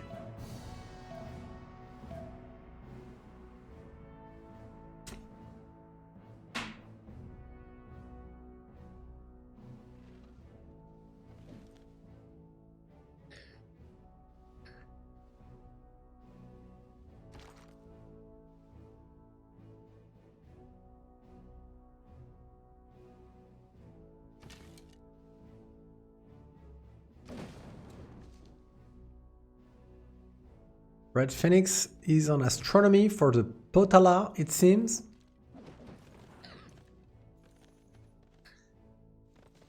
No, backing off, not going around, not going around. And so, you guys put your bets in the chat. Let's see. I'm gonna say 125.75. No. 125.55. Okay, he's got more than I thought. 119.86. Of course, that is not so great. Maury cannot resist Russia in the long run anymore. It's not even clear if Maury will ever get to battleships, because usually battleships can buy you a lot of time. Here, I'm not thinking he's gonna get to battleships ever.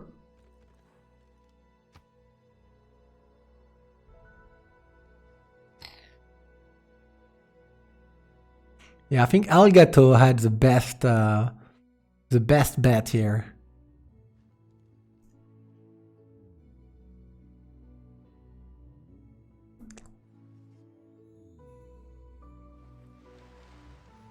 That's fun. You know what's killing me? What's killing me is this goddamn tiles which have been sitting here forever. Like, first of all, I'm not playing Maori. I see this, I'm like, settler. But I'm playing Maori. I see this next to the coast. I'm like, wait. I'm gonna put the city here in the gray. I'm gonna put one here. I don't care where I put them. I put cities on the tiles.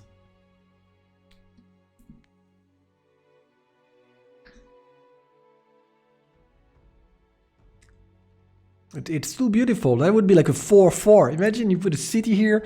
It starts by working 2 4-4s as a Maori. And if you put it well, then you can do that like a theater square and get the +1 culture on all the tiles and all, and you make a campus, and it's just too beautiful. And that settler that we saw, he went here, which is so beautiful as well. It's right to go here. You need more. You need all the tiles in your empire.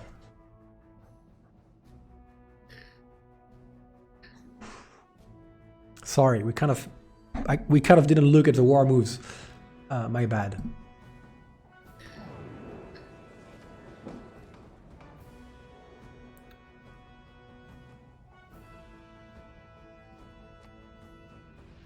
Well, oh, and I think we missed good turns for Koyak here. It seems to me that quite a few stuff has died. Wasn't there more field cannons before? Wasn't one in the city? I thought there was 1 2-star more at least, no? And oh yeah, okay.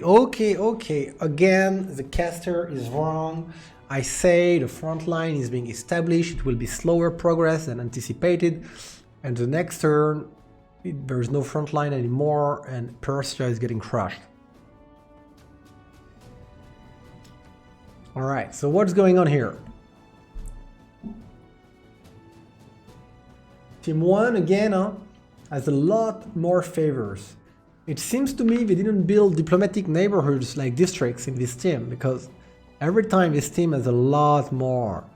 And in terms of diplo points, see, sadly, they only stand at 2. Not 4, only 2. They could be at 4 or 5.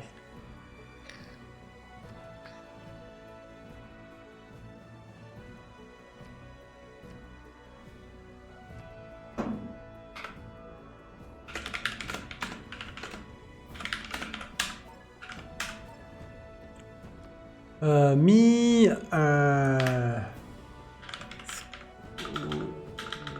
cooking units, recon. So, kind of weird here, because you have the generals on one side, so you don't really want to, like, buff them, because there's the Cossacks on the other side. But I think probably they go for siege or heavy cav. Siege would not be so good either. So probably they're gonna boost the heavy cavs from Norway because he doesn't have any heavy cavs. But that's what I would think. And this is too late to block the border growth of Russia. It's really too late now. So that's not so interesting at this stage. It's much more interesting on the first Congress. Not so much on the second one, usually, unless somebody just resettled a lot or something like this. But this is very interesting. And this, of course, is interesting, but they didn't do the setup. So let's vote and see. So me, Recon, and me.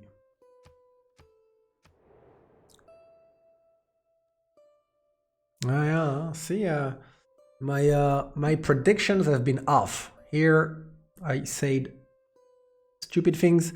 Here too, it seems I've been all of the. I think I can say without pride that all of the Warfire prediction I have done since the beginning were wrong. I didn't predict anything successfully about Warfire.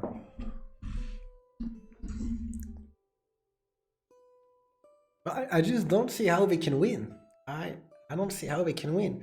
If you would tell me that, yeah, Seadogs had like 5 diplo points from the first Congress, and now after this vote, boom, they go at 9, and they finish the Potala, and they have 10, and okay, there is no contest on statues, so they go up to 14.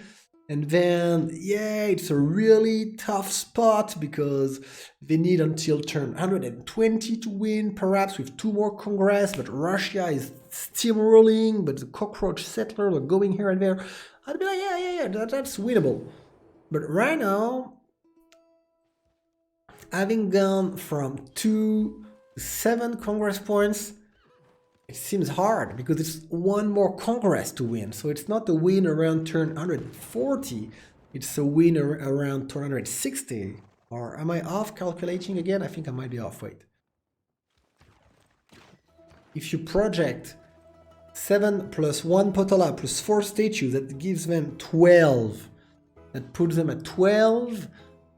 So then you could win in 2 more Congress, so they might win turn 120 diplo here. So it's still possible. It's still possible. Actually, it's gonna be harder, but it's still absolutely possible. It's a long time to go, obviously, but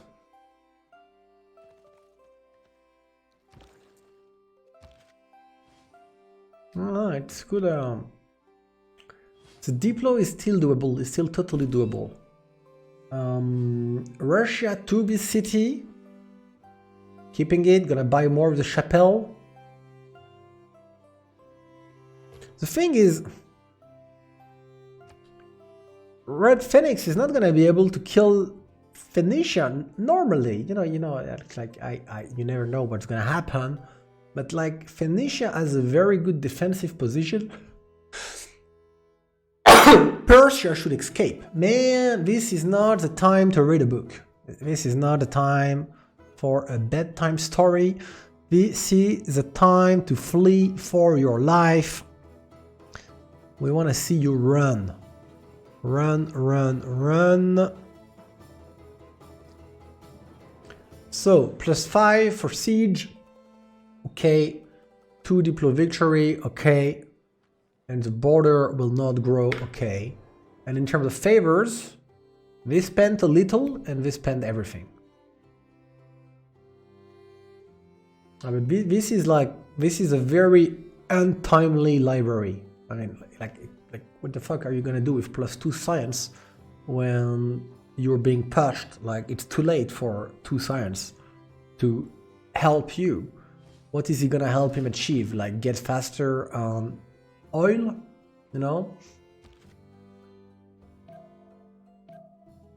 I want to have a look at how far away from the tank. So we are, it depends on who boosts what, but we are a solid 15 turns away from tank at the time if he doesn't scale up in science.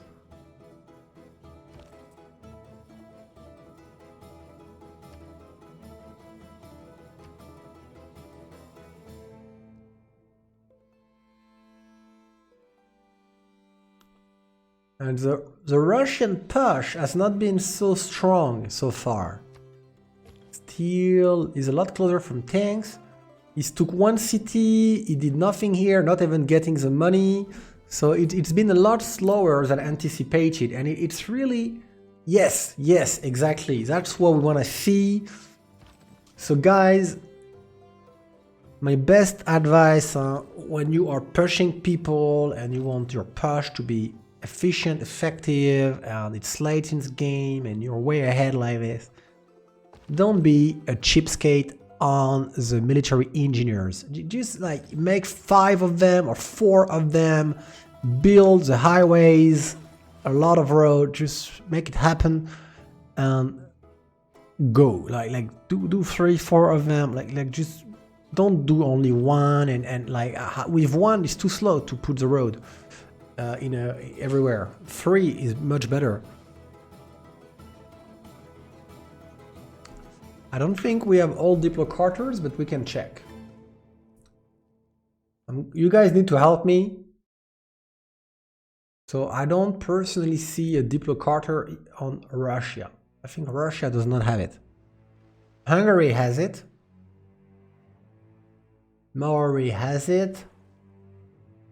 Greece has it. Phoenicia does not have it.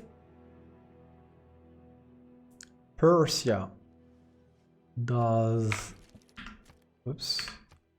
not have it. And he has it. So I think the situation is 1 Diplocarter to 4. Not a cap? This is a Gov. No, I think it's a 1 to 4. No, the search is broken for spectators, unfortunately. This is Propy's kind of push, can only do something with Bombard Co. He did say that he was not a very good war player. Thanks a lot, Asimov the Cat, for the follow. Thank you as well, Phoenix. Dido had it? Oh yeah, you're right. So it's a 2 to 4. But let's have a look as well. More moves. Okay, going forward, that's going to be a lot of money here. That's going to be thousands of gold. That's I'm not sure exactly how much, guys, but if you would tell me 2,000 something golds with the red card assault, which gives 50% more, solid 2,000 something gold, I would believe you.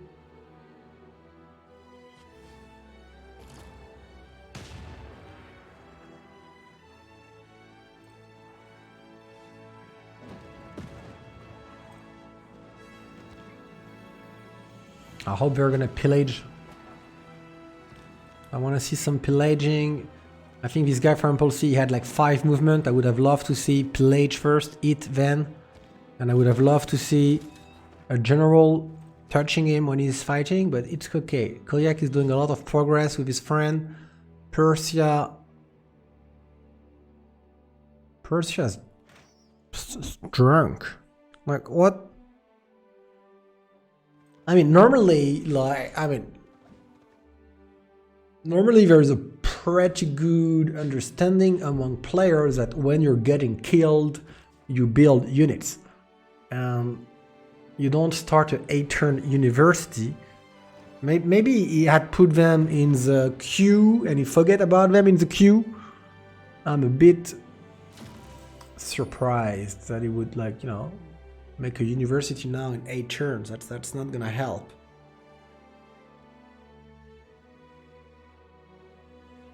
It cannot help. Like imagine, like, you spend 8 turns making university, now you finish your turn 90. Imagine he survives and the game goes until turn 110 or something, and then he's made like 100 more science than he should. It's not gonna cut it. I wanted to look at the city-states. So, how many city-states do they control? Koyak, Ganger, Red Phoenix, Zirael. Koyak 1, 2. So Propi has 3. And the other team has 3. And though this one is being contested, and these ones are not having anybody on them for some reason. So where are all of the emissaries? Is really Propi able to take... Oh my... So guys, this is something that you should never let happen. Russia, one thing, it helps understand the snowball of Russia versus the snowball of Red Phoenix. I don't know what Red Phoenix did with his emissaries, but Russia has got the 2 white city-states, you know?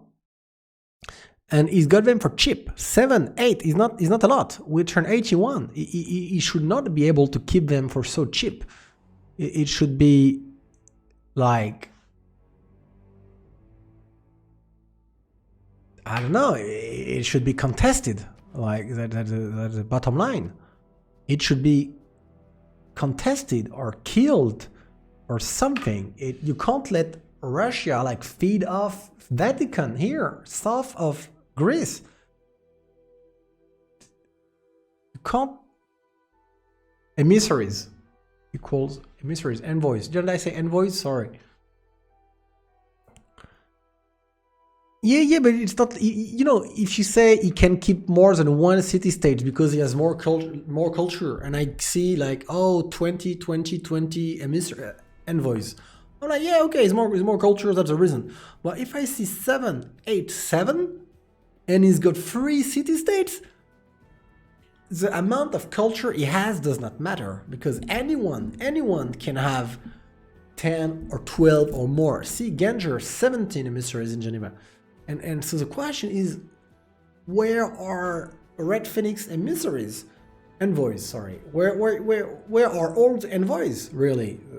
I'm surprised. Maybe they went into city-states that died or something, but it's definitely not normal that this guy, having played a Monumentality, a Religion 2, did not manage to secure at least 1 of the white city-states. And normally the correct way to go about this should have been, Norway secure Nazca, because it's far from everybody. I let Russia take Vatican if he wants, and then Greece kills it. This way Russia does not get any city-states and wasted emissaries, envoys, sorry, or something like this, you know? But here we have Russia controlling a blue and 2 whites for so cheap.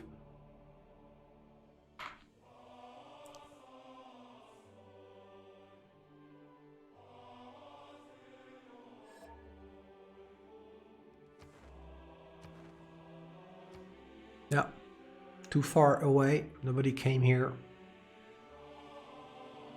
As you can see, there's still the villages.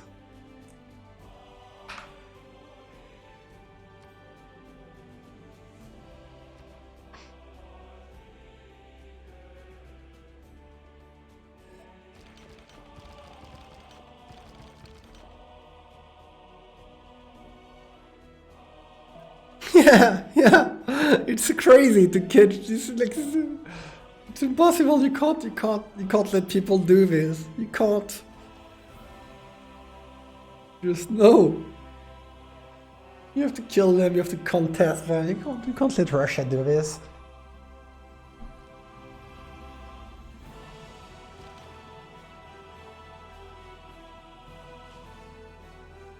But just liberate Taruga, that's why you own it. Okay, fair enough, fair enough.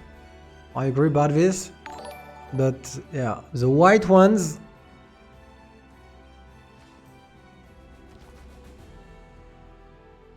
I'm surprised he's not pillaging more, because you know they're very tight on money. I know they're a bit less tight because he can trade again. But they were like very tight on money for so long, I would have imagined he would pay more attention to pillage like whatever he can.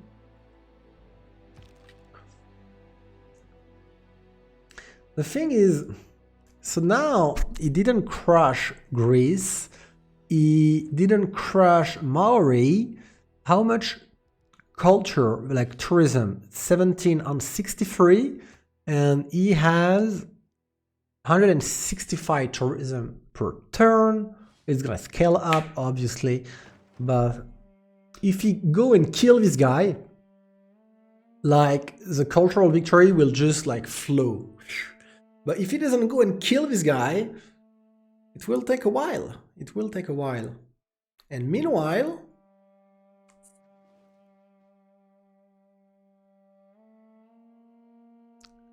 yeah, but that's very normal to be. It's very normal because he's not in a position to make a cultural victory. How are you gonna set up a cultural victory with this guy left of you, this guy right of you, and your team needing you to carry them militarily? I think it's a correct play what he did. Make great stats, gear up for war, go kill this guy, which he didn't succeed at, and raise this down as well. And then once you've killed this guy, you know, do the cultural victory. Okay, why not? Of course, it's a lot easier, but you cannot scale up tourism before killing this guy. I don't think it's gonna work out.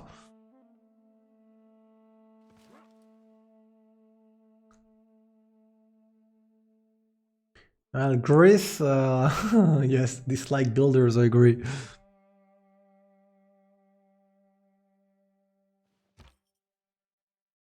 Seadogs could win with a slow-ass diplomatic victory. It's normally because he has more culture, Red Phoenix, he should be able to... Oh, the Colossus, I thought it was a statue for a second. Normally, Seadogs should be able to get statue and perhaps Potala, but at least statue, so I would put them at 11. And so in 2 to 3 more Congress, they could win. That would be the only way, really, the only way at the moment. Scientist victory is very unlikely, El Nino. It kind of never happens in competitive matches, which are teamers like this.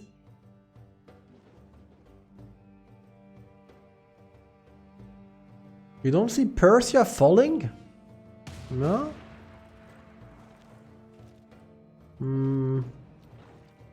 No? I want to say why not? You feel like his defense is good enough right now? 530 army versus 1500?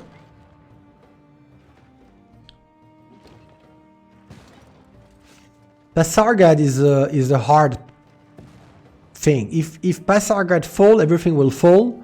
It's true that right now it's not falling at all. It would take a lot more bombards to shoot it down. And how is the trade? I cannot see the trade.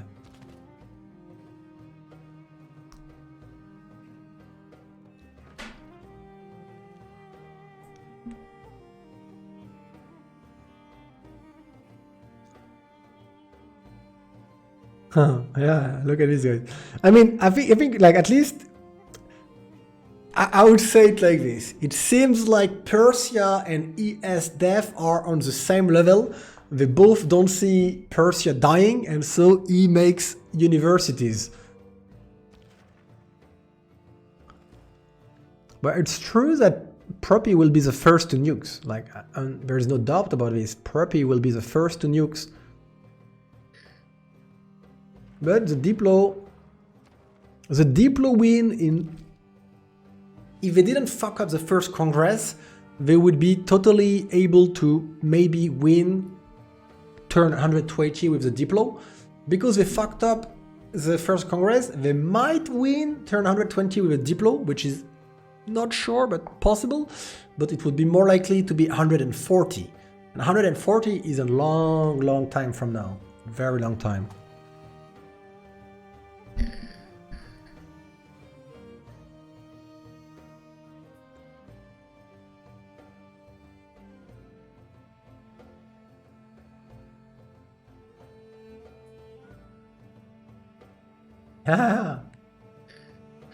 I mean, yeah, it's not making units everywhere. It's making units all over here, but not here somehow. I mean, I want to see more bombards. That's the only thing. I want to see more bombard, and I really think that can fall. I think you should probably put Victor in it as well. Doesn't want to yet because of the production, but probably that would help.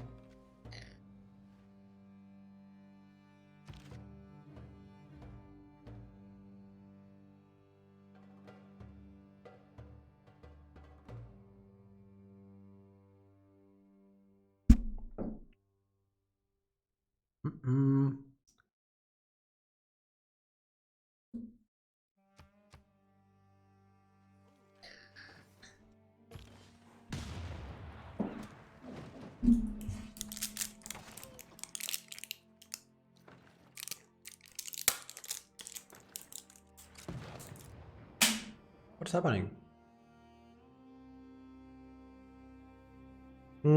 Desync, no? Oh. Where's the stack? I don't see the stack. Is that the stack?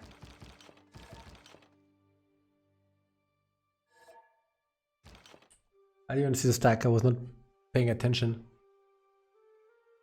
Koyak special. Okay. I'm not sure which stack is talking about. Maybe the Susa one, but the Susa one is irrelevant.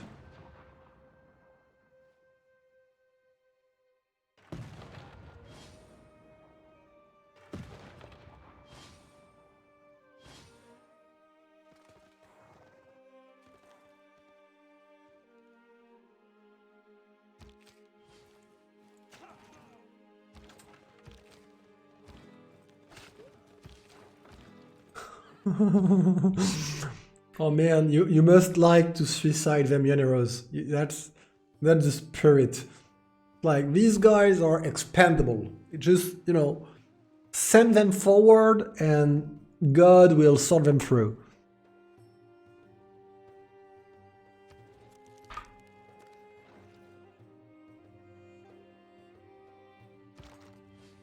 Oh, he's gonna take Taruga now. Or not. No, oh, this guy wanna raise it. Okay, I see. Well, it seems to me that he's been doing a few kamikaze moves with his generals. Absolutely.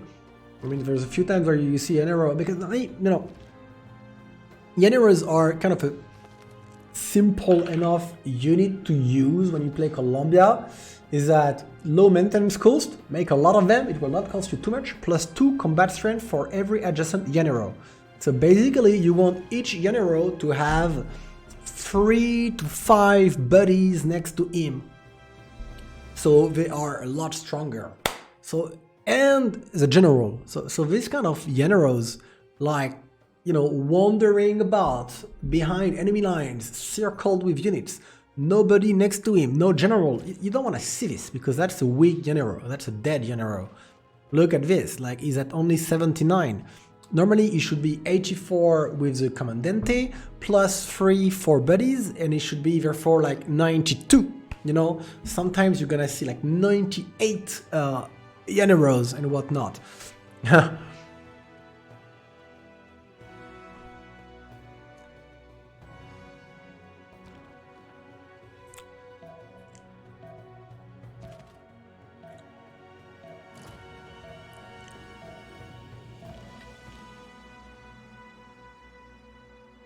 So this is dying this turn. I'm hoping he can bring the bombard, start shooting on the Passargade in 1 or 2 turns. I really want to see them shots going here. Sacrificing bombards to destroy the walls and get the city would be okay, I think.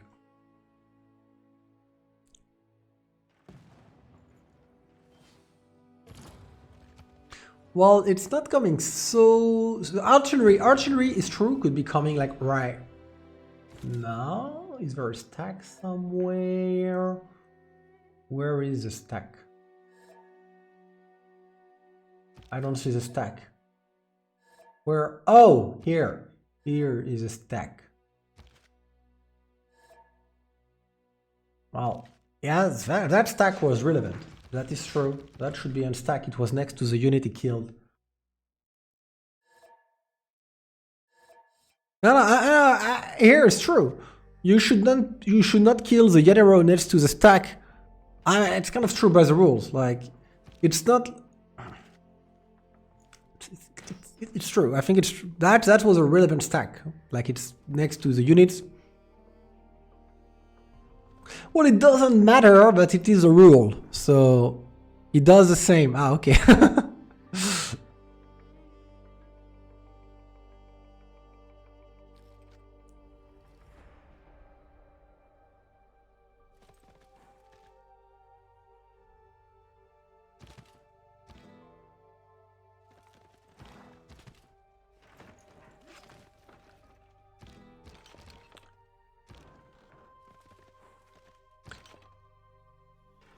Ah, that's right. That Persia guy knows how to turtle. He didn't fuck up the promotion. He took the +10, and that +10 is a killer. It's really a killer. It really hurts.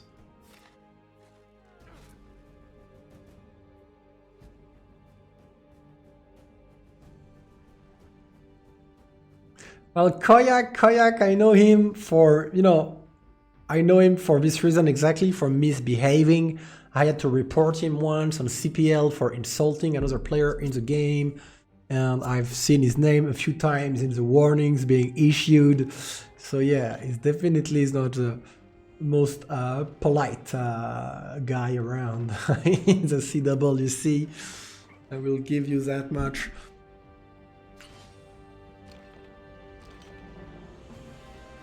Is he going balloons now?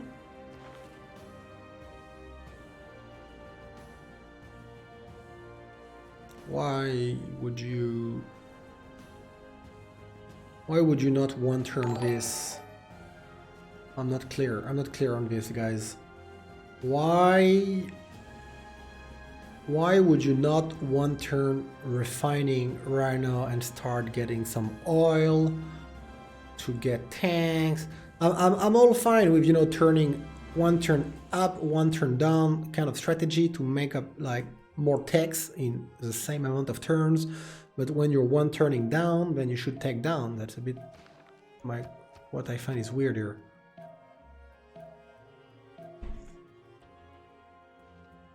Fascism is coming through in a couple turns normally.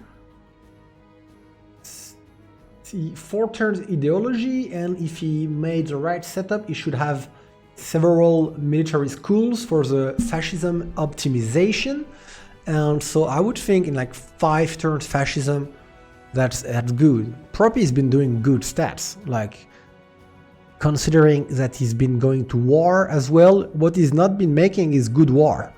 His warring has been not so great because he started to go to war on turn 70, so he's been gone to war for like 15 turns and started to set it up like even a bit earlier. And in 15 turns, the only thing he achieved was killing a few muskets and liberating Taruga and taking this. That's all he achieved, and that's not a lot. That's not a lot for 15 turns, to be honest. That's really not a lot.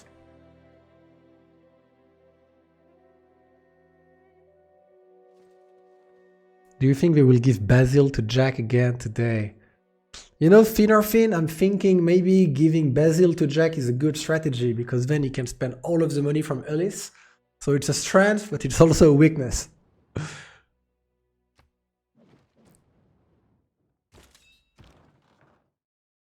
Well, the thing is like, because Maori is irrelevant. Like, Proppy by killing Maori cities achieves nothing except, let's say, ego boosting.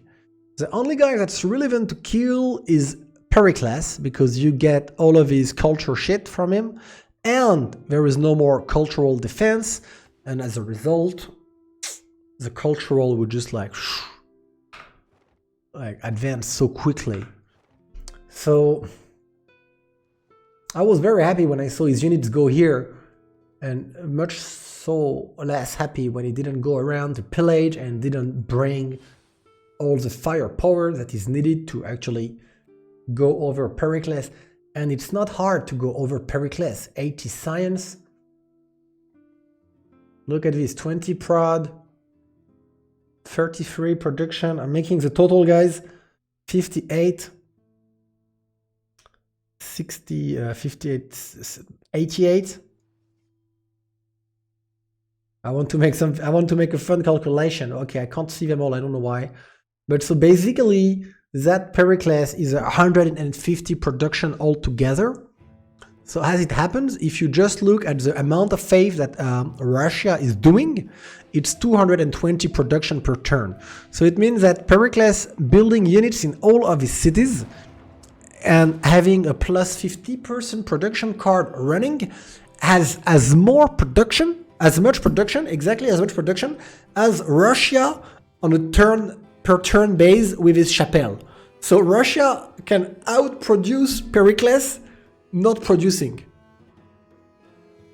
which is kind of fun when you think it through. It's like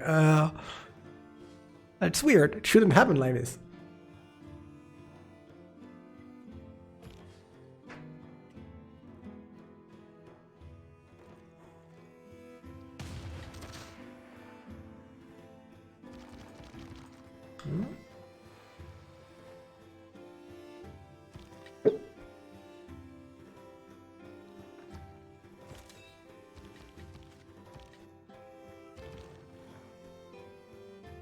Yeah, but that's, I mean, I can understand how Proppy would make that strategic mistake in the sense that, he's playing, the turns are short, you have to play, and you're like, I don't know, with French expression, we say la tête dans le guidon, when you just, tunnel vision, I think in English, tunnel vision. And so you see the nearby targets and you kind of assume nearby targets are the targets and you go on it because you play, you don't have the perspective about the game. And then maybe like 10 turns too late, you'd be like, should I really have done this? Probably not. And so I can understand this. I know it happens to me. I'm pretty sure it happens to everybody. That's good. I like to see this. See, guys, that's a good play. You see the city-state next to you, you can't have it, you kill it. That's what he should have done. You see the city-state next to you, it's strong, you can't have it, you kill it.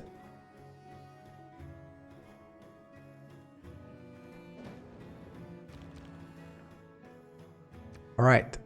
Soon, petroleum. Soon.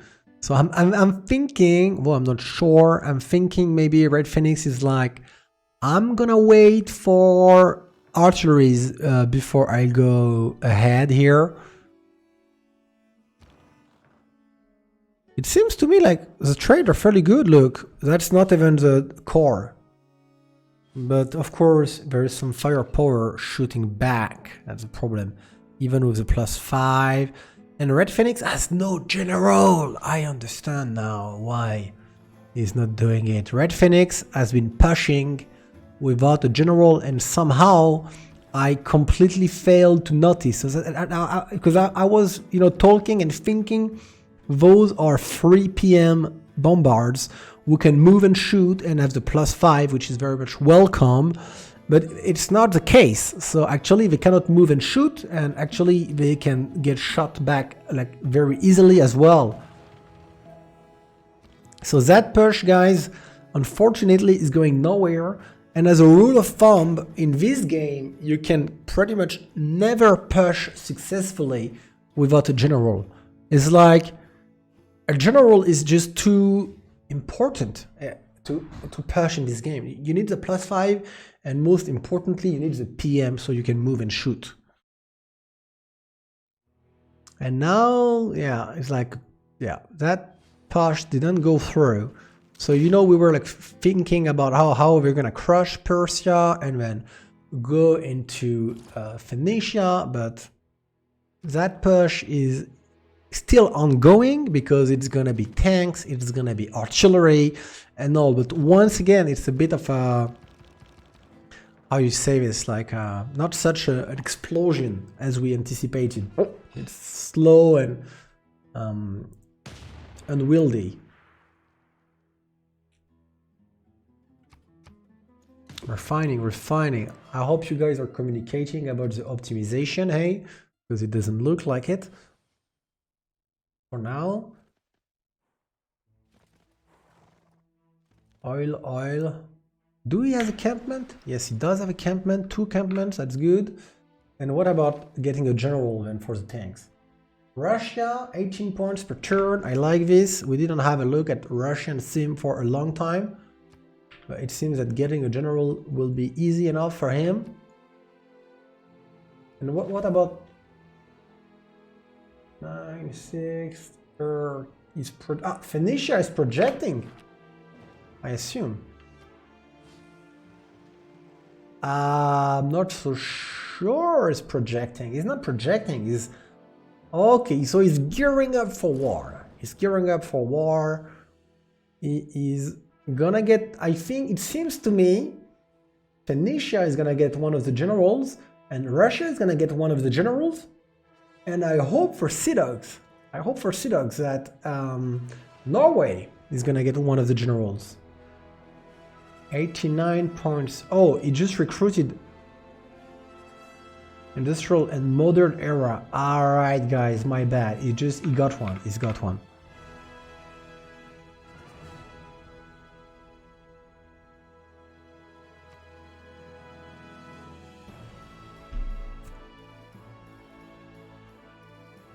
Felix is unfazed.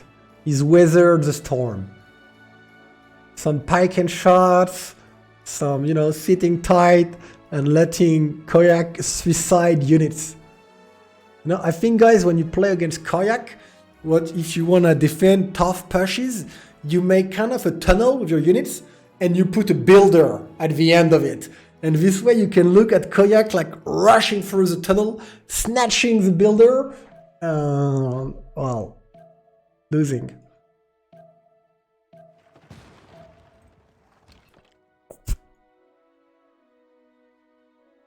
He just likes it. He can't like, he has to go forth. He has to go in. He wants to. He does it every time since the very beginning. He wants to go in.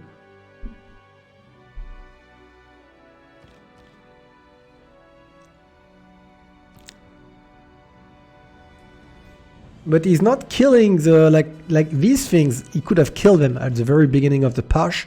They were like in I don't know, not protected here and there. If he would have killed the field cannons early on, then he would have been fine. Yeah, I can understand him, like he's thinking that he's going to be a tank later. That's gonna be a tank, and boom, that's what you lose now. Yeah, it's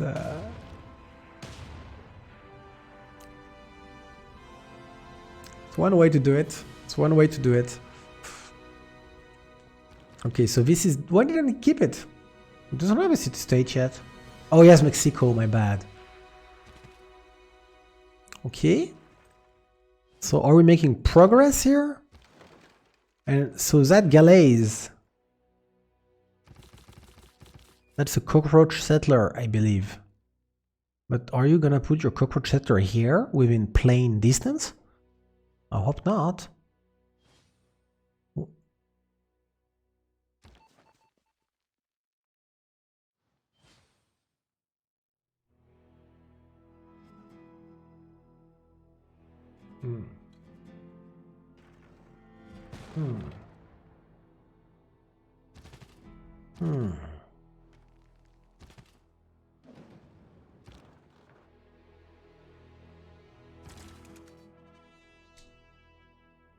I think here. I think here, yeah, it's gonna take a few turns, but this is gonna fold. This is gonna fold. There's no battleships, and until there's no battleships, and I'm not really sure when there will be battleships, because I don't think he has industrialization at all. So there will never be battleships, pretty much. He can't defend. Russia cannot pre-build boats anymore. It didn't use the occasion to do some galleys or whatever here, quadrarams. That could have been good, to be honest. Could have, if he want. I mean, if he's serious about wanting to, you know, kill Maori, then he needs to make some boats that are planes. Planes can do it just fine as well. That's true. Planes should get him there. But again, that's the guy we want to see dead. He's got a spy. He's got a spy there, awaiting assignment. So maybe that arrived recently, and he was maybe, you know, waiting on, I don't know, something before he go pushing with tanks. Maybe he's waiting on tanks, or I don't know what he's waiting on. Okay, next turn. Next turn he's gonna have the fascism. One turn. And he still didn't. Guys, I don't get this. I don't get it. He thought, I need to do railroad. I'm gonna railroad my stuff into Greece. I mean, why not? I like the idea of railroading. I don't think it's needed, but why not?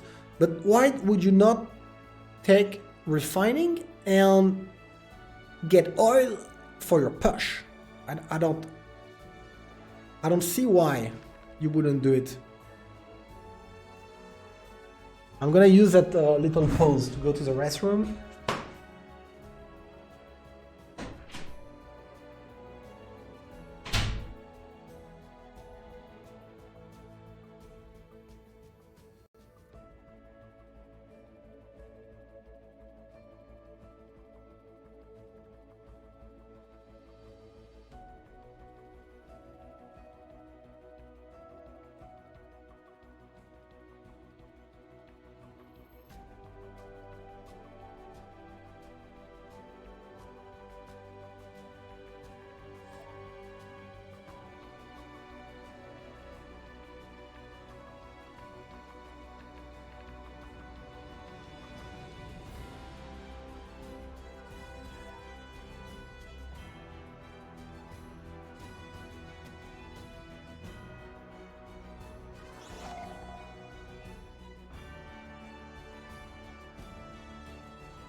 All right.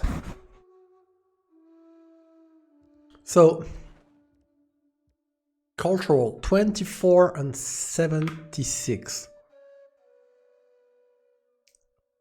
So, the cultural defense is at 200 right now, but once this falls because of the push, the cultural defense is gonna be like at 100 culture or something per turn, and we have the tourism facing it. It's not here, it's here. 200 tourism right now. 200 tourism. It's gonna scale up. There will be some national parks that he will do. Probably, you know, he will do like a national park here and here. I don't know where else, but he will be able to do a few. He will be able to do quite a few ski stations if he wants it to scale up. And here he could do a natural park as well. But he's not gonna be able to go like super high in tourism. He doesn't have like that many cities and that much room for national parks, etc. But he should be able to go high enough to pass it versus 100 cultural defense. I'm not sure. I'm not sure how high he's gonna get in tourism. His game plan is definitely pushing first, or he wouldn't go fascism. That's for sure. He's got quite some faith per turn. 400 is good. It's good. Thanks, you know, having the 2 white city-states. There will be the rock bands. That is true. You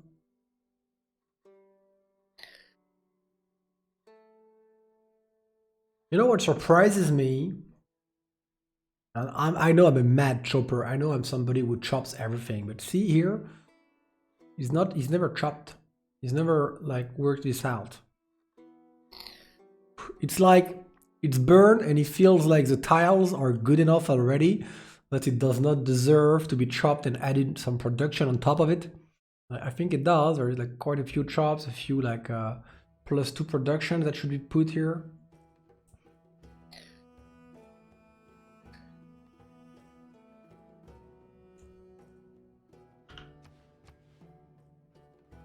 Okay, railroads. He's a man with a vision. He's like, I see a railroad going from here to all the way there, and I'm gonna kill you. And I think he should that. I like it. I'm regaining my confidence in this push as I see all of these guys making railroads. The Chichen Itza would be good, that's true. But even if you plan on putting the Chichen Itza, you don't chop, sure, but you can still put the woodwork facilities.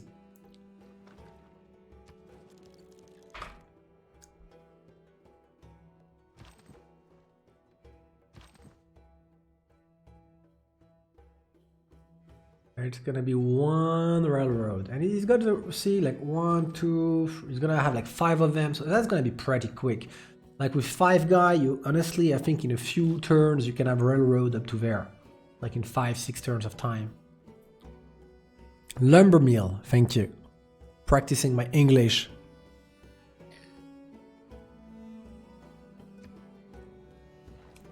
He's trying to optimize.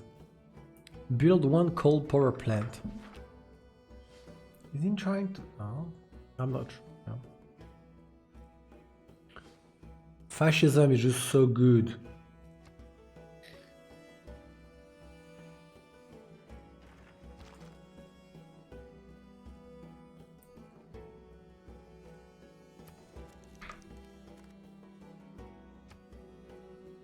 I wanna see, sorry, tech. 1.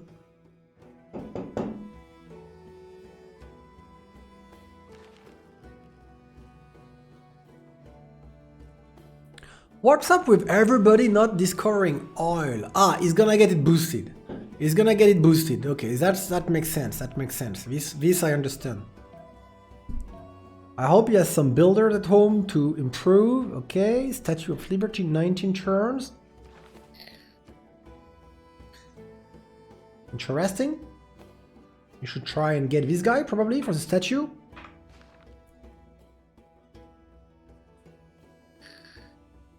He's got oil here and here. He didn't do the buildings though in the encampments.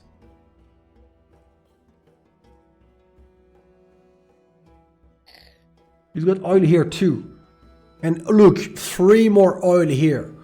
I mean, it's oil for him is really like a low hanging fruit. It's really easy for him to be at like quite some oil per turn. No, well, he doesn't have the tech yet because he's gonna get boosted by Koyak. Next turn, Koyak will boost and he will get it. But it doesn't, I mean, one thing I like to do is to, you know, get a few builders or have a few builders around your cities when you get oil so that you can go improve it. Because here he will get oil and then he will need 4 turns to make a builder and then he needs to send the builder and all, and it's a bit slow and tedious. So it would be good to have some builders and he doesn't have any. So maybe if he's rich, he can buy a builder to improve some oil. It's also sometimes good, I feel it can be a good time to redo 1 or 2 settlers if you have the production. This way you can go settle where there is a lot of it.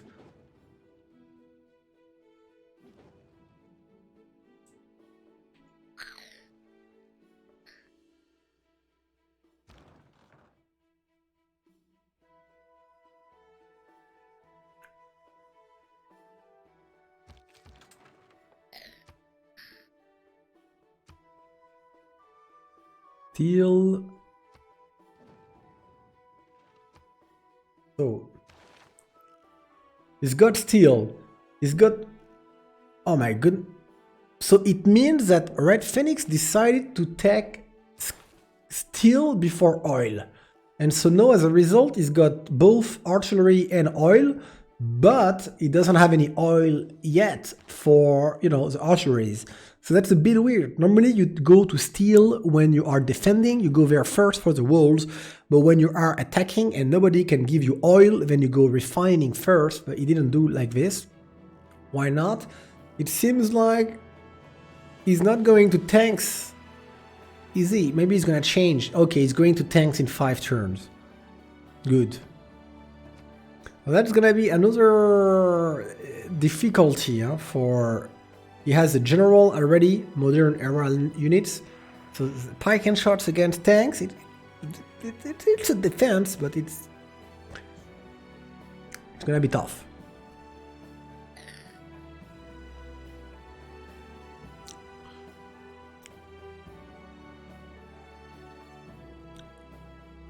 A lot of faith in Russia, yes. Refining 2 turns, and he's doing the railroad, I'm sure of it. That's the play.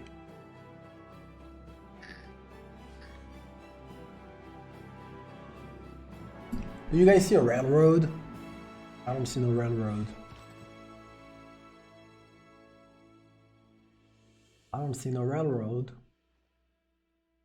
He's got coal, isn't it? He's got coal, he's got iron, yes, yes, he's got them military engineers.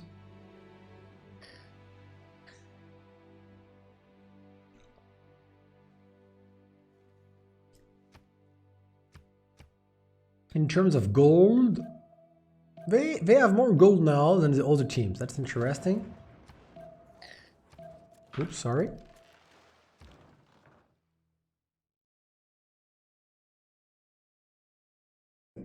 So Red Phoenix.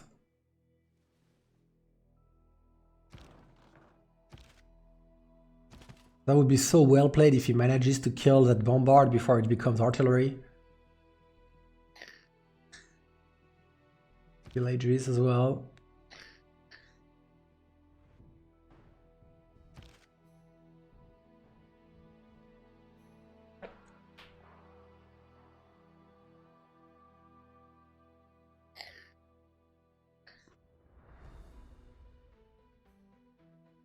More. That's a railroad play, it has to be. Why else would you do so many military engineers? Ah, I think we're gonna be relobbying soon, guys.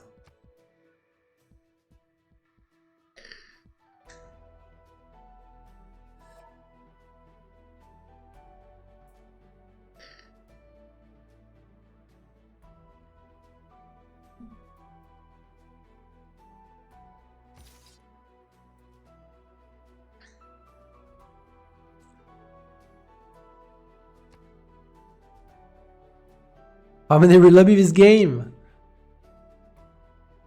Quand on aime, on ne compte pas. When you like it, you don't count. I don't know. 3? I think 3. But there was a very long pause for a sub and for the after a little bit to get the same war moves going. But overall, there's been worse. There's been worse.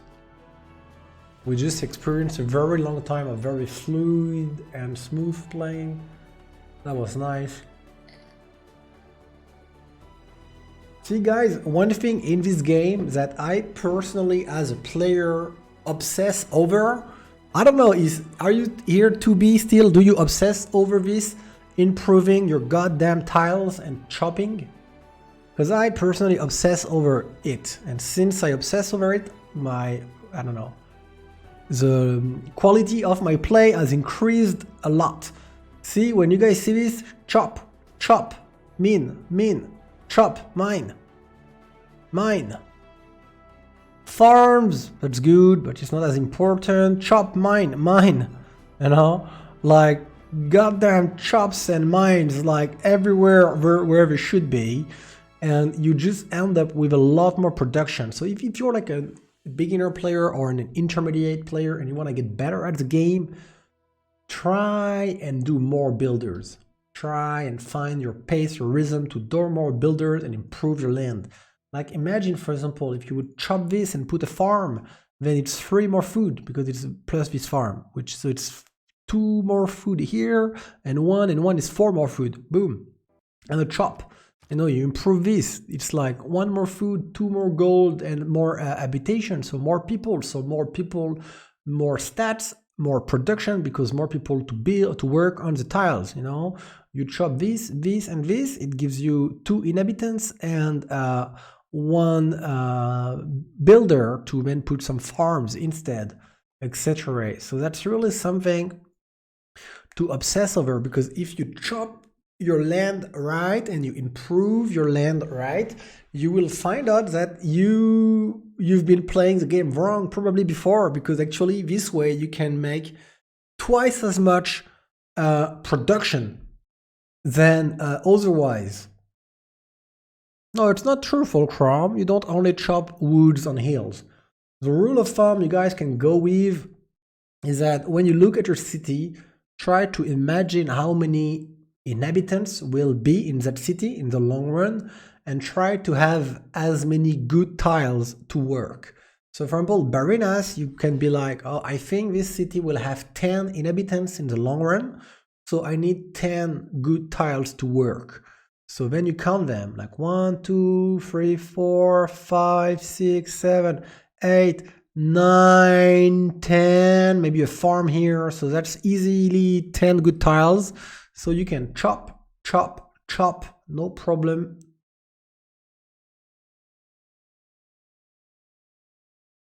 Of course, it is a bit here. Of course, this you all chop, and you put some mines instead.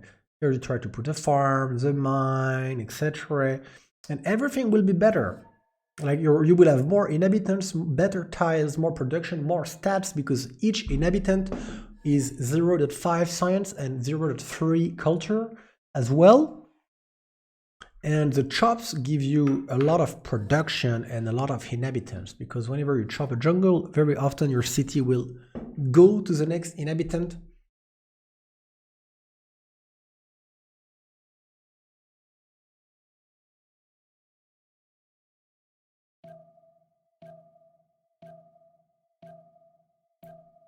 The Red Phoenix has been doing a good job at improving his land. And Koyak, not so much. Persia, not so much. I'm sure if we look at Property's land, for the most part, quite yes. Of course, people, when you have a monumentality and you can buy builders for faith, it makes everything a little bit more simple. Alright, so right now we have 2 oil per turn for Colombia and 1 oil per turn for Red Phoenix. And so hopefully he's gonna see exactly, oh, I take oil, I need a builder so I can improve my oil. See, 5 more turns, boom. And here, oh, I need a settler to go here, I need a worker, and therefore for the next 5 turns it's probably gonna only make 1 oil per turn instead of like 3, 6, 10 oil per turn. And so it's gonna slow him down to up this in artillery and to push, etc. It's gonna be 5 turns lost on pretty much.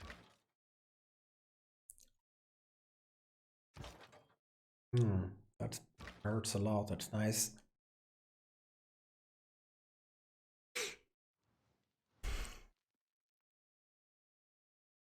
Are we seeing railroads? Yes, this is railroad. I see it.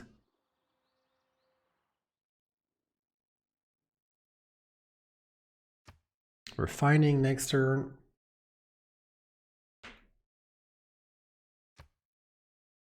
Dark age, probably normal age for Russia. We'll see. Still a long time to go, 8 turns.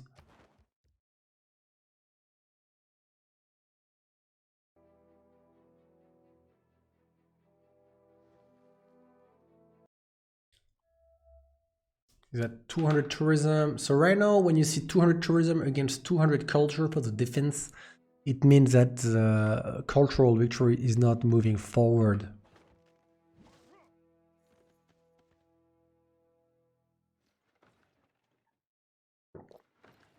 Okay, he's backing. Maybe you want to put them into artillery. And I hope this artillery is going there. I really hope it's going there. I wish it had gone there before. Turn 90, building crossbows.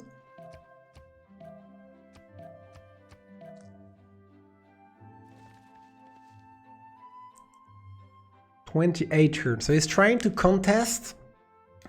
I'm not sure if he's seen that it's being produced right now in another place of the world here, in a bit of a faster way. The thing is, there is a great engineer here, and see, Norway is projecting for it.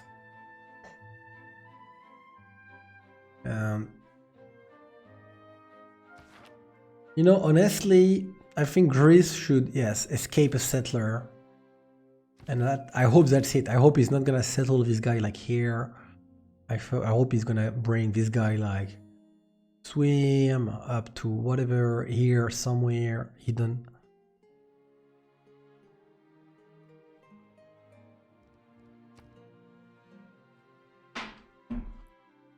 I think that's probably what he's doing, but full URL.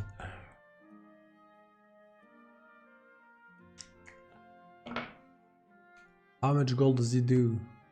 150. That's a good play from Hunter.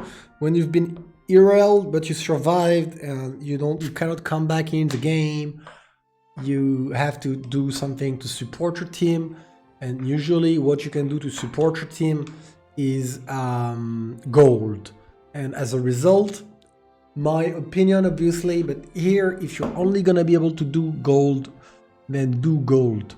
You know, like instead of like doing university, do settler and settle here and here, and do 2 commercial zones and get 2 more roads and do a bit more gold, because that's kind of only what's left to do for you with Diplo favors.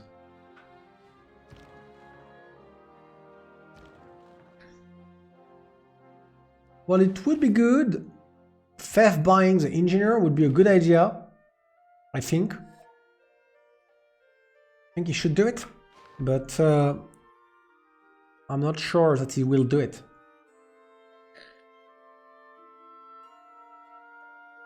Propi's got a lot on his plate, so it's really hard. I mean, right now it's like infinite turns, so that should help him collect his thoughts and you know, like think of his game plan and what to do, what not to do, how to do it, etc. That's actually very useful. I know that sometimes when the game is tough like this, it's turn 90 and there is a long break. It really helps. Fulcrum. I think this is a cockroach. I think he's going far away. I hope he's going far away, as far as you can.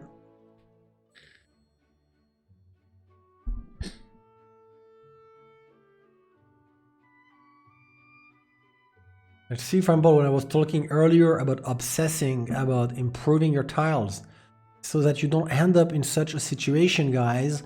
Turn 90, 3 turns to build a crossbow, because the city has 23 production. But now we can kind of calculate together how much production this city should have. 8 inhabitants, and it's working 1, 2, 3, 4, 5 improved tiles. So it should be working 3 more improved tiles.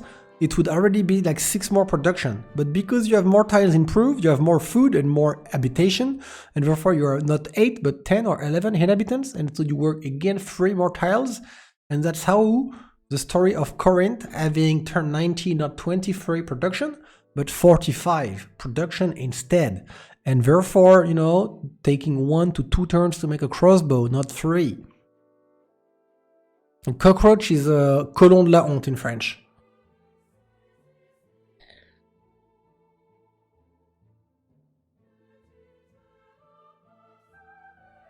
Like the Russian team taking the 10-minute pause to plan nuke locations. Well, I mean, that's a good idea from them, though. I would want to do the same if I was them. If you still have the pause available, then, you know, use the pause.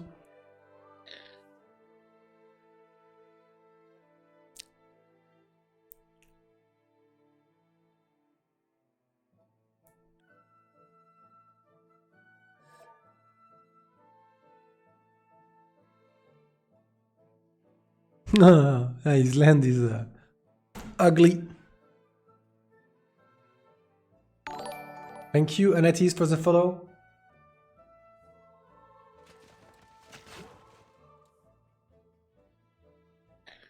Well, I mean, it just settled one here. And that one should be a cockroach. Huh, that one should go like very far for the diplomatic win. I mean, he knows he's dead. This guy knows he can be alive for a long time. And yet, he has a hidden settler, you know? But this guy is not like behind the sea to protect him.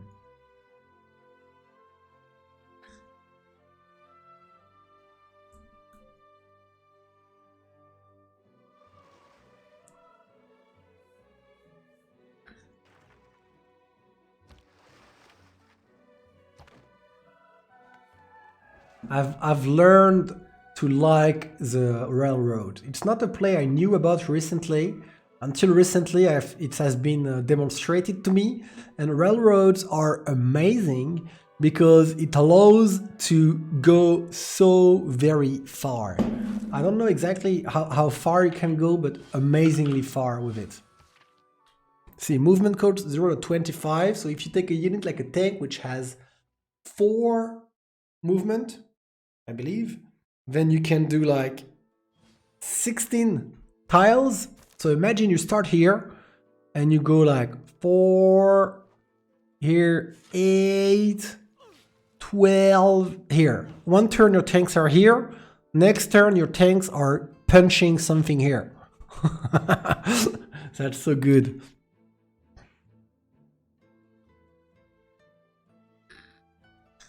Cultural is not gonna happen unless Propi kills Greece, and Propi is setting up a railroad all across the land up to here to kill him. So I think he will crush him.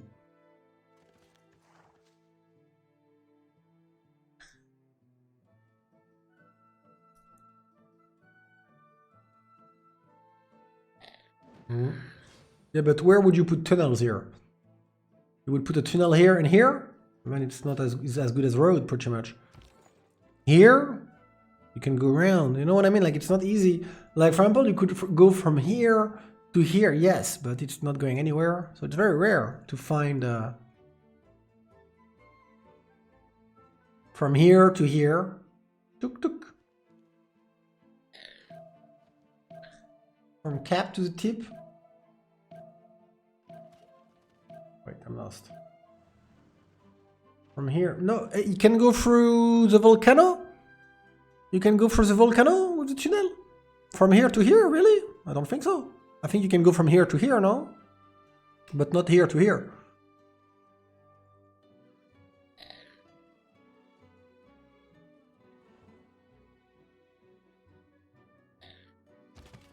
No, why would cuirassiers be dying now when we're awaiting a tank upgrade? You need to keep them alive and upgrade them into tanks.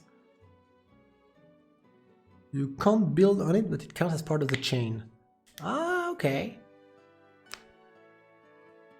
Yeah, so there would definitely be a tunnel which would go from here to here, which is a big, like a big jump.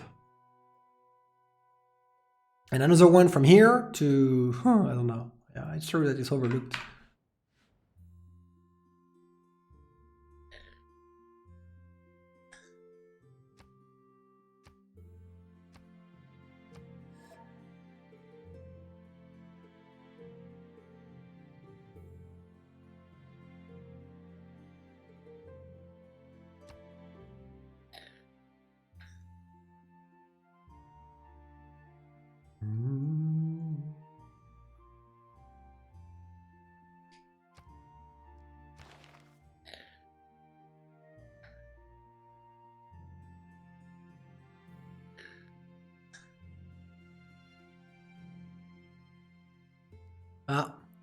That card does not work, guys, for what he's building. See, he's building artillery with the wrong card. It's a little thing to know on Renaissance era, that's bombards. So actually, you need to go, well, on what he's doing right now, Scorched Earth, to get the card which will work. Here.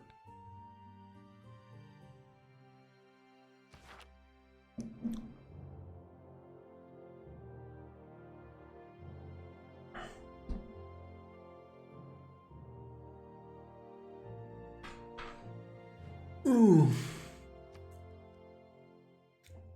What do you guys think? I'm not sure how much longer this game will be, but it could be that we go for another 20 to 40 turns. It's I wouldn't say quite likely, but definitely not unlikely that we go for another 20 to 40 turns here. It's gonna be, I think, if we have properly crush Pericles, then we might have a Seadogs CC noticing how fast the cultural is going through and the inability to win with a Diplo. But even then, I'm not sure, because they might still keep believing for the Diplo win. What's gonna be another problem for the Diplo win here is look at the favors. It's not so good, It's not so good. Let's say they go to 12 and then they get some Diplo points removed from them, probably. It's not gonna be easy for them to chain up 2 Congress in a row. Yeah, there's some graphic bugs.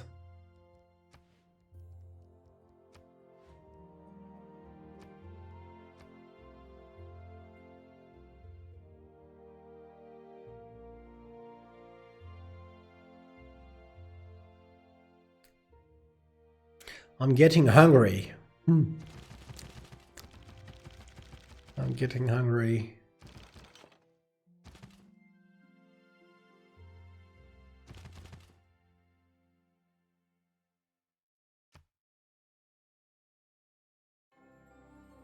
Ah, he's got it. Imhotep!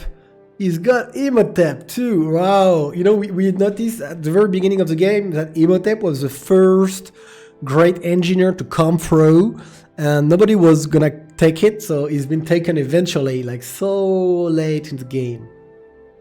One cool trick that some of you might not know is that if you build the mausoleum of Halicarnassus, then you will get 1 extra charge on each great engineer you recruit, and so you can have 2 charges on Imhotep, and you can have 3 charges on these guys instead of 2. It's pretty cool.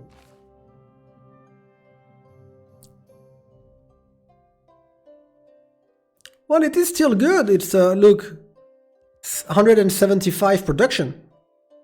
So it's pretty good. It's doubled on earlier wonders, which one-shots them all, but it's still 175 now on the statue. So that's a lot. It's like Imhotep is as good as half of this guy, you could say. So that's definitely not bad. Huh?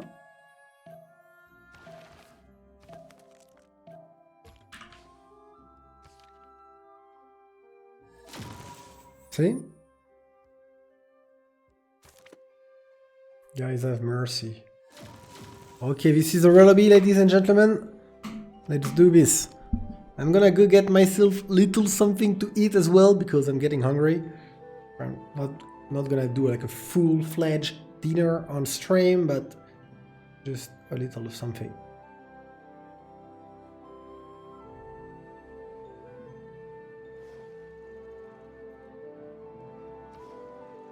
Well, if Halicarnassus has not been done, it is true that he could use Imhotep for Halicarnassus and then get an extra charge on the other one he's recruiting and get a bit more milk, let's say, out of the cow.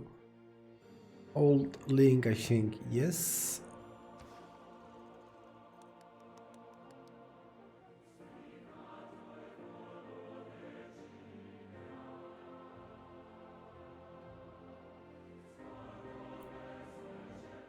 Alright guys, I'm gonna grab a little something to eat quickly.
How about coin roll? Kachka has got quite a sense of humor. It seems like Red Phoenix is not really understanding.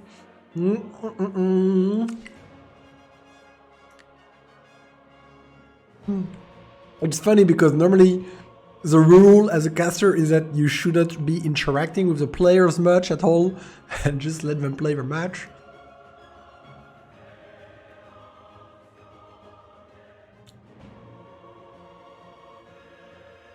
I thought it had been changed to where Halicarnassus Rush, if it was done with the last charge, it won't give the +1 charge before the NG disappear. Yeah, what he's saying though is that, I think you're right about this, I think he's saying that if he uses Imhotep on Halicarnassus and then he recruits the, I don't know the name, like this kind of Isidore de Millet, but the better one, then he will spend this production into something that will give him the production right away again on the new engineer.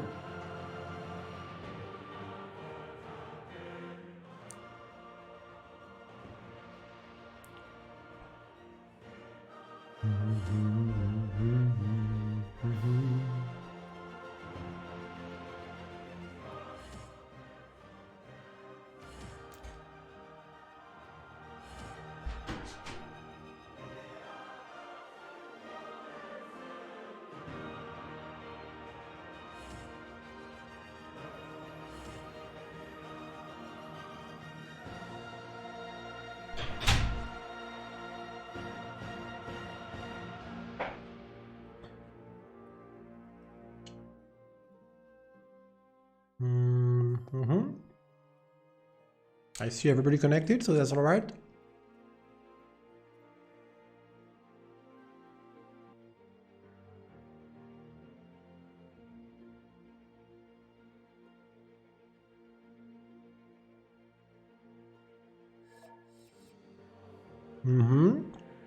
Go indeed.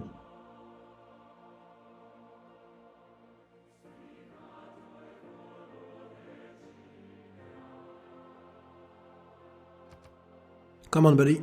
Click the button.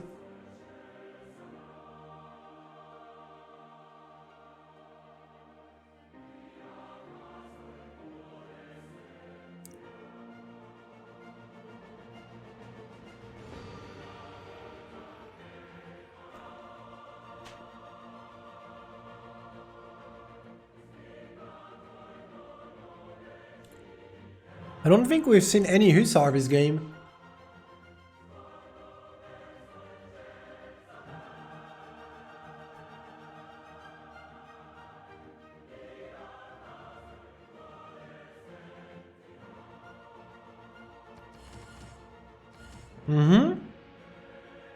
I mean, yeah.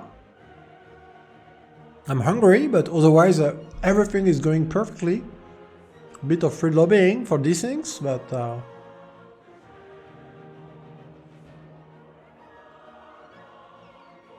yeah.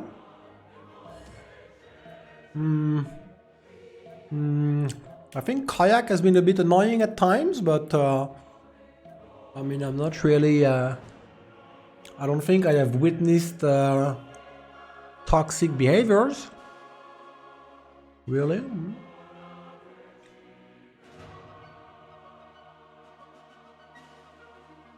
Oh, I think earlier on there was Koyak complaining a little bit about stacks, which some of us thought were not relevant, considering that they were not on the front line. But I didn't see any insults or any, like, I don't know, very much toxic kind of behavior on the chat or whatever. I don't think. Maybe I didn't pay attention for it either, you know, so take my comments with a grain of salt.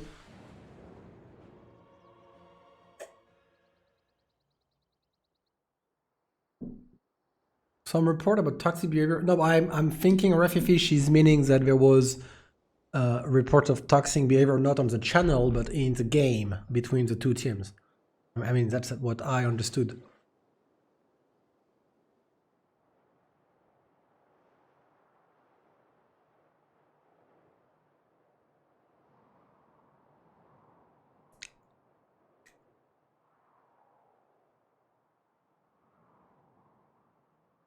More rebuilding frigates. I think it's probably about Koyak, yes.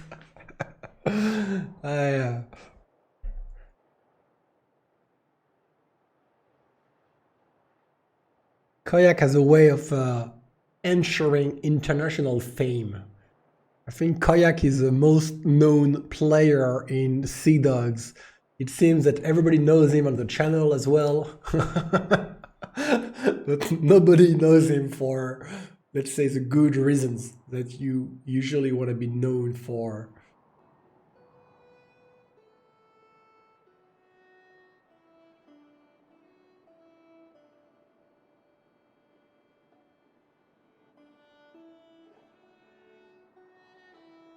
No, I mean, I don't know.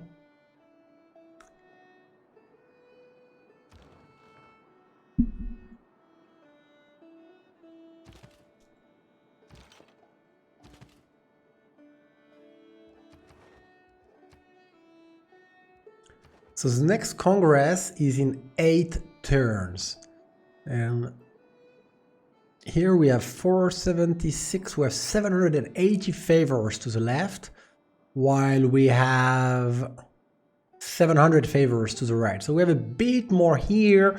So it's quite likely that the Germans, if they want to, can remove diplomatic points from Red Phoenix at the next Congress, which may or may not, it depends, but we need to calculate, push back the diplomatic victory even further, but probably it would push it back even further. So it's gonna be really tough for Seadogs to win here with a diplomatic victory.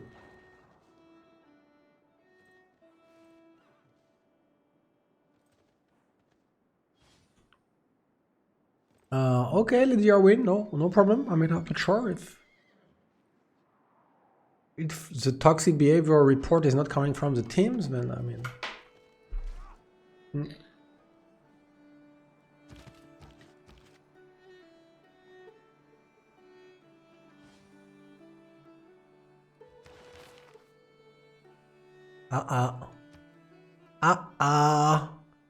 Something just happened.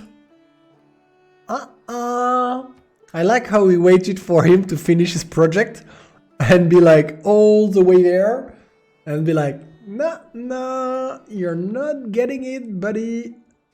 Too bad.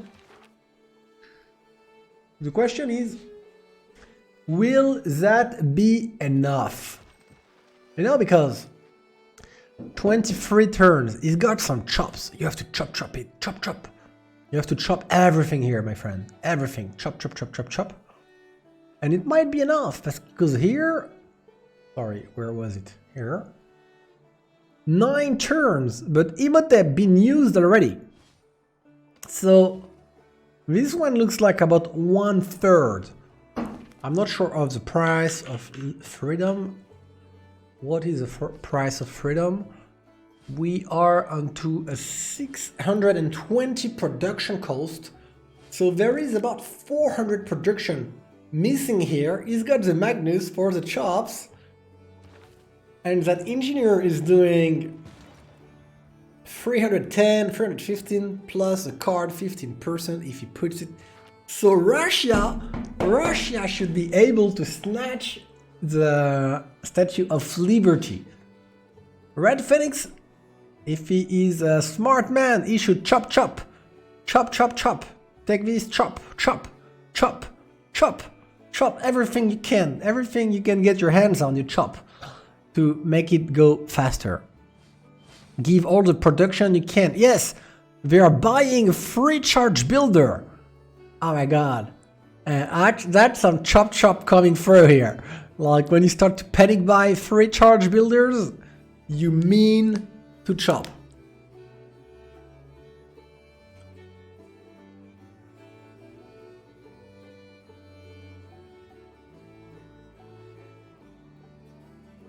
So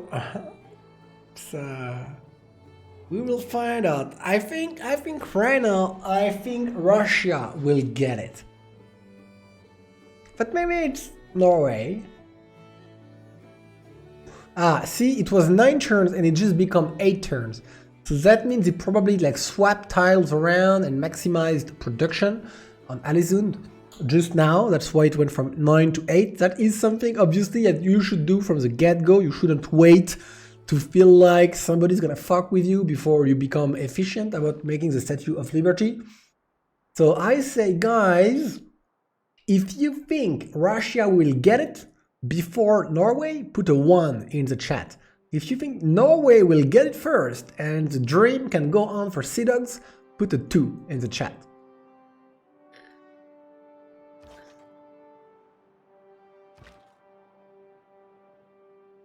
I am team 1. I think Russia will get it. But it's definitely in the air.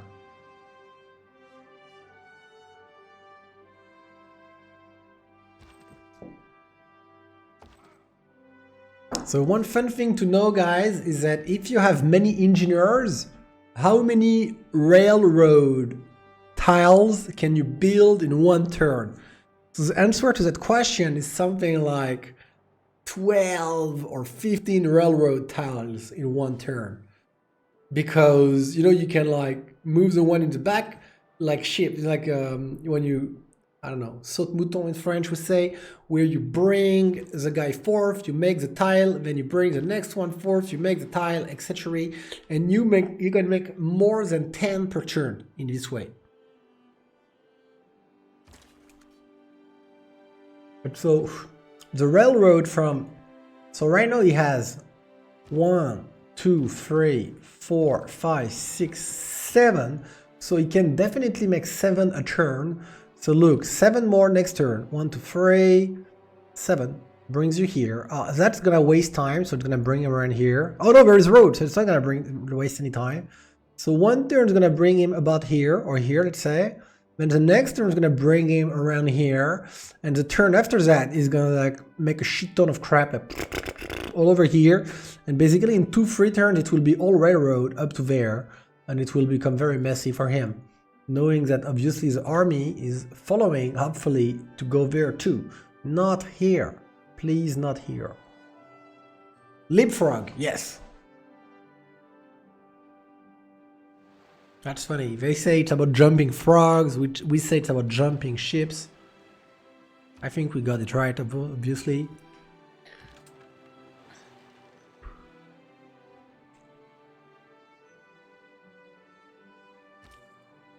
And Phoenicia, slowly but surely scaling up.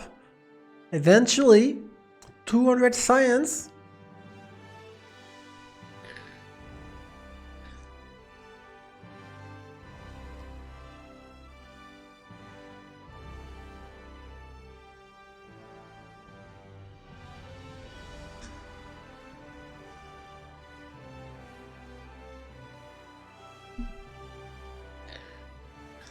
Not much of a standing army though. Where is army? Ah, here. Do you have tanks? You should have tanks. I don't see why you wouldn't have tanks. He's not going on tanks for some reason. Don't you want to go on tanks to help defend your mate? Like, that would be good if you could put like some tanks here and trade a bit.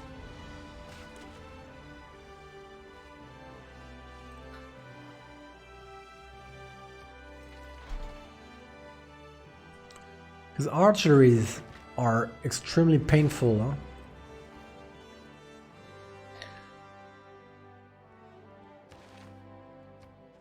I'm not sure why Persia is making projects. Excuse me.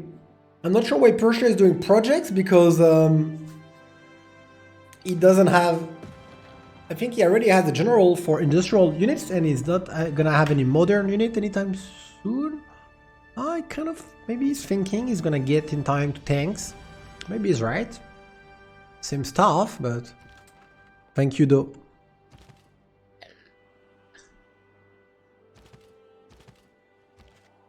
And what about the railroad? Yeah, see?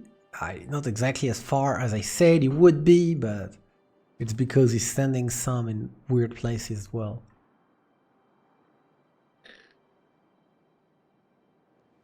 What did he buy with the faith? He bought some tanks pre-built, I believe, yes, some army here. But see, one thing, I've said it earlier, and I don't personally... Phyrexis, my bad. Okay, guys, we're gonna have to stop changing perspective as much. I just crashed now.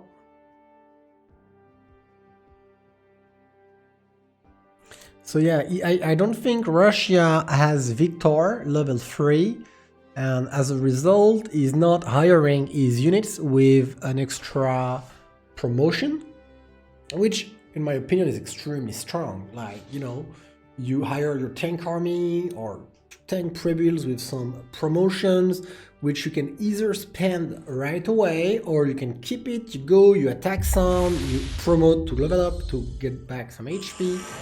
I think it's definitely worth it in many cases if you go to war like he is.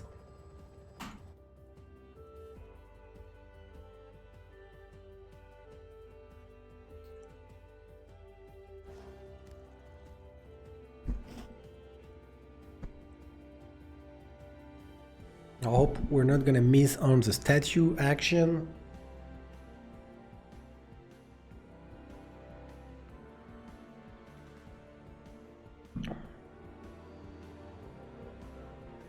Come on, come on, come on.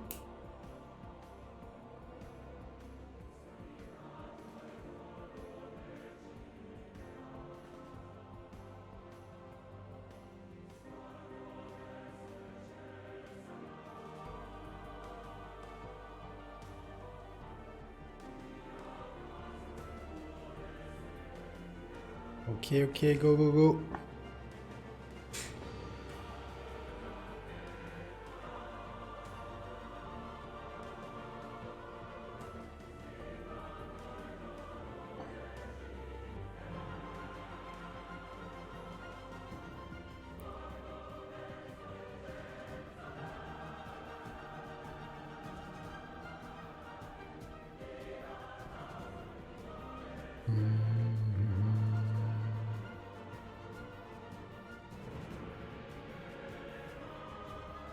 Sorry, double music again. Come on, go, go, go, go, go. We're gonna stop changing perspective, I promise. Usually when I say this, I have a hard time actually not doing it. But we're gonna try.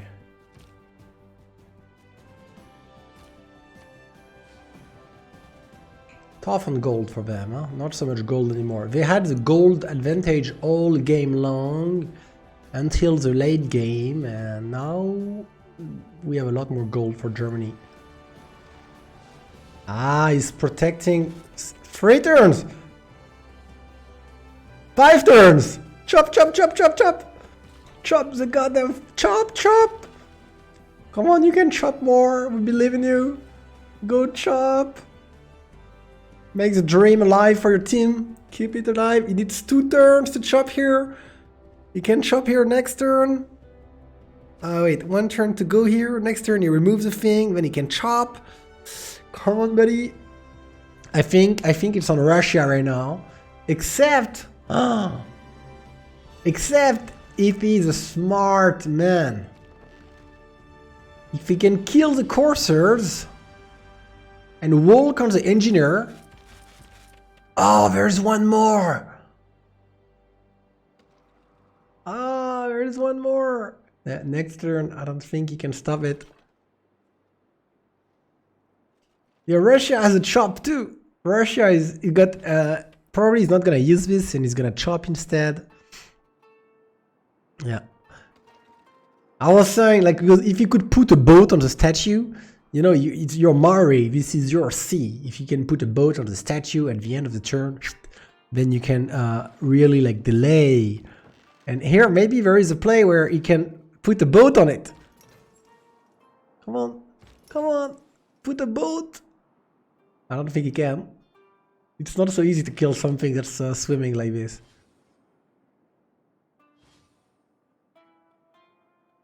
He's gonna chop right away. Ay, ay, ay, ay, ay. We might see a CC following that action, guys, from the Russians. But if this is a competitive match, maybe they don't want a CC nonetheless. I would understand this. I would respect this. It's just that usually when you don't have the statue and it's a 4v4 and it's not been like a flawless diplomatic victory handling, then not having the statue kind of means you will not be able to, well, win like this.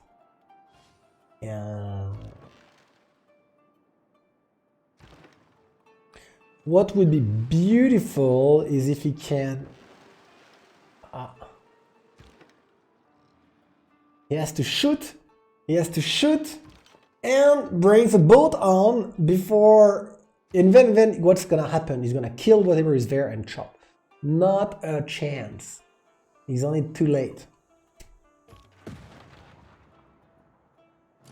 Ta-da!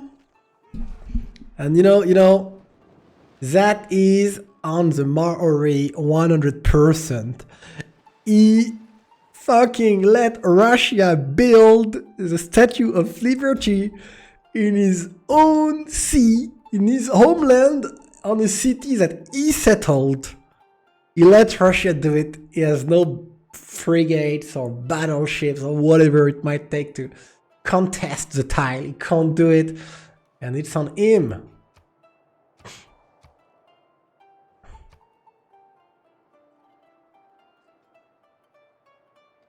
So now, it's really not looking so good for Seadogs. Really not. Yeah, they might get Potala, but Potala is like 1 point. 1 point. And look at this! Yes! Railroad! At last, Poppy is doing the stuff we are expecting him. He's like, you know what? He's not even like breaking tanks. It's like, you know what? I don't need tanks. I only need artillery because your units are so weak anyway. They can't touch me. And the guy is there like, oh my goodness. That Pericles has been played so poorly. So poorly.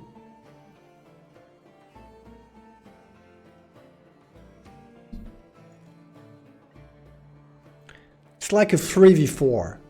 It's honestly like a 3v4. Pericles' impact on the game is like... It's non-existent, really. Yeah, but the prime Asimov is that you cannot pull that crap with pike hand shots against artillery armies. You can pull that crap against generals with pike hand shots, yes. But here, there is no chance at all. It's like, you can't do it. You can't do nothing. You can just die and escape.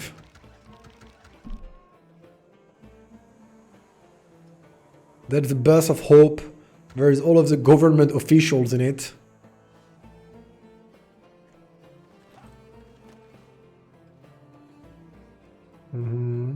Because right now, like, it's gonna take what? Like 2-3 turns to clear this? Like every turn, 3 or more units are gonna die. Every turn, units from here are gonna get there. And in 10 turns, there is nothing here standing if Propi wants it.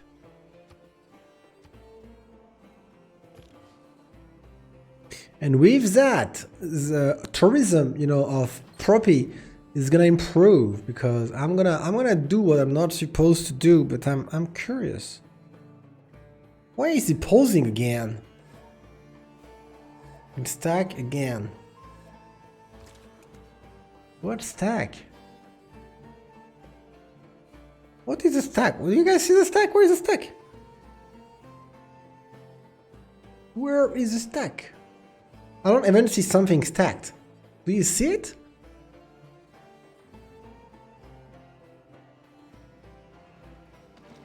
I don't see it.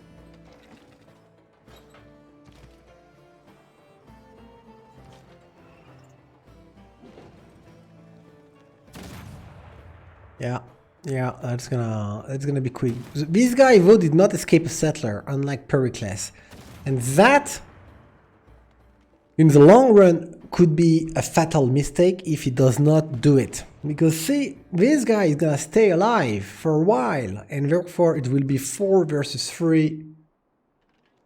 It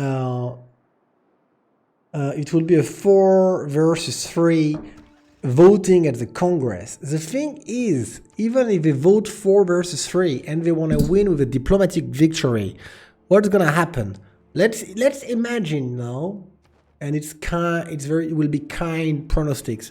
Let's imagine that they get the Potala, they got 8. Next Congress, they vote 4 versus 4, they get to 12.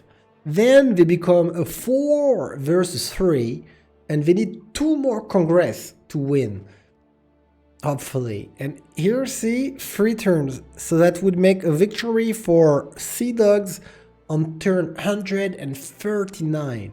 But in the meantime, Russia will get nukes, and there is nobody to hold the line against Russia so far. And maybe this guy will be dead by then, maybe this guy will be dead by then as well, so it's not impossible for Seadogs to win. Maybe turn 139 they win. It's gonna be hard.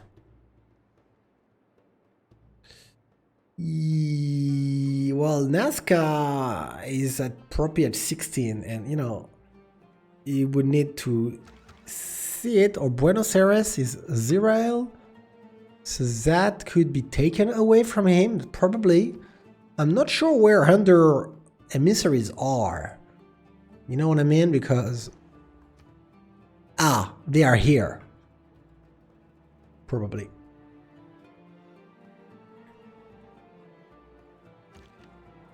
Yeah. That's gonna be... You know what? I think let's have a look at what's going on over here, because we kind of know what's going on over there without looking at it. We're gonna have some looks at it, of course. But I wanna see a cockroach settler. I wanna see one. Felix, don't think of honor. Just flee. Just flee wherever you can, man. And you should bring tanks. You should bring tanks for your mate.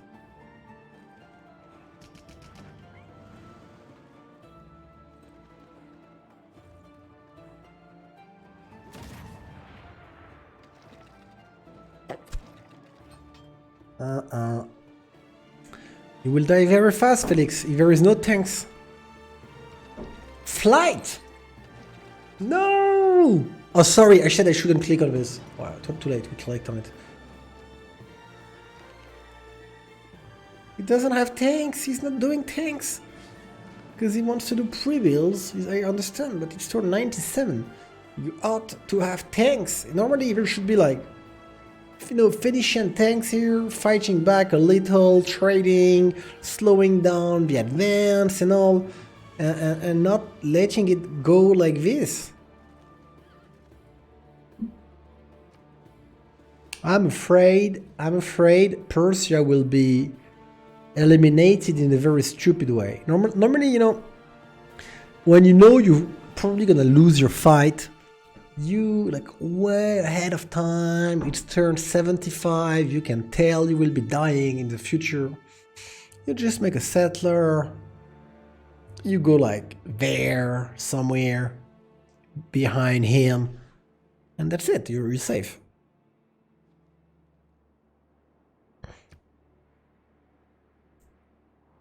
Airports. Well, plane will defend him nicely, of course. If you can put a plane here, and then you can put a plane here, and then some here, and some units, and then, you know, like, it's very hard to go on him. But I want Persia to survive. I mean, I'd like to see his mate helping him, and it's not happening. Okay, 2 cities fall, even faster than I thought it would, guys. Probably gonna slam into this one very soon. So he decided to take the cities, the units. He doesn't even like mind them. Look at this. Aye. Building banks. Yeah, see, he settled again, so he can make more money. That's a good idea. Probably should Pasha settle here too. Oh no, he can't because of Maori. Thanks. And artillery is going there too, really? Okay. He thinks he can put some pressure here, and he's probably right, because what he's gonna have is balloons. And I know that on Civfr, the French server, we love the balloons so much. We consider the balloons is the most strong late game units to go with artillery. And so we do a lot of balloon tanks. Balloons being, you know, observation balloons, they will make artillery able to fire 1 square further, and they will give artillery the ability to fire above mountains or without having vision. So it means that here, which is normally a very protective city, then artillery can shoot from here, here, and here, and you can't defend because it's shooting you too much. Unless you have boats, of course, but they can also shoot boats. And so, yeah, artillery plus observation balloons is extremely strong. Go further, huh? You shouldn't settle here, you should go further. You should swim. See here, you should have swim here, because he would move faster and he could already be across.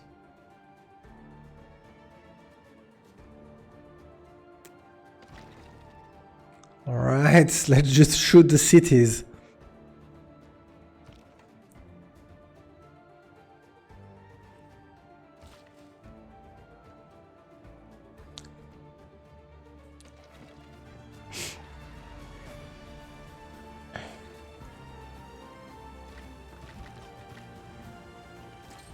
Alright, let's take it. I'm not sure if he has a unit to take it this turn.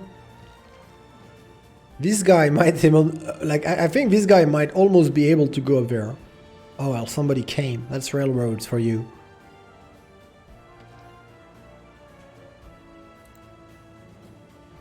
No escape settler? Okay, up in tanks, please.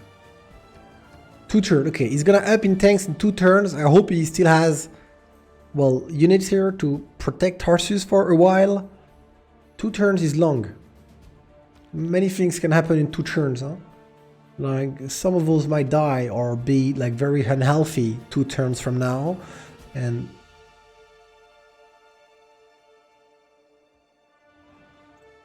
I like this though. Little hit squad, kill this, start to force him, bring units on the other side.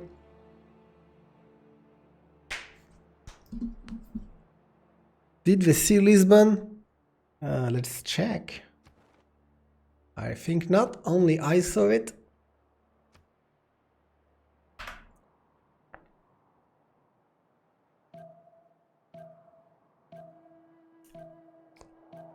I think Greece is probably gonna lose like 2 or 3 more cities next turn. He's got another settler here trying to escape. This one will have to settle soon. Huh? This one can run 1 or 2 more turns, but then he has to settle.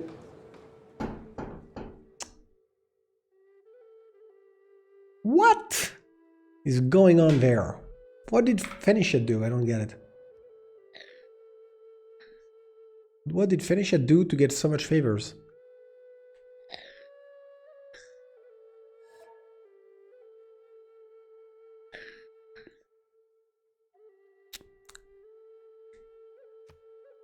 Let's ask him. Maybe he knows. Phoenicia. So much.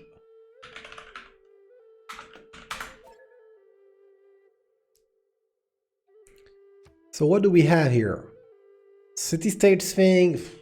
Not really important at this stage. Earn double points. Huh. That's actually not so important.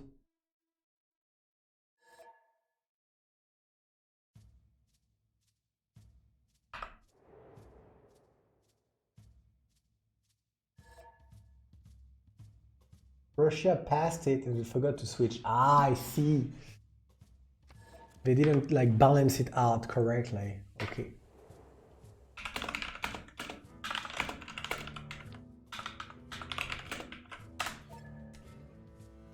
So let's do military prophets.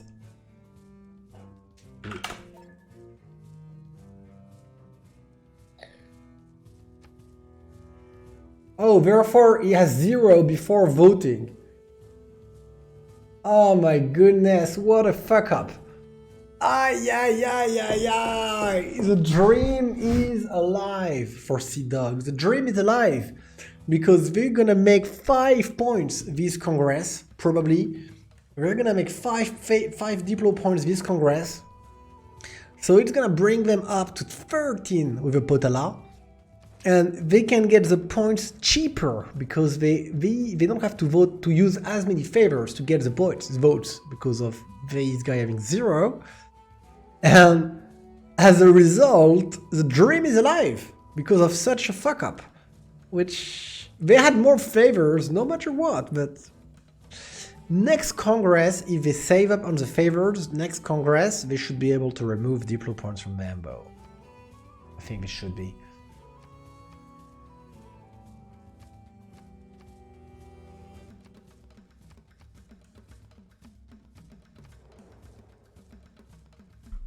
Yeah, that's a big, big mistake.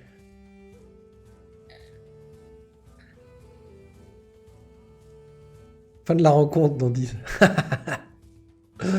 Well, I mean, because the problem here, what changes up with this mistake is that it's quite possible that Greece survives for yet another Congress. Quite possible. While Persia does not. So it's quite possible the situation devolves into a 4 versus 3 with one team turtling for the Diplo win and the other team trying to get the undefended cultural victory in. And I still think even if it devolves into that situation, the German team will win with Propagupta because I think he will be able to win by cultural victory faster because it will not be defended. I think so.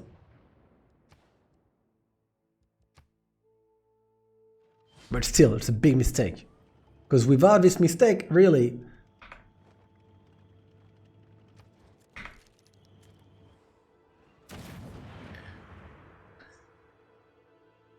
There's this guy here, who's gonna go hide here on the sea.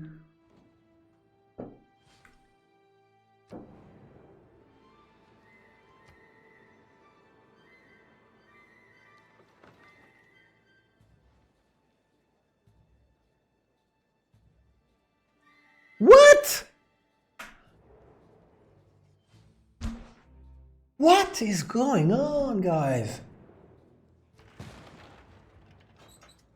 Why would we vote A?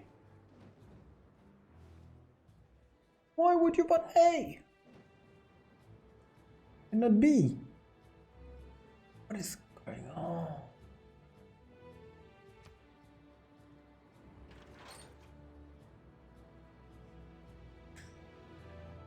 I have not been able to decipher the votes.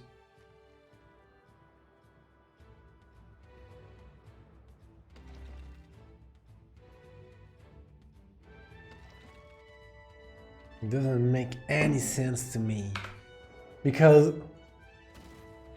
normally you vote B because this way if it fails, you get your Diplo favors back.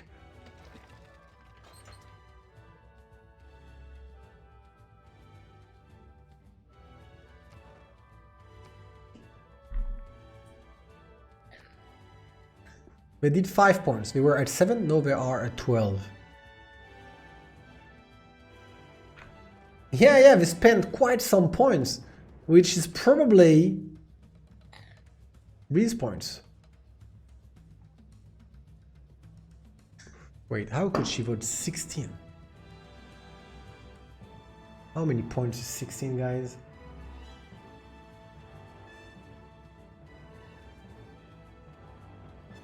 No, so he did get half back, actually. He did get half back.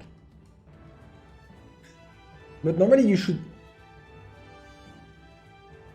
So he got half back because it didn't go through. I thought you only get your points back if you vote the opposite of the other person. I'm a bit confused. Can you clarify, Contendra? Why he got half back?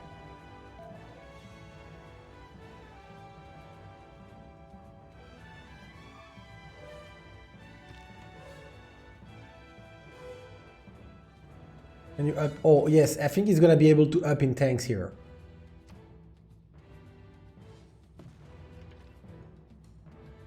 Yeah, I thought he should have lost everything as well, but he got half back. At least for sure.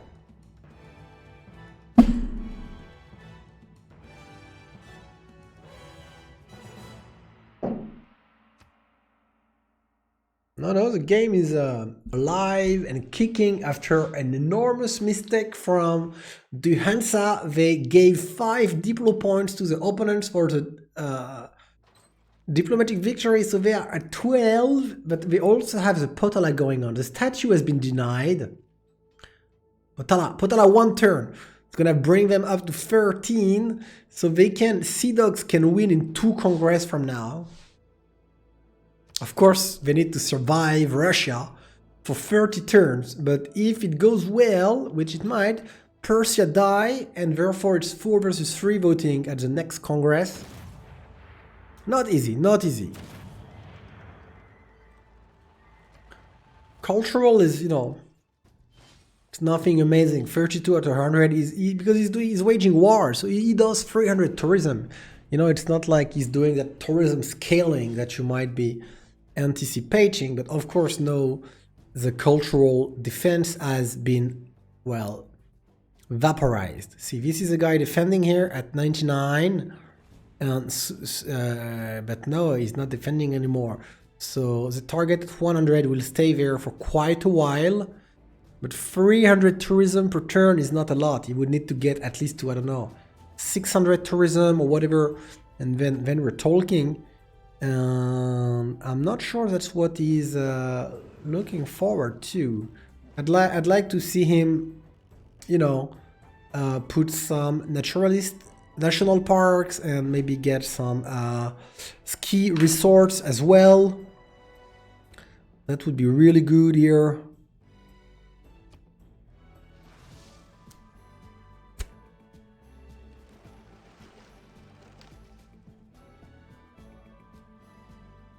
But so far, it's not happening.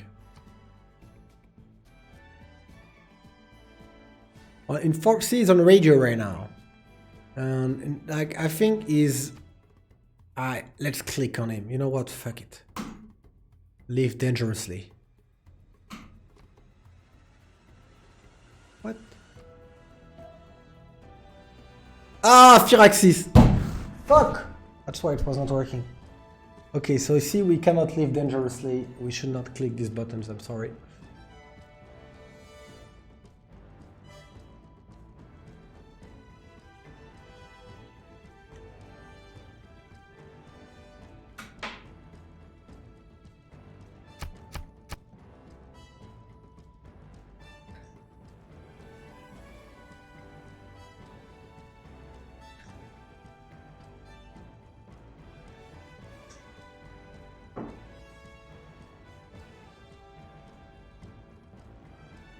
But I think you could get informatic quite fast, and ecologism is a little bit further away.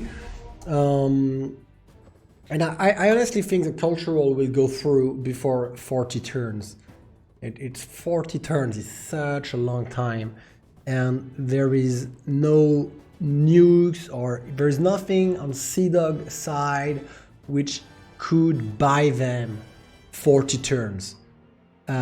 They don't have nukes. It's not defended. It's just they don't have a late game setup which can really, you know, keep Russia at bay. The quick start mode. I don't know what the quick start mode is. I have no clue.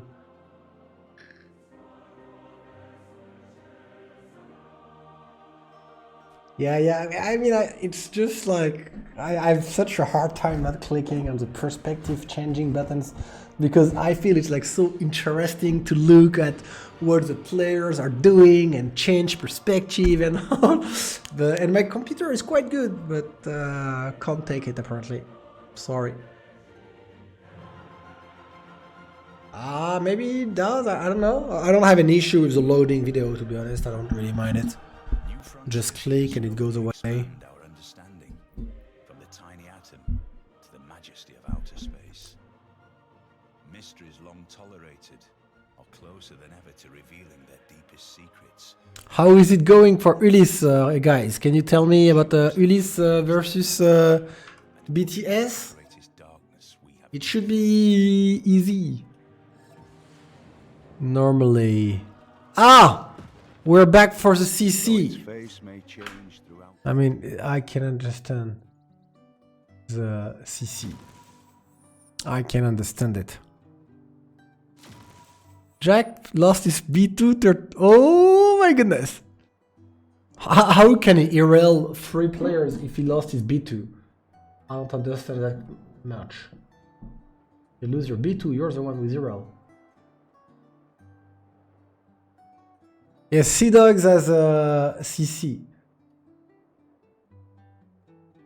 They're the one calling the GG. So, I mean,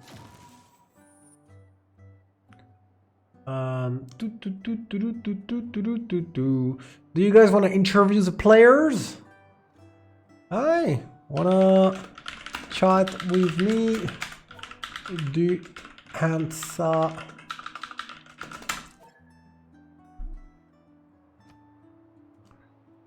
Let's try and interview the players. I'm gonna move here to public. Number 1.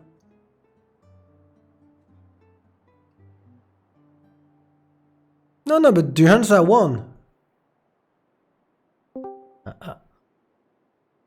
Hey guys, thanks for coming by. So, just to clarify 100%, but it is Seadogs who conceded, right? Because I got the disconnect.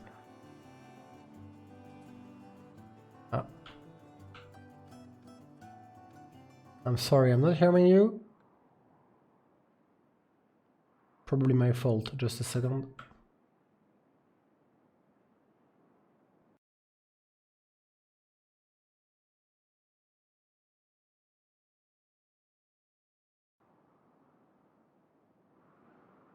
Hello?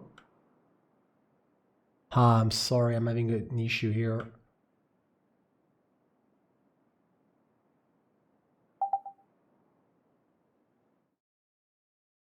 Wrong.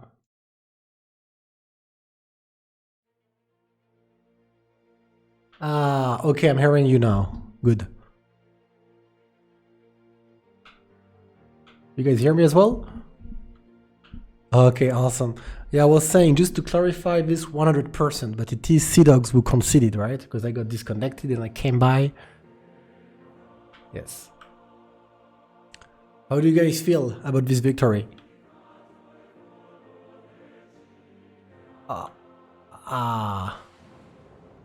Okay, wait, I'm sorry if you can just give me 1 minute because now I can hear you, but people on the stream can't. I'm not sure what's going on with the headset. I just need 1 minute to fix it.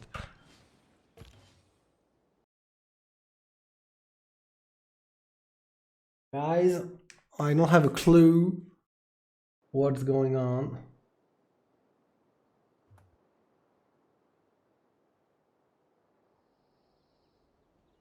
All right, just tell me, can you hear music right now? I think yes.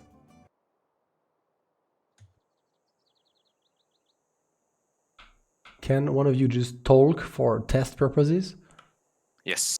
Hello, hello. Yeah, can you guys hear yes, hello, hello? I think it's solved. Tell me it's solved. All right. We are live. It's working. I'm sorry. Let's go. Well, congratulations, guys, for your win. First and foremost, been a nice game to watch. I have been slightly afraid for you at the very end when I saw Russia go into the Congress with 0 diplomatic favors. Yeah, that was super blunder by me. Yeah, I gave Probably it away gave me because I all was his minus favor. 10. But Yeah. It's fine though. I kept saying he has to drop Statue of Liberty. That was a Kept annoying him close to shot. build.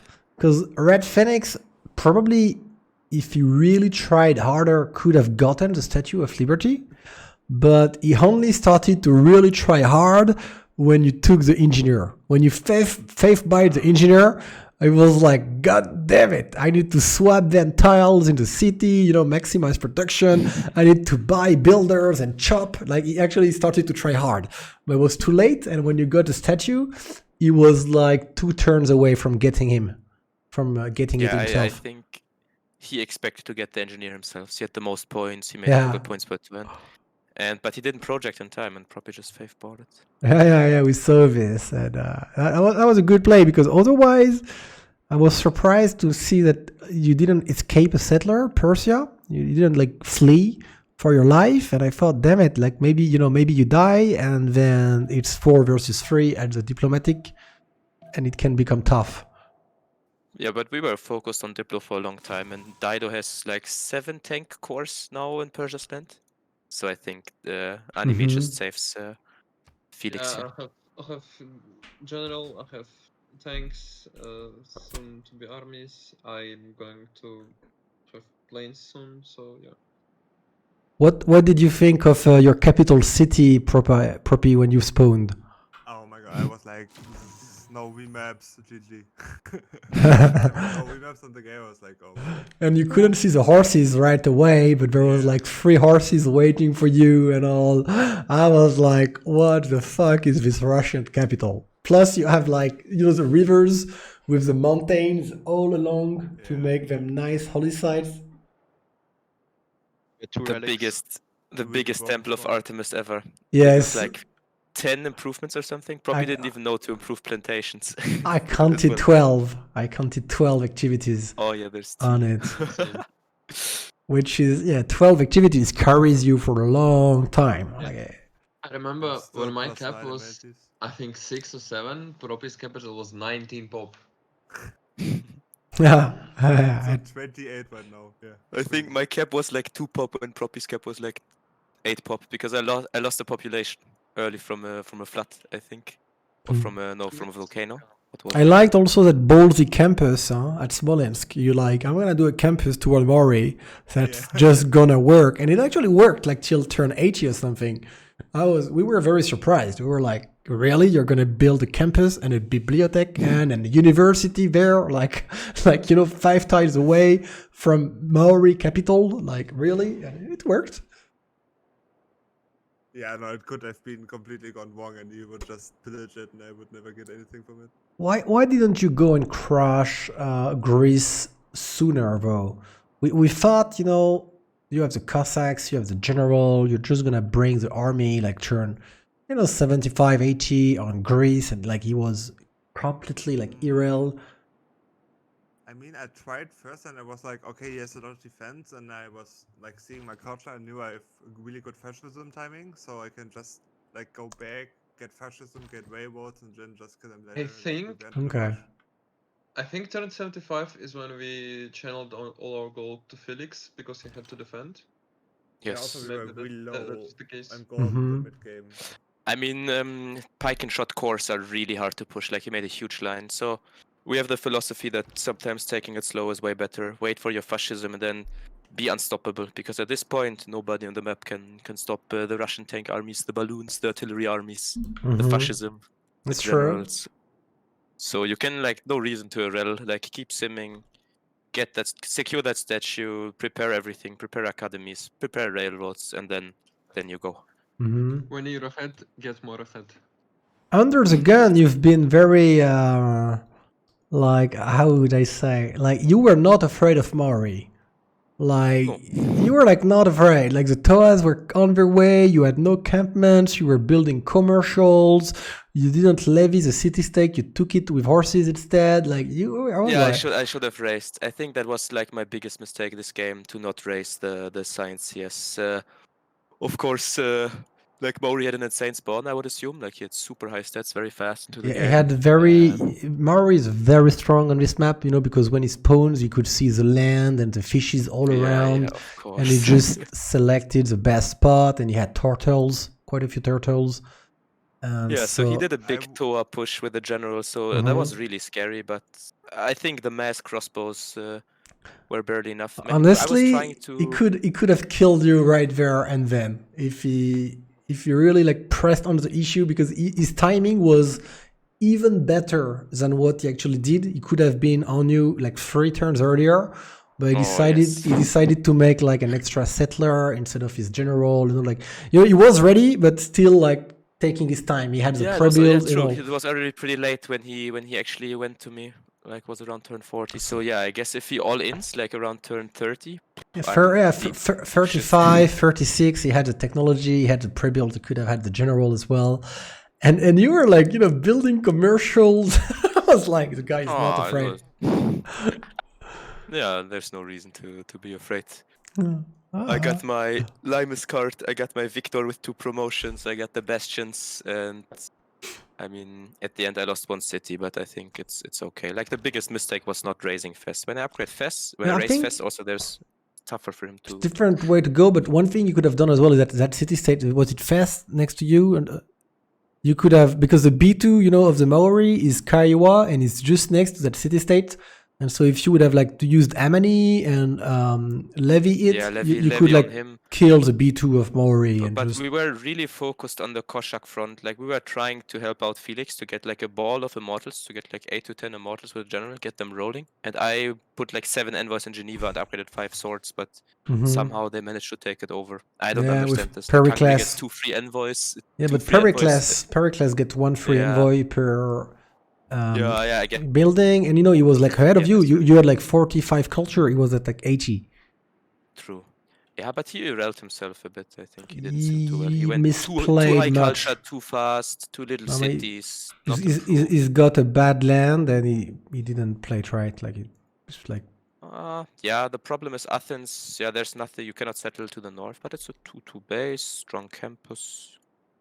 But yeah, it's not the best land. He has desert Yeah. there. It's And I mean, really when weird. you spawn Definitely and you hard have the to follow. sea to the west and the floodplain south and the Yeah, desert I east and mean, the I tundra would argue north, you know, you're kind of I would like. argue my spawn was worse than his, but it's okay. You had Like the, I have a non-fresh to the left, like 5 tiles away on this river. It's really weird. and what about Phoenicia? No, was it closed for the second golden age? What happened? Yeah, I was 1 point of. Ah, The admirals were blocked, and we were like saying properly take admiral, but he. Yeah, he didn't support. miscommunication on Mhm. our part. I think yeah, he could have fave bought, like if Proppy fave buys 1 admiral, unlocks them, and then he gets all of them. Or he gets like 2-3 admirals he hits. Yeah, gold. that was He my fault. I thought I can't do it but I had a city on the lake, so. Yeah, I mean that's what I said on the stream. I need a harbor. I was like, probably it's the fact that he blocked admirals, which gonna cost the golden because you kind of need those points often. I And really didn't want to take a shitty admiral. it's Yeah, I mean, tough you had- when you play your Phoenicia and you don't have the second golden age. You kind of derail yourself, like you don't have the stats to do much until like a long time. But now he's still strong and he provided a lot of gold. I mean, it sucks, but it's not game losing. Like, he was still on 12 cities, still making gold, still trading, and still simming up, proving for the No, late yeah, game. Of course, I mean, you want to hit it, but I mean, he did what he could. He got a sword, he got a horse, he got all he needed. He was just 1 point short because of the admiral mistake. Yeah, I got the musketman. I levied the city states, but yeah, still was 1 point short. Yeah, I saw that you used Gaius as well and all. Yeah, exactly. Did a fleet. Yeah, a fleet.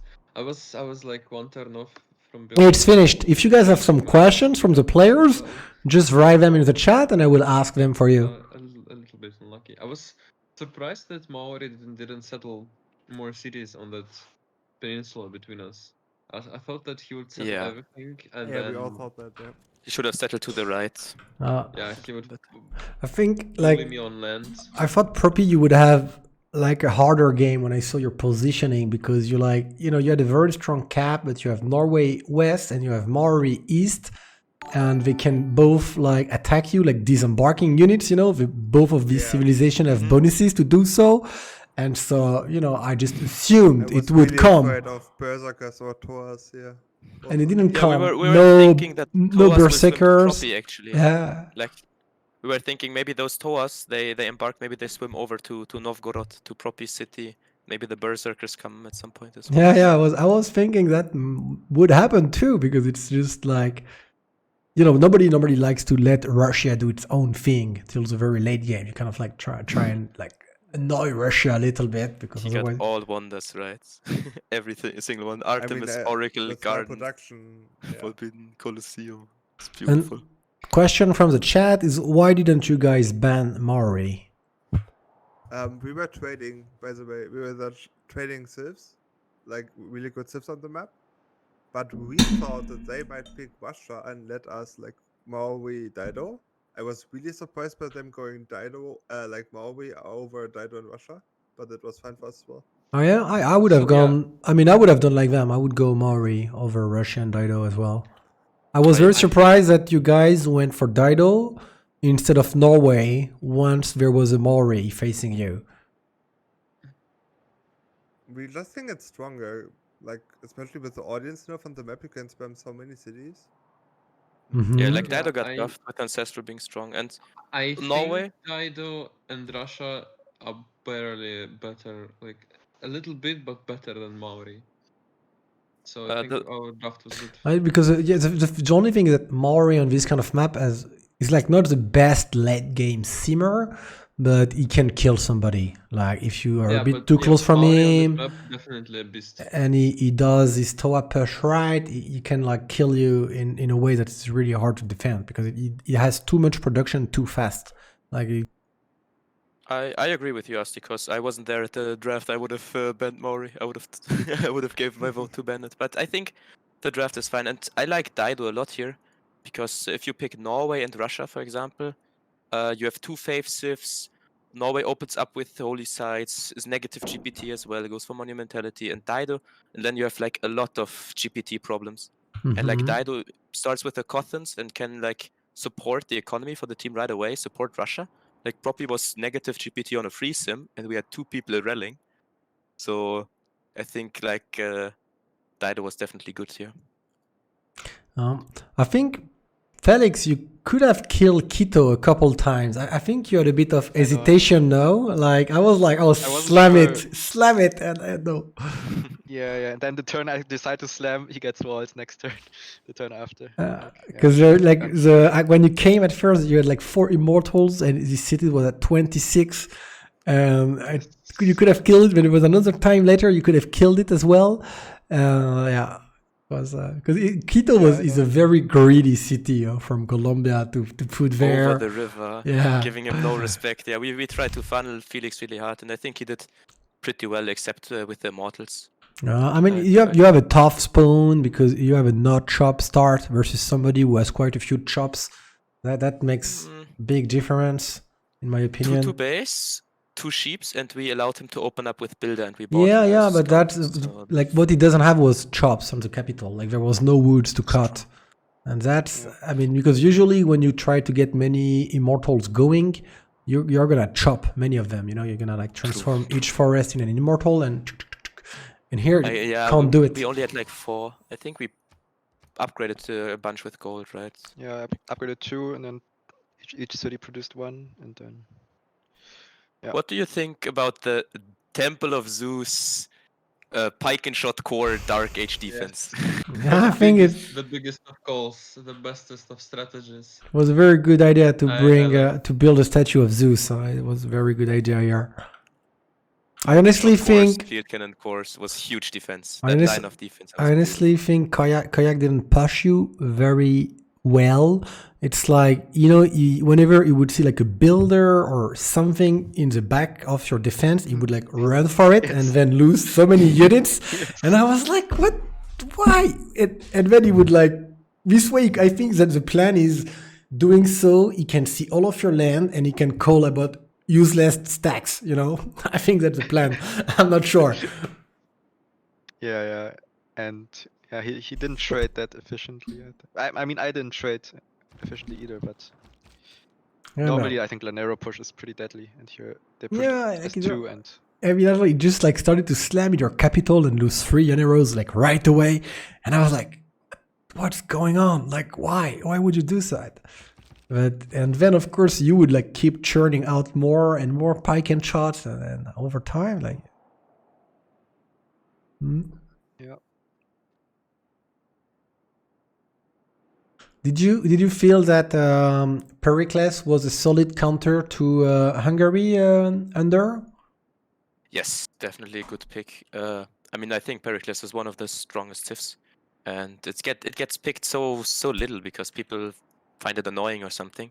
But it's such an effective and strong civ. I just feel like he didn't. I mean, he had bad land, but he also didn't sim very well, in my opinion, at least. He played a little too scared. Like sending the knights to me was a good idea, but like what we did, right? I got irreled by Maori, but Proppy was full on free simming, so I have to hold until he comes and kills, and they should have done the same. What was a bit awkward about the knight sand is that it doesn't have a general, so usually knights don't survive crossbows so well without a general. And like actually he took all of the gold to upgrade them because they were pre-builds, most of them. And so that delayed the musket upgrade. Like same, when he pushed you with muskets, he could actually have upgraded in muskets and start pushing with them like 5 turns earlier. He had the general, they had the knighter, they could have had the gold, but they put it on the knights of Greece. That was a bit sad for him. It's like, you know, like you had a good timing and then you upgrade the wrong units. I was like, okay, that's surprising. It didn't really work out. Like also he didn't get the city. He like moved in for whatever reason, like wanted to get behind my lines, kill my crossbows, but that way he didn't kill my city actually. Like if he surrounded it and full on committed to slamming, he could have killed this outpost, but I managed to get walls, and I mean there was the whole relobby stuff, but yeah, the crossbows. I'm glad you clarified the situation because you know we always have several things to look at on the map, and so I said, "Oh, this city is dead. Like, let's just go whatever, see what's happening there." And then we come back, and there's like 3 knights missing, and the city is standing. I'm like, I don't know, what happened. Yeah, like level 2 crossbows, level 1 crossbows with the general. Do you guys have more questions you would like to ask the players? And he mismoved. Like he was trying to get behind my lines. Like he didn't went to surround the city and kill it, but they tried to go to the same city which Maori pushed and like kill the crossbows or whatever. Like I think he didn't execute, but that was really scary timing though. Like I was getting one wave of builder out from feudalism, and at that point he hit me with the knights when I was least prepared. So it was a bit scary. But yeah, I'm happy. I'm glad I survived here. This was a scary position for me. I think I had a really slow spawn, and we also sent the early goal to everybody, like to the other players on the team. So I was definitely in a bad position here, but I'm happy I survived. Oh. With the crossbows. Yeah, awesome. The good crossbow action. I think that you had some APM sometimes on the muskets. Like click, click, Oh, click, click, yes. click, click, click. Oh, quick! Yeah, I Take was the trying position. really hard to kill him. But at some With a point, Bo, big you bow, yeah. got the city. You got erased. At some, I think you could have maybe survived if you didn't remove the Yeah. horse from it. Maybe you misclicked. I'm not sure. You removed the horse from it, and the defense went from like 60 Ah, yeah. to I mean, 40, I was trying it. and it was like, that's not good. Yeah, I gave it up a little too early. Did you see the play where I chopped 2 projects to get the core general to increase my city strength?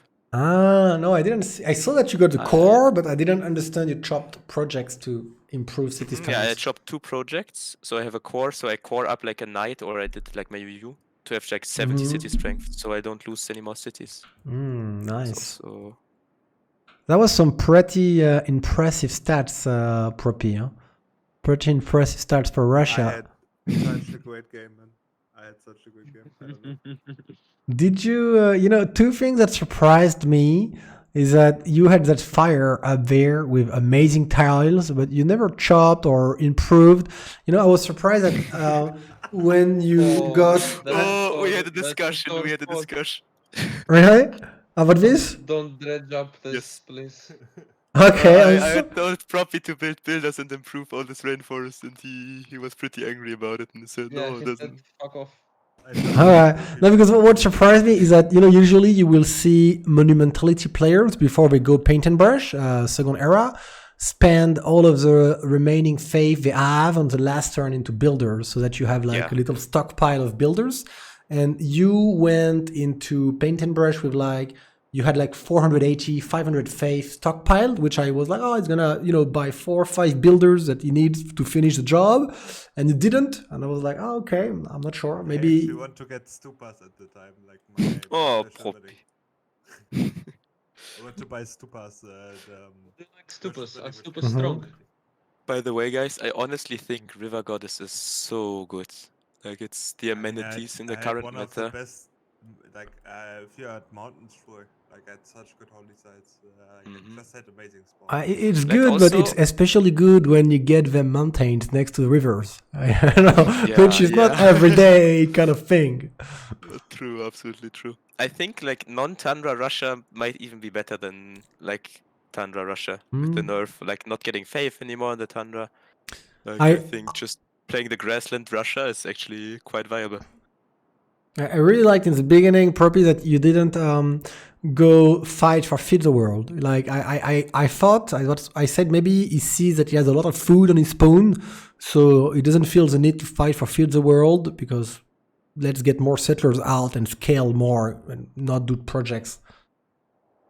Yeah, I actually was like, you can take whatever. I would just like, coal is fine, feed the world is fine for my other city in south. Like, I really didn't care about that, about religion. Did you consider doing a Dark Age second era, like for monasticism, like to explode in science? I mean, I built so many wonders, it was not possible at all. Okay. Also, it's not a good strat. Like you lose all your culture, and culture is even more important than science. But like fascism is what wins you the game, not hitting tanks. I didn't consider it at all. I don't know. I like this play personally, and the question, because you can hit like tanks in like, I don't know, turn 80, and it kind of like I saw does... Falcon getting tanks turn 61 on Korea with it. Huh? In the teamers. He had like above 300 science around turn 50 something with monasticism. So, but they like the opposing team lost the game still. Like he managed to kill a player, but it's just having like 30 culture, 300 science. Unbalanced stats, they cripple you. Or the district cost goes up. You have like 11, 15 turns per civic to get. You cannot switch your cards. Don't do good micromanagement on the cards, on the civics. It's just culture is extremely important, and more player notice. So I don't like monasticism. So what's gonna happen for you guys now in the competition? Like where do you stand? Are you qualified? Do you need to play some tie breaks? We are gonna play a tiebreaker for the upper bracket now against Barking Gang next week. Exactly. Okay. So we are 3-2. Like I think PP Patrol is 5-0. They win the group. And then Barking Gang and us are both 3-2. 3 wins, 2 losses. And then I think Seadogs is out with 1-4. Zedix is out with 1-4. So And if then you there's win, Pyramid with 2-3 as well. if you win the tiebreak against Barking Gang, then you will exit the group stages as in the winner bracket, and if you lose the tiebreak, Yes. you will go to loser bracket. Yeah. I mean, not loser bracket. We made it out of groups. It's just a lower bracket. Lower back. Lower bracket. Yeah, okay. Sorry. I thought it was loser bracket. Good point. Okay. Well, Yeah, so we will play a rematch against Barking Gang. We beat them once. Let's see what happens now. I think you have the potential to beat them. I think it will be a good match. It will be balanced. Wait, sure. actually, if we get second and you are on Joy, right? Yeah. So if you get first, then we play, right? Yeah, please get first, Astikoos. Let's go. Yeah, I mean, you know what we would like to avoid with Joy is having to play against PP Patrol as much as possible, but this is Yes. out of our control. I mean, no offense, but PP Patrol lineup is a little bit scary here and there. Yeah, it's the Absolutely. strongest lineup right now. Yep. You know, it's like you take the strongest players from the other team, and it's like PP Patrol only has players like this, kind of like we only. It seems to me like everybody That's can not carry true. a game in it. I think they have like 4 insane players and then 3 a little bit weaker ones. But Yeah, but it's that's all the you need. 4 we're gonna field. You know, like. Yep. It's already enough. Yeah. But TBD as well has a good lineup if they try hard. They get their spirits up. For sure. So I think it's between those two teams. Ulysses has been a bit letting us all down a bit. I think. Wow, shots fired. Well, I mean, yeah, I mean, they have like a very strong lineup on paper, and they didn't get like such amazing results with it. Like, I agree. Many people, because I'm from the French server, so many of us kind of follow Ulyss results and Pyramid results as well, and being a little bit disappointed because they usually perform better. And people were also impressed, with which I really like personally, that Joy performed so well, because it was not anticipated. For sure. I mean, I guess everyone is a bit impressed. Like that game against Ulysses was great. The double team on Leash Dido. Oh man, the sandwich. We've been a bit lucky too on the draft, because we thought probably Ulysses is a little bit stronger than us. So let's make something aggressive and see where we spawn. Because we know that in Ulyss, they like to be a little bit greedy as well, because we play, with the French player often. So we thought we're going to make like a grid punishing strategy, and it worked because we spawned next to a gridder. So well done. Well done to you guys. And I can tell you that many of the French supporters are happy that you won, because apparently it's going to also simplify Pyramid's life in the group stage that you won. Exactly. Like Seadogs would have played another tiebreaker with Pyramid. Many French supporters were there.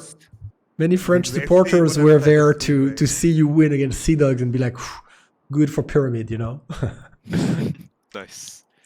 We're glad we could make to this Russia spawn. Shout out to, I don't know how many sheeps, 4 sheeps, 3 horses. Shout out to MPH developers. Man, the Russian guy who just paused to say thanks to the BBS developers and then yes, yeah, that's true. He was a bit tilted about the war. I think. It was it's such poor manners from Seadogs, just pausing the game all the time for no reason. Well, especially when you got another player who is like Koyak, like acting like he's such a white knight and he wants every rule to be respected to the letter, On the other hand, his mate is like putting a bullshit pose to make a bullshit joke, kind of. And you're like, okay, guys, yeah, I agree.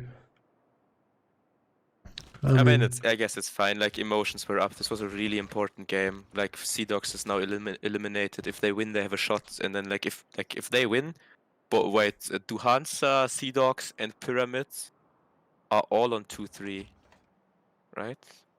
Yeah. There was a 3-way break. Barking Gang is 3-2, PP Patrol is 5-0. Yeah, so it would be a 3-way tiebreaker basically.